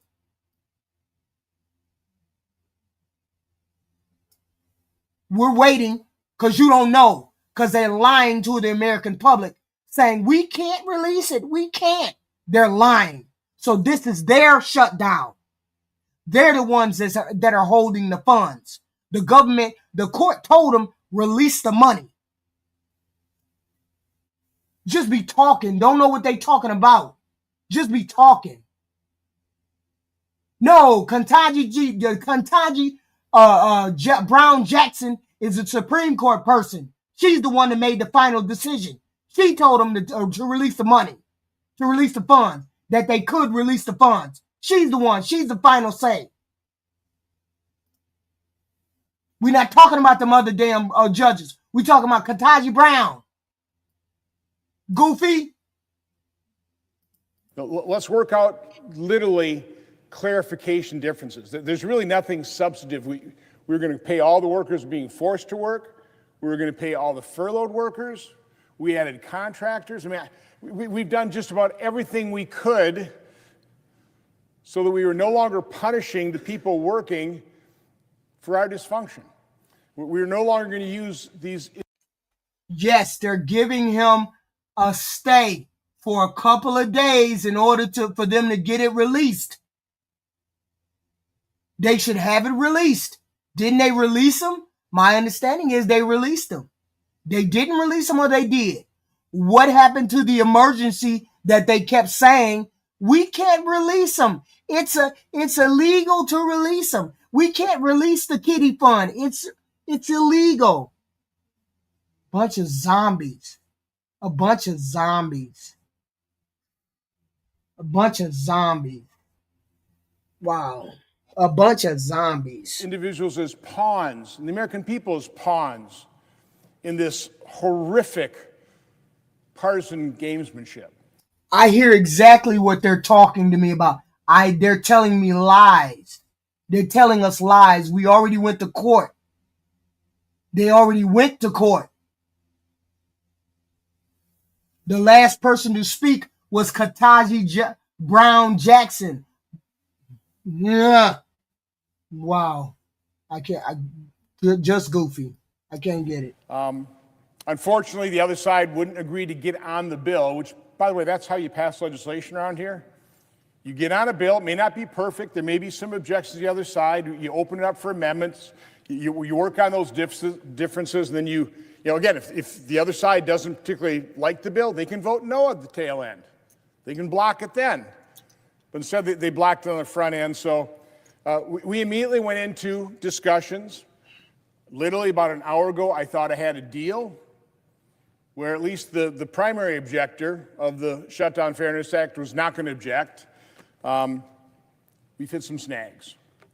So unfortunately, I don't think in today's session we'll be able to offer that for unanimous consent request, but I do want to tell my colleagues we are still working hard. I can do everything I can to accommodate, to clarify the bills, to let the folks on the other side know, no, we're not creating a slush fund. We're not giving the president discretion to use this money wherever he wants. We're not excluding certain workers. We're not giving the president the ability to include or exclude. We're including all the workers. So again, I will continue to, and my staff is working overtime. God bless them, doing everything they can to be able to offer this. If we don't have a deal tomorrow, at least, I'm literally hoping and praying that folks on the other side of the aisle will, at a minimum, stop using federal workers, the American public, as pawns in this partisan gamesmanship. But doesn't look like we're going to be doing that tonight. But as long as we got some time on the floor, I guess what I'd like to do is I'd like to discuss a hearing we held earlier in the week in my permanent subcommittee on investigations. It was titled Assessing the Damage Done by Obamacare. I hate to report the folks on the other side refuse to acknowledge the very obvious damage being done across the board by Obamacare. I had three witnesses, and we kind of did this in three different categories. The first category was talking about the damage done by the consolidation of industries across the board in healthcare. If you want lower prices, I come from the private sector. What the free market guarantees is basically three things: the lowest possible price and cost, the highest quality, the highest level of customer service. Now, it's not perfect, but there's no economic system that works better than that. The problem we have in healthcare is we've largely driven free market principles out of healthcare. We have a third-party payer system. Decades ago, patients paid 80%, 80 cents on the dollar for the healthcare they received. Today, they pay about a dime. Somebody else is always picking up the tab for the specific procedure. Now, we pay dearly in taxes, in insurance premiums, but it's disconnected from the actual point of sale, from the actual cost of procedure. So there's no transparency. Doctors don't know what things cost. The provider, it's some accountant, and I love accountants. I'm one of them, but it's some accountant in the provider's back office dealing with some accountant in the insurance and some accountant in CMS or whichever third-party payer. So we had a complete breakdown of price transparency because we don't have free market principles. We don't have consumerism, true consumerism in healthcare. But this is a chart that the senator from South Carolina put up yesterday. I think others have used it as well. That really makes. Here, I'm finna help you out, Tom. I'm gonna give you this. I'm gonna help you out. Congress did appropriate a contingency reserve for the supplemental assistance program that can be used in certain circumstances when a regular appropriations lapse. Yes, they did make a fund for food stamps. They decided they weren't going to use those.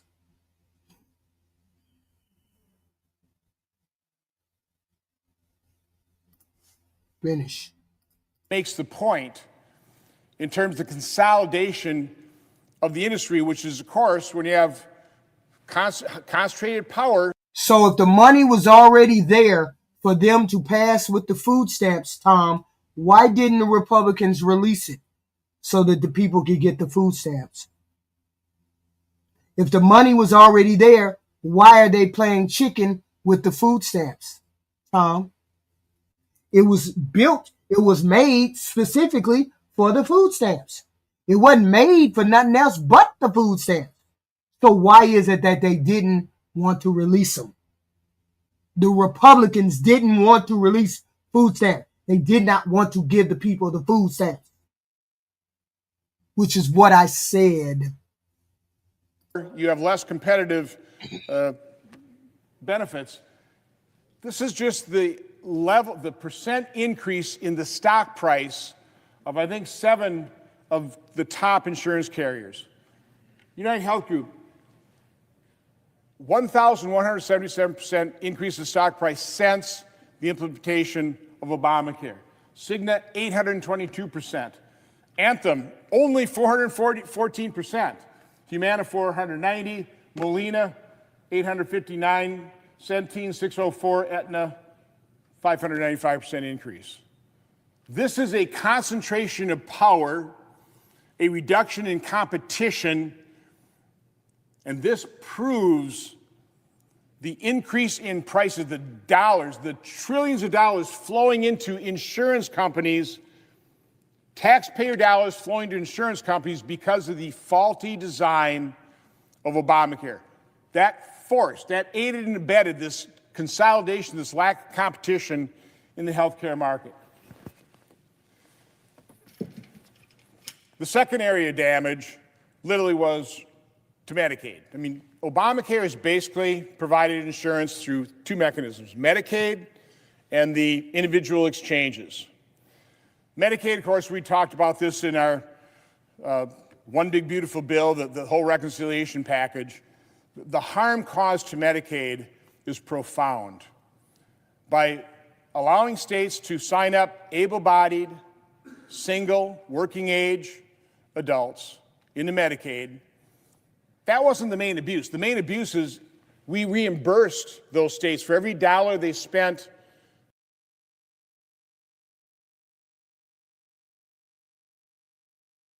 This is a disaster, Billy Henry, idiot. This is a disaster. What are you talking about? The funds were put together for food stamps. What are you talking about? For a single able-bodied adult, they get $9 as a federal reimbursement. That compares to, for every dollar spent on a disabled child, the states get $1.33. So that has led to rampant abuse. I would call it legalized fraud. Provider taxes, provider fees. That's not health care. But the American taxpayer is picking up the tab at a ratio of 9-to-1 for those state-directed payments and, again, provider fees, provider taxes. It's also crowded out services for the disabled. There was an excellent article in the Wall Street Journal written by the father of a 17-year-old. The question is, why were they fighting not to even release that? Why were they fighting not to even release that, Tom? Severely autistic child. And God bless this family. They're taking care of this child at home. But they could use help. And so what they were hoping for is to be able to have access to home health care. They're on a 10-year waiting list because those providers would much rather service an able-bodied Medicaid Advantage adult as opposed to a disabled child. So again, we've crowded out those disabled children from Medicaid providers, and of course we've cost American taxpayers hundreds of billions of dollars. Provider fees, provider taxes, which unfortunately we weren't able to fix. The third area of damage done by Obamacare is in the individual markets. Now, I bought health care for 30 years. Every year we negotiate with the insurance carriers. I remember early on when we didn't have 100 employees even, and so I'm very familiar with the small employer group markets. Probably about 3 or 4 years into my buying health care, because of competition, we had an insurance carrier come in and say, you don't even need to have deductibles or out-of-pocket maximums. We're going to match your insurance rate, 0 deductibles. I thought, great. I mean, what a great year for our employees. They didn't pay a dime for anything. And the insurance rate was what we had the previous year. Well, of course, the next year, they jacked up our rates 40%, so I had to go back in the market. But that's just an anecdotal story of how competition actually worked. Now, again, I don't have the exact figures, but I do not recall, in the 30 years of buying health insurance, ending in about 2010, I don't ever recall a deductible, a per-person deductible. And generally, the way a family plan would work is you have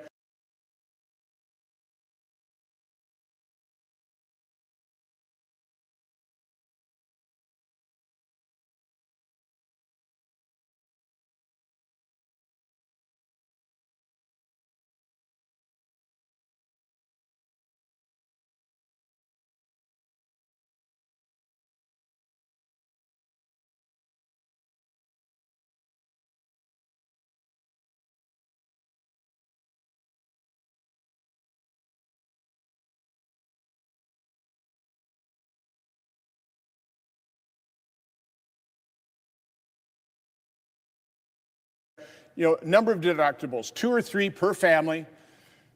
I don't recall one ever higher than $2,500, with an out-of-pocket maximum with the copays, the 20-80% copay. So a family would maybe have one person with illness, they'd go through their $2,500 deductible, and then if there are charges above that, 80-20 split, up to a maximum out-of-pocket of $5,000 per year. That's it. That's the most. Again, that started out back in the early 80s, started out maybe $100 deductible with a maximum out-of-pocket of $1,000. But again, that all, because of inflation, by the time I elected, it was about $5,000 maximum out-of-pocket. What has happened because of Obamacare, the faulty design of it, forcing the small percentage of people on the individual exchanges to pick up the full cost of pre-existing conditions. Back when I was buying insurance, we had something called high-risk pools. They weren't perfect. Now he's talking about people having high premiums because of pre-existing conditions. They wouldn't be having these problems with pre-existing conditions and chronic conditions if the Republicans would not have taken the individual mandate away. They took away the individual mandate, which helped the cost to stay low. We had other factors, of course, you had cost of living and X, Y, and Z or whatever, but they still were lower than a regular priced insurance plan. And people know how much insurance is right now because you pay what you pay because of the individual mandate is gone and other factors. But the individual mandate was the primary reason why why the payments in for ACA and Obamacare were reasonable for people to pay because we had other healthy people in the program. When they decided that they didn't want the healthy people to be in the program and you could just vote, buy whatever insurance you wanted to buy, you didn't have to have the individual mandate, that's when ACA started going down the tubes. That's when who was left on the ACA was chronic conditions and pre-existing conditions, and that was what it wasn't considered unconstitutional. They just defunded it. The Republicans just defunded what is it called? They took away the penalty. They took away the penalty for not paying for insurance. And therefore that took everybody off the insurance. Stop it. It wasn't unconstitutional. It wasn't found to be unconstitutional. Stop it. Some modifications, we could have completely covered people with pre-existing conditions, but the way they worked is every insurer that sold products in the state had to basically take on people high risk. So as I'm buying insurance, let's say I had somebody who was diagnosed with Republicans cancer. don't have an option. Insurance carrier would come in. So people and they ask would do out. something they call You ask out for insurance because the Republicans don't have nothing to see why y'all keep harping on ACA and Obamacare. I don't see nobody trying to replace Obamacare or ACA. If you ain't got nothing to replace it, then try to make it better for the people. The Republicans don't want to try to make it better. They don't want nobody to be on health care. That's the problem. They're beating it down, and we got goofies in the chat helping them beat down insurance for the poor working man. The poor working man can't get no insurance because you got goofies in the chat beating down the only insurance that they could get if they don't have a regular job. That's wild. Caping for the rich people. That's wild. laser out that individual. Not a problem because that person right away would go into the high risk pool. And there's so many different options in terms of deductibles, that type of thing. We could buy a plan for that individual from the high risk pool, pretty much the exact same rates as we were getting, the exact same deductibles. If that person had a remission of cancer, no longer lasered out, he came back into our plan. It worked beautifully. It was funded by everybody. Everybody that had, employer-sponsored care, anybody that had insurance policy, a very small percentage was assessed to pay for that high-risk pool. Now, every state was different. Some states were adequately funded, some that weren't. I think Maine had an excellent high-risk pool. But Obamacare dismantled all of that and put the cost of those people with pre-existing conditions that are high risk on the backs of a single-digit percentage of the American population, causing insurance rates to skyrocket. When you hear our Democrat colleagues come to the floor and say, premiums are going to double and triple, well, first of all, that's not true. Gross premiums are going up an alarming 26% nationally, but they're not doubling and tripling. Not employer-sponsored care, not for most people on the exchanges. What's happening is the net premium after subsidies for people over 400% of the poverty line that no longer get a subsidy, those people could be experiencing double or tripling. As I said, where is the health plan that the Republicans said they were going to put forward? If they really wanted to help people get a health care plan, they would have put one forward. We haven't seen their health care plan yet. Where is the Republican health care plan? That's all I hear is bashing. The Republicans have never wanted to give you a health care plan. Never. and you're never going to get one under a Republican rule. You're just going to be paying out of pocket for real. And then they don't want you to get on Medicaid because then the government has to help you pay for stuff. It's just a concept. They don't.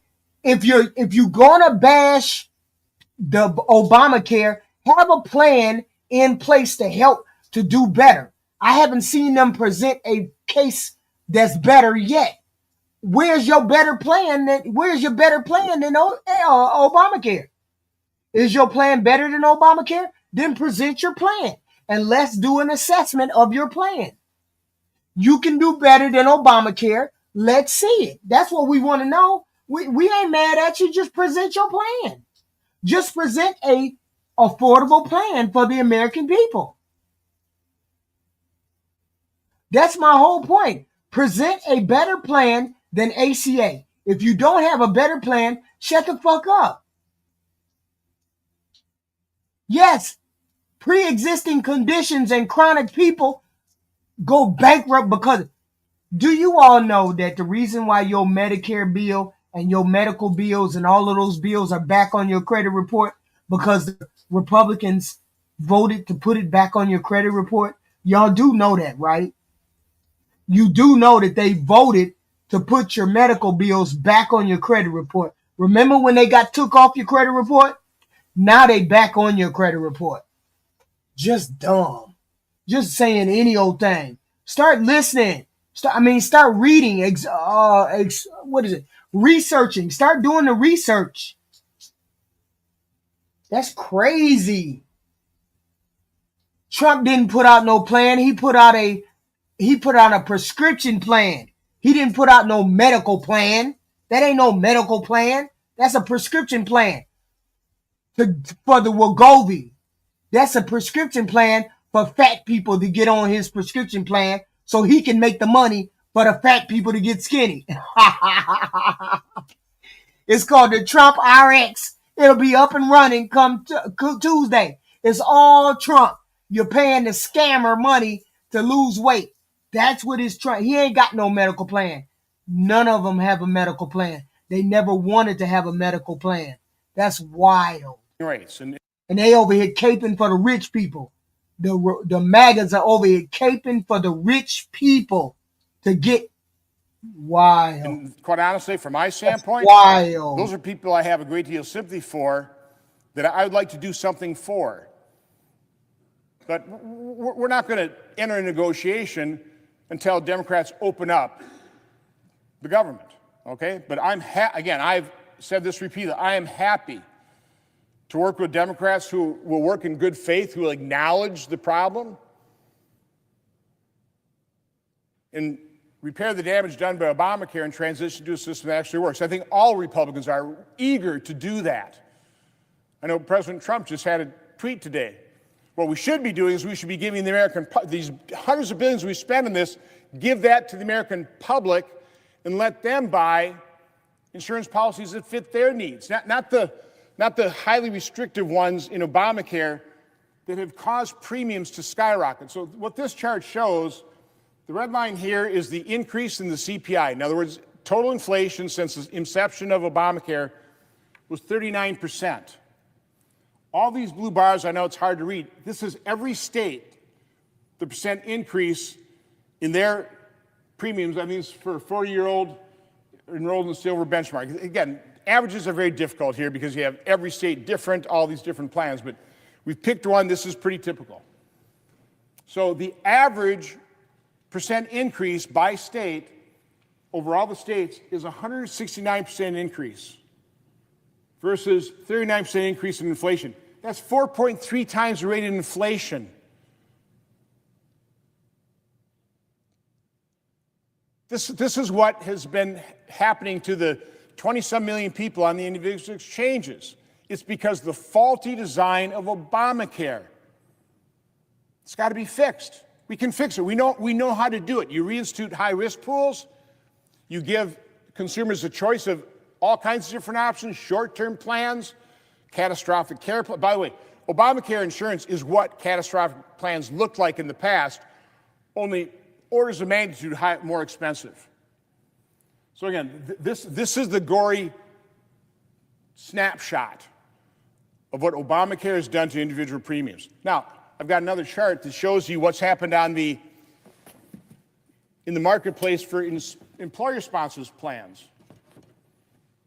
You don't see anything up here at the over 300% level. You see really quite consistency because Obamacare didn't impact employer-sponsored care anywhere near to the extent that it did. Now, it's still way too high. On average, employer plans increased 74% since the inception of Obamacare. A lot of this is driven because of what Obamacare has done in terms of consolidation of every part of the healthcare industry.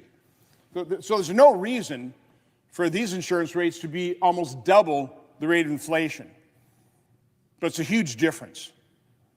It's a huge difference because there's greater freedom in the employer-sponsored insurance plans than there is in the very prescriptive Obamacare. This last chart, I'm glad I had it because in the hearing, my ranking member, the senator from Connecticut, made the statement that I don't know anybody who's been harmed by Obamacare. Huh? What? I mean, I already mentioned the consolidation of the industry. I mentioned the disabled child is being crowded out by an able-bodied, working-age, childless adult. I already talked about the dramatic increase in premiums for everybody. But the Democrats' own witness, a mom from Wisconsin, was a victim of Obamacare. This isn't exactly what her premiums are because she quite honestly didn't have all the information, but she had a few key pieces of information that we could go to look at Obamacare exchanges, come up with the premiums, but this is showing you what's actually happening, okay? This individual, a mom, 2 kids, great person, is a victim of Obamacare. In 2016, her employer dropped coverage because Obamacare gives small employers a great out of not having to put up with the rising healthcare costs by just saying we're not going to buy group insurance anymore. But trust me, I never liked having to buy group insurance for my employees, but you had to do it to be competitive. You had to provide insurance. Again, I'd never want to see any of my employees go uninsured, but now you've got an option. And so a large number of particularly small employers are dropping coverage and forcing their employees into exchange. So in 2016, she got forced into these changes. Now, she initially bought a silver plan. It cost her $1,000 a month. Again, to me, some of you who bought insurance, 15 years ago, unbelievably high insurance rate. $1,000 a month, unheard of back when I was buying insurance. So anyway, that was too expensive for her. So a couple of years later, she actually transferred to a bronze plan that she could afford. It cost her $250 a month. But it had a $14,000 deductible. Again, I said earlier, when I was buying it, out-of-pocket maximum for families was like $5,000. A $14,000 deductible, that was a catastrophic care plan. They were dirt cheap. So anyway, so they signed up for that plan. Unfortunately, they have some big health care bills. And her husband had to take out an $18,000 home line of credit. $18,000. This is the Democrat witness, a true victim of Obamacare. Now, of course, she's coming in, very sympathetically, asking us to extend the temporary enhanced subsidies. But this is what people need to understand. They obviously are under 400% of the poverty line because she's still getting subsidies. So look at the annual figures here. In 2025, with the subsidy, her gross premium, again, when the Democrats say, they're doubling premiums, they're talking about the net premium. But the gross premium was $15,000. She got a subsidy of almost $10,000. So she's paying $5,500 a year. Now, remember, in 2019, she had a silver plan. She was paying $12,000 a year. So now with the enhanced subsidy, the temporary COVID one, again, remember, Democrats are the ones that chose it to expire. She's paying about $5,500. Fast forward, if she loses that enhanced subsidy, she still gets more, she gets a higher subsidy. She's still going to get $10,000, but because her gross premium, because of the faulty side of Obamacare, is going from $15,000 to $19,000, yeah, she's going to experience almost a $3,000 increase in her premium. But not because the enhanced subsidy went away, she's getting an increased dollar amount of subsidy. It's the dramatic increase in premiums that's driving this. And as we stated, we know why the cost of going up. Well, the cost of going up with everything because of these tariffs and because of what's happening with the insurance companies and this and that. We know why the prices are going up. But the whole point is those prices would have been under control if they wouldn't have took away the individual mandate, because if it's a big gigantic pool of people being covered and most of those people being covered are healthy, the premiums are going to be down. If I got 2 people who have chronic conditions and then 80 people who are healthy, the premiums obviously are going to be low because we have more healthy people than people who have chronic illnesses. This person is not talking in terms of what they did to weaken Obamacare. We got the goofy people running around. Oh, you stepping on my rights. You making me pay for X, Y, and Z. I gotta pay for this. Chronic people who have chronic, like they have high blood pressure or they have diabetes. Those are chronic illnesses, okay?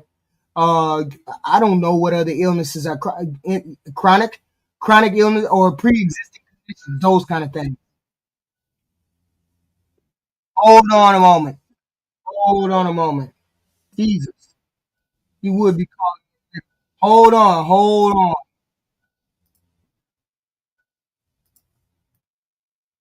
Keep calling.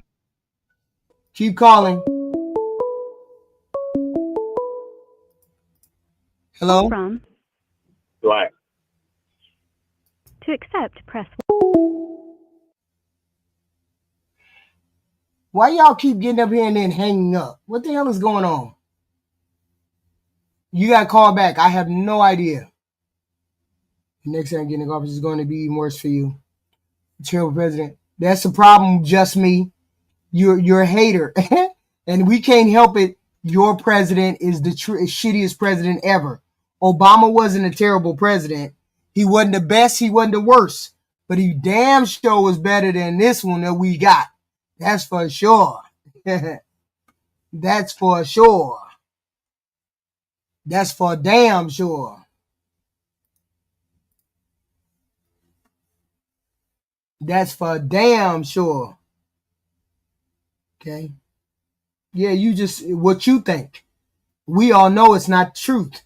We could see by the crowds that we could see by his crowds that he wasn't the worst one. He wasn't one of the worst presidents. Wasn't one of the best presidents, but he ain't the worst. The worst is your guy. Your guy by a mile. Your guy by a mile. Everybody agrees upon that. Even your Republican people agree upon that.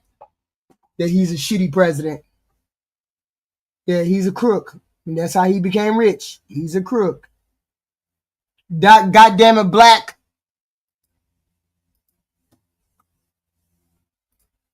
Let me get back to my... Don't call me on... Don't do that. And I'll close on this point because I see the senator from Florida, who, by the way, knows more about health care probably, maybe than anybody in America. Don't hate, because I know you just tried to call me. You hung up and then you didn't call back. Certainly in this chamber. And he's got some great ideas on how to fix and repair the damage done by Obamacare and transition to a system that will actually work based on a competitive model. But the other point I want to make, because of their rhetoric, because of their demagoguery, Democrats are pretty well, I think, scared. Of course, that's their tactic, right? Let's scaremonger.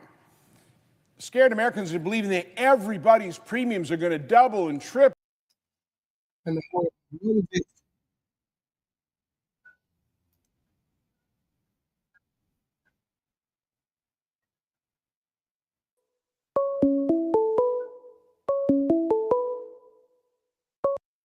Call from. Right. To accept, press 1. To send a voicemail, press 2. Black. Good afternoon, HQ, and to all your crazy chat people. Jesus Christ, these are some strange people. Is this guy talking a Republican or a Democrat? He's a Republican. And so, are they talking about opening up the government, or are people just gonna still be missing out right now? They're trying to say that the Democrats are holding the government open, holding the government closed for some shitty insurance. That the insurance is shitty and they shouldn't be holding out because of shitty insurance. That's basically what they're saying. Oh, you talking about the ACA? Yeah, they're talking about the ACA. That's what he's talking about. The ACA is so shitty. The ACA is so shitty that we shouldn't be holding the government up to care about the ACA. That's basically what he's saying. Oh, okay. Yeah, and I kind of agree and disagree with you on the well, I mean, I think I agree with you totally on the individual mandate that them taking it out destroyed the ACA, but I don't agree with them taking it from people in the first place, though.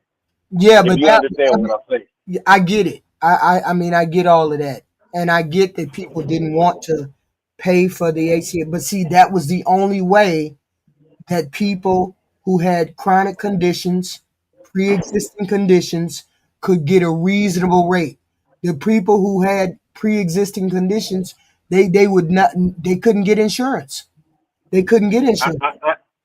I understand that, but and I know the people with pre-existing conditions and stuff like that is a smaller level, and the healthy people are at a larger level. Right. But I think that was totally, because I had to pay that penalty one year. Like when I first started my business, I didn't have insurance through a job, right? And I had to pay that penalty one year, and it was I mean, it wasn't horrible because my business took off, but it was pretty expensive. I think it was like $75 a month over, like 18 months that they penalized me that I didn't have insurance. Right. So it added up to like a couple of grand. But I understand what you're saying, but I understand completely that no, you just one of those people. You just one of them people that don't want to be forced to do anything unless you are the one who said you just don't want to be paid for other people's stuff. I mean, I get that. There's a lot of people who say that. There's nothing wrong with that. Can you blame anybody for that? Though? No. I don't blame people for it, but I don't blame people for it. But in order for everybody to be able to afford medical insurance, and you have to agree, you have to understand that there's people who got chronic illnesses, elderly, handicapped, old, people who work jobs that can't afford to have there's people who can work at different jobs and they never can afford insurance. This was the only way. Yeah, I understand that. Like at Walmart and stuff like that. Right. I understand so that. I'm saying I don't think I should have to pay for them. Yeah, but you are not paying for them. You're paying for you. Just by you being in the room, there's able-bodied people in the room. Therefore, we don't have to charge these broken leg folks as much because we got people who can walk in the room. We got people who walk in the room and then they're good. And I don't have to worry about, paying for these people that are sick. Just for you to be in the room, you help them. You don't pay for them. You pay for yourself. And your rate is cheaper. Their rate is cheaper. and then they get well, the funds. well, when I checked my rate through Obama, like when they said that I had to have it, Mhm. it was like $435 a month, Like and at that point, $100 a week. right, Okay. right, and at that point, I said, well, I would just much rather pay the $75 a month penalty versus paying um $400 Right, a right. month That just makes for sense. myself. That makes sense, and that makes sense. That makes perfect sense. You'd rather pay the 75 than 100. I mean, that makes sense. I would have did the same thing. But I'm saying you understand why they needed you to be in that pool, so everybody's would be cheaper, cheaper, cheaper, right? Most people, it would have been cheaper for X, Y, and Z. You're a healthy individual human being. I don't know. I've never tried to get the Obamacare. I've never had to, so I don't know how it fleshed out for most people. But I'm saying that why they just won't put elderly and handicap on Medicare? Why do y'all I thought that's what they were on after the age of like 62 or 65. Aren't they on Medicare at 62 or 65? I'm not sure how it works. I know you can apply, but that don't help. That don't help other people. I don't know who it doesn't help the veterans. It doesn't help the regular the working people who are working and they can't get no insurance. They can't afford insurance. It don't help the Walmart people. It don't help none of them. Obamacare is the only thing. Obamacare is the only thing they can get. They can't get the because they make too much money for the medical and Medicaid. So what do we do with those people that's in the middle right there? Yeah, I don't know. I don't, and that's why I say and I just gonna be a second. I know it's a pretty hard thing. I just, I hear you up here railing against the machine, raging against the machine. I say, oh crap. But yeah, I don't. Yeah, but I don't agree with, and I think HQ, a lot of us hard working Americans, we don't really care about people that may be on it. Like I said, if it's a kid, if it's an elderly person, if it's a handicapped person, 100%. And I bet everybody in the chat is agreeing with me. Those three people deserve the health care. Yeah, but what about the Walmart? What about the Walmart people? Well, Walmart is like the largest non-government entity in the country. They should be supplying the insurance for their people. And if they're not doing it, you as a person can always go to another company to work that give you insurance, AQ. Yeah, but what if you're not able You know what I mean? So that's like a personal choice. Like you can always leave a job and go to another. And that's when guys like us are looking at it. That's what we're all saying. You can always leave the company you're going to and go to another company and work.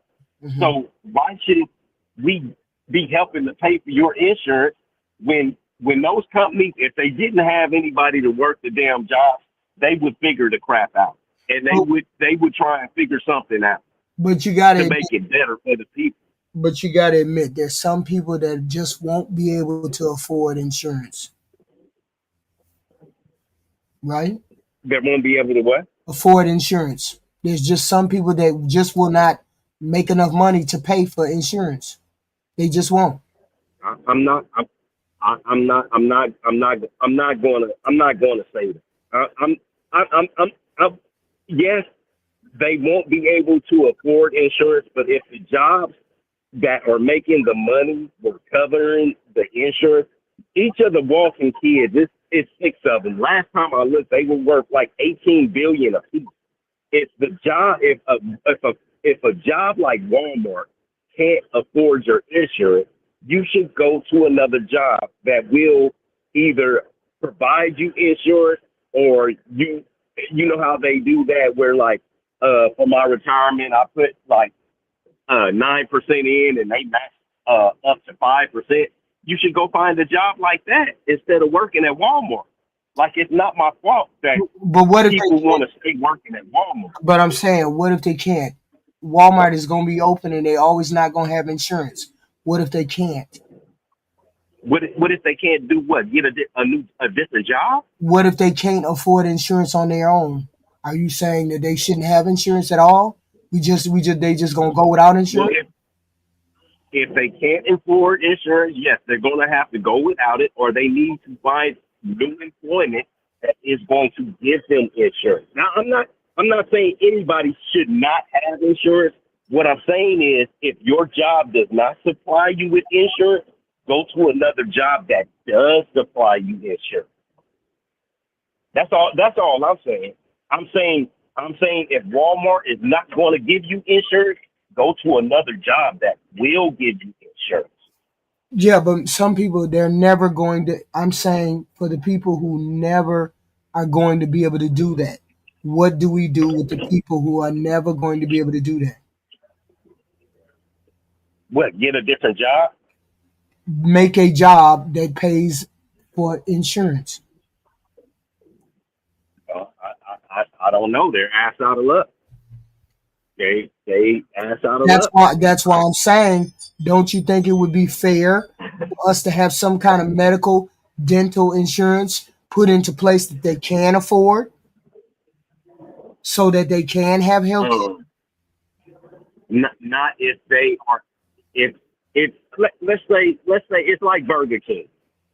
Most kids get a fast food job, or they work at Ross, or whatever when they're young, right? If they stay there forever, that's their fault. Like, if you're grown and working at Walmart and they're not giving you insurance and you have kids, that's your fault. That's nobody else's fault but yours. So what if I don't have enough education to get a different type of job? I change my job, I get 2 or 3 different jobs, and I still can't afford medical insurance. Shouldn't the government or somebody have some insurance? You don't need an education to get HQ. To become a plumber, all you need to do is go to school for a year. Why is it that every time I come up with a scenario, the first thing you say is they need to pull themselves up by their bootstraps? Why is that? I have never said that. What I am saying is, as a person, you progress in life. You've just said a version of that. That's all. You've said a version. You haven't said that directly. No. But even you as a person, you have progressed and moved your way up through life. You got 3 different degrees. Like, everybody has the capability of doing what you as a person has done.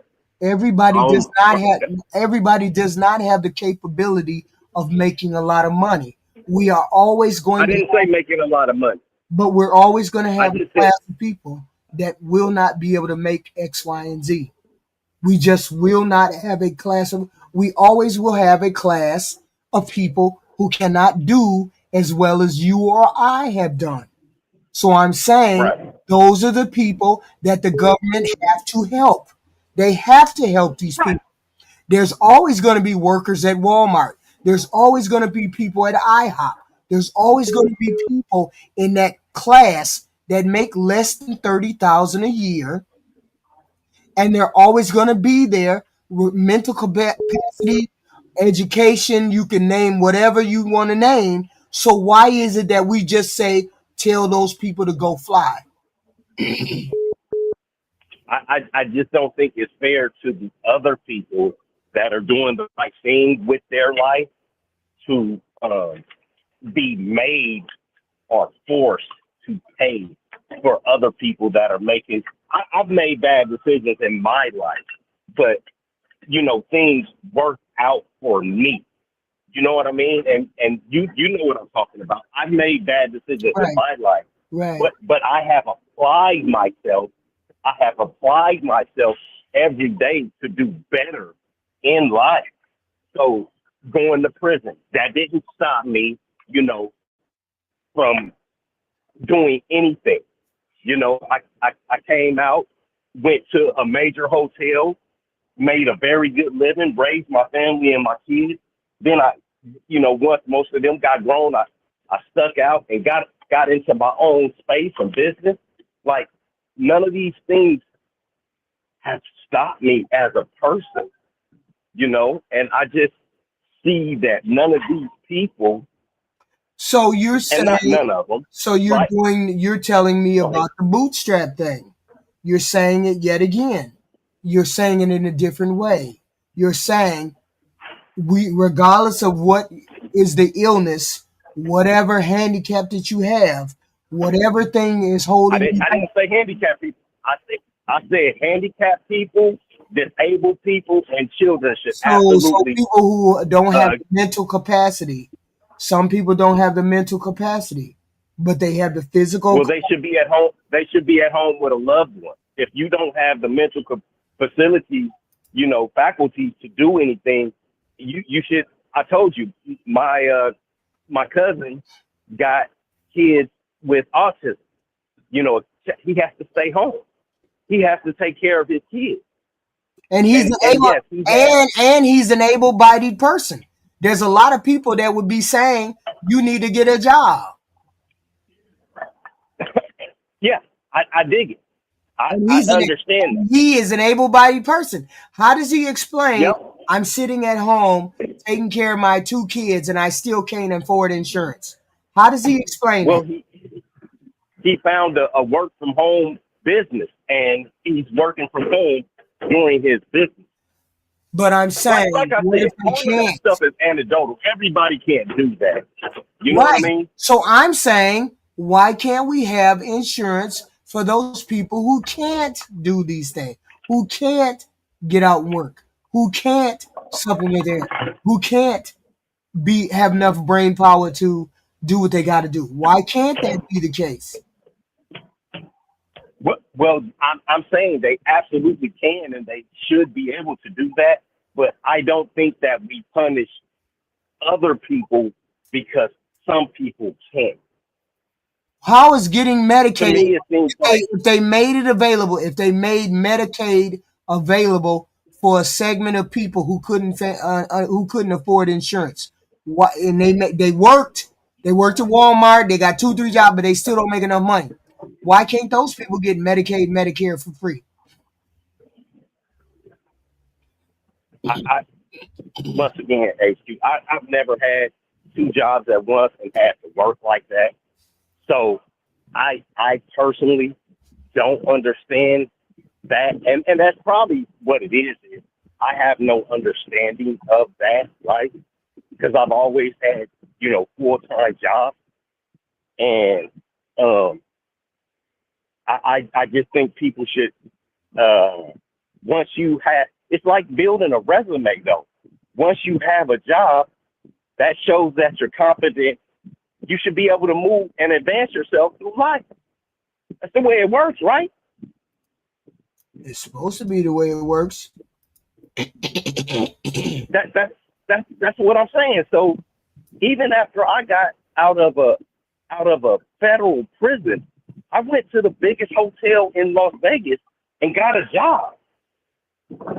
Yeah, but not all of it. I'm saying not all people can do that, Black America. I'm talking about the people who fall in between the grades. You notice I always say people below 30,000. There's always going to be an issue for people who make only 30,000. Those people right, but those should be the younger people. Those should be the younger people. Those people should be advancing and moving up through the ranks as they get older. Nobody starts out with a 50,000 or 60,000 a year job. Everybody has to start out on a lower level and then advance themselves into a better situation. But I'm not going to take up your time. I just don't agree with that. I kind of understand what you're saying. I kind of understand what you're saying. I'm just saying, think about the people who are not it's not possible. Just think about those people. That's all. It's not possible. They're never gonna have the smarts that you got. They're never gonna be able to. They just ain't gonna be able to do it. They just not gonna be able to do it. Yeah. So we got to do.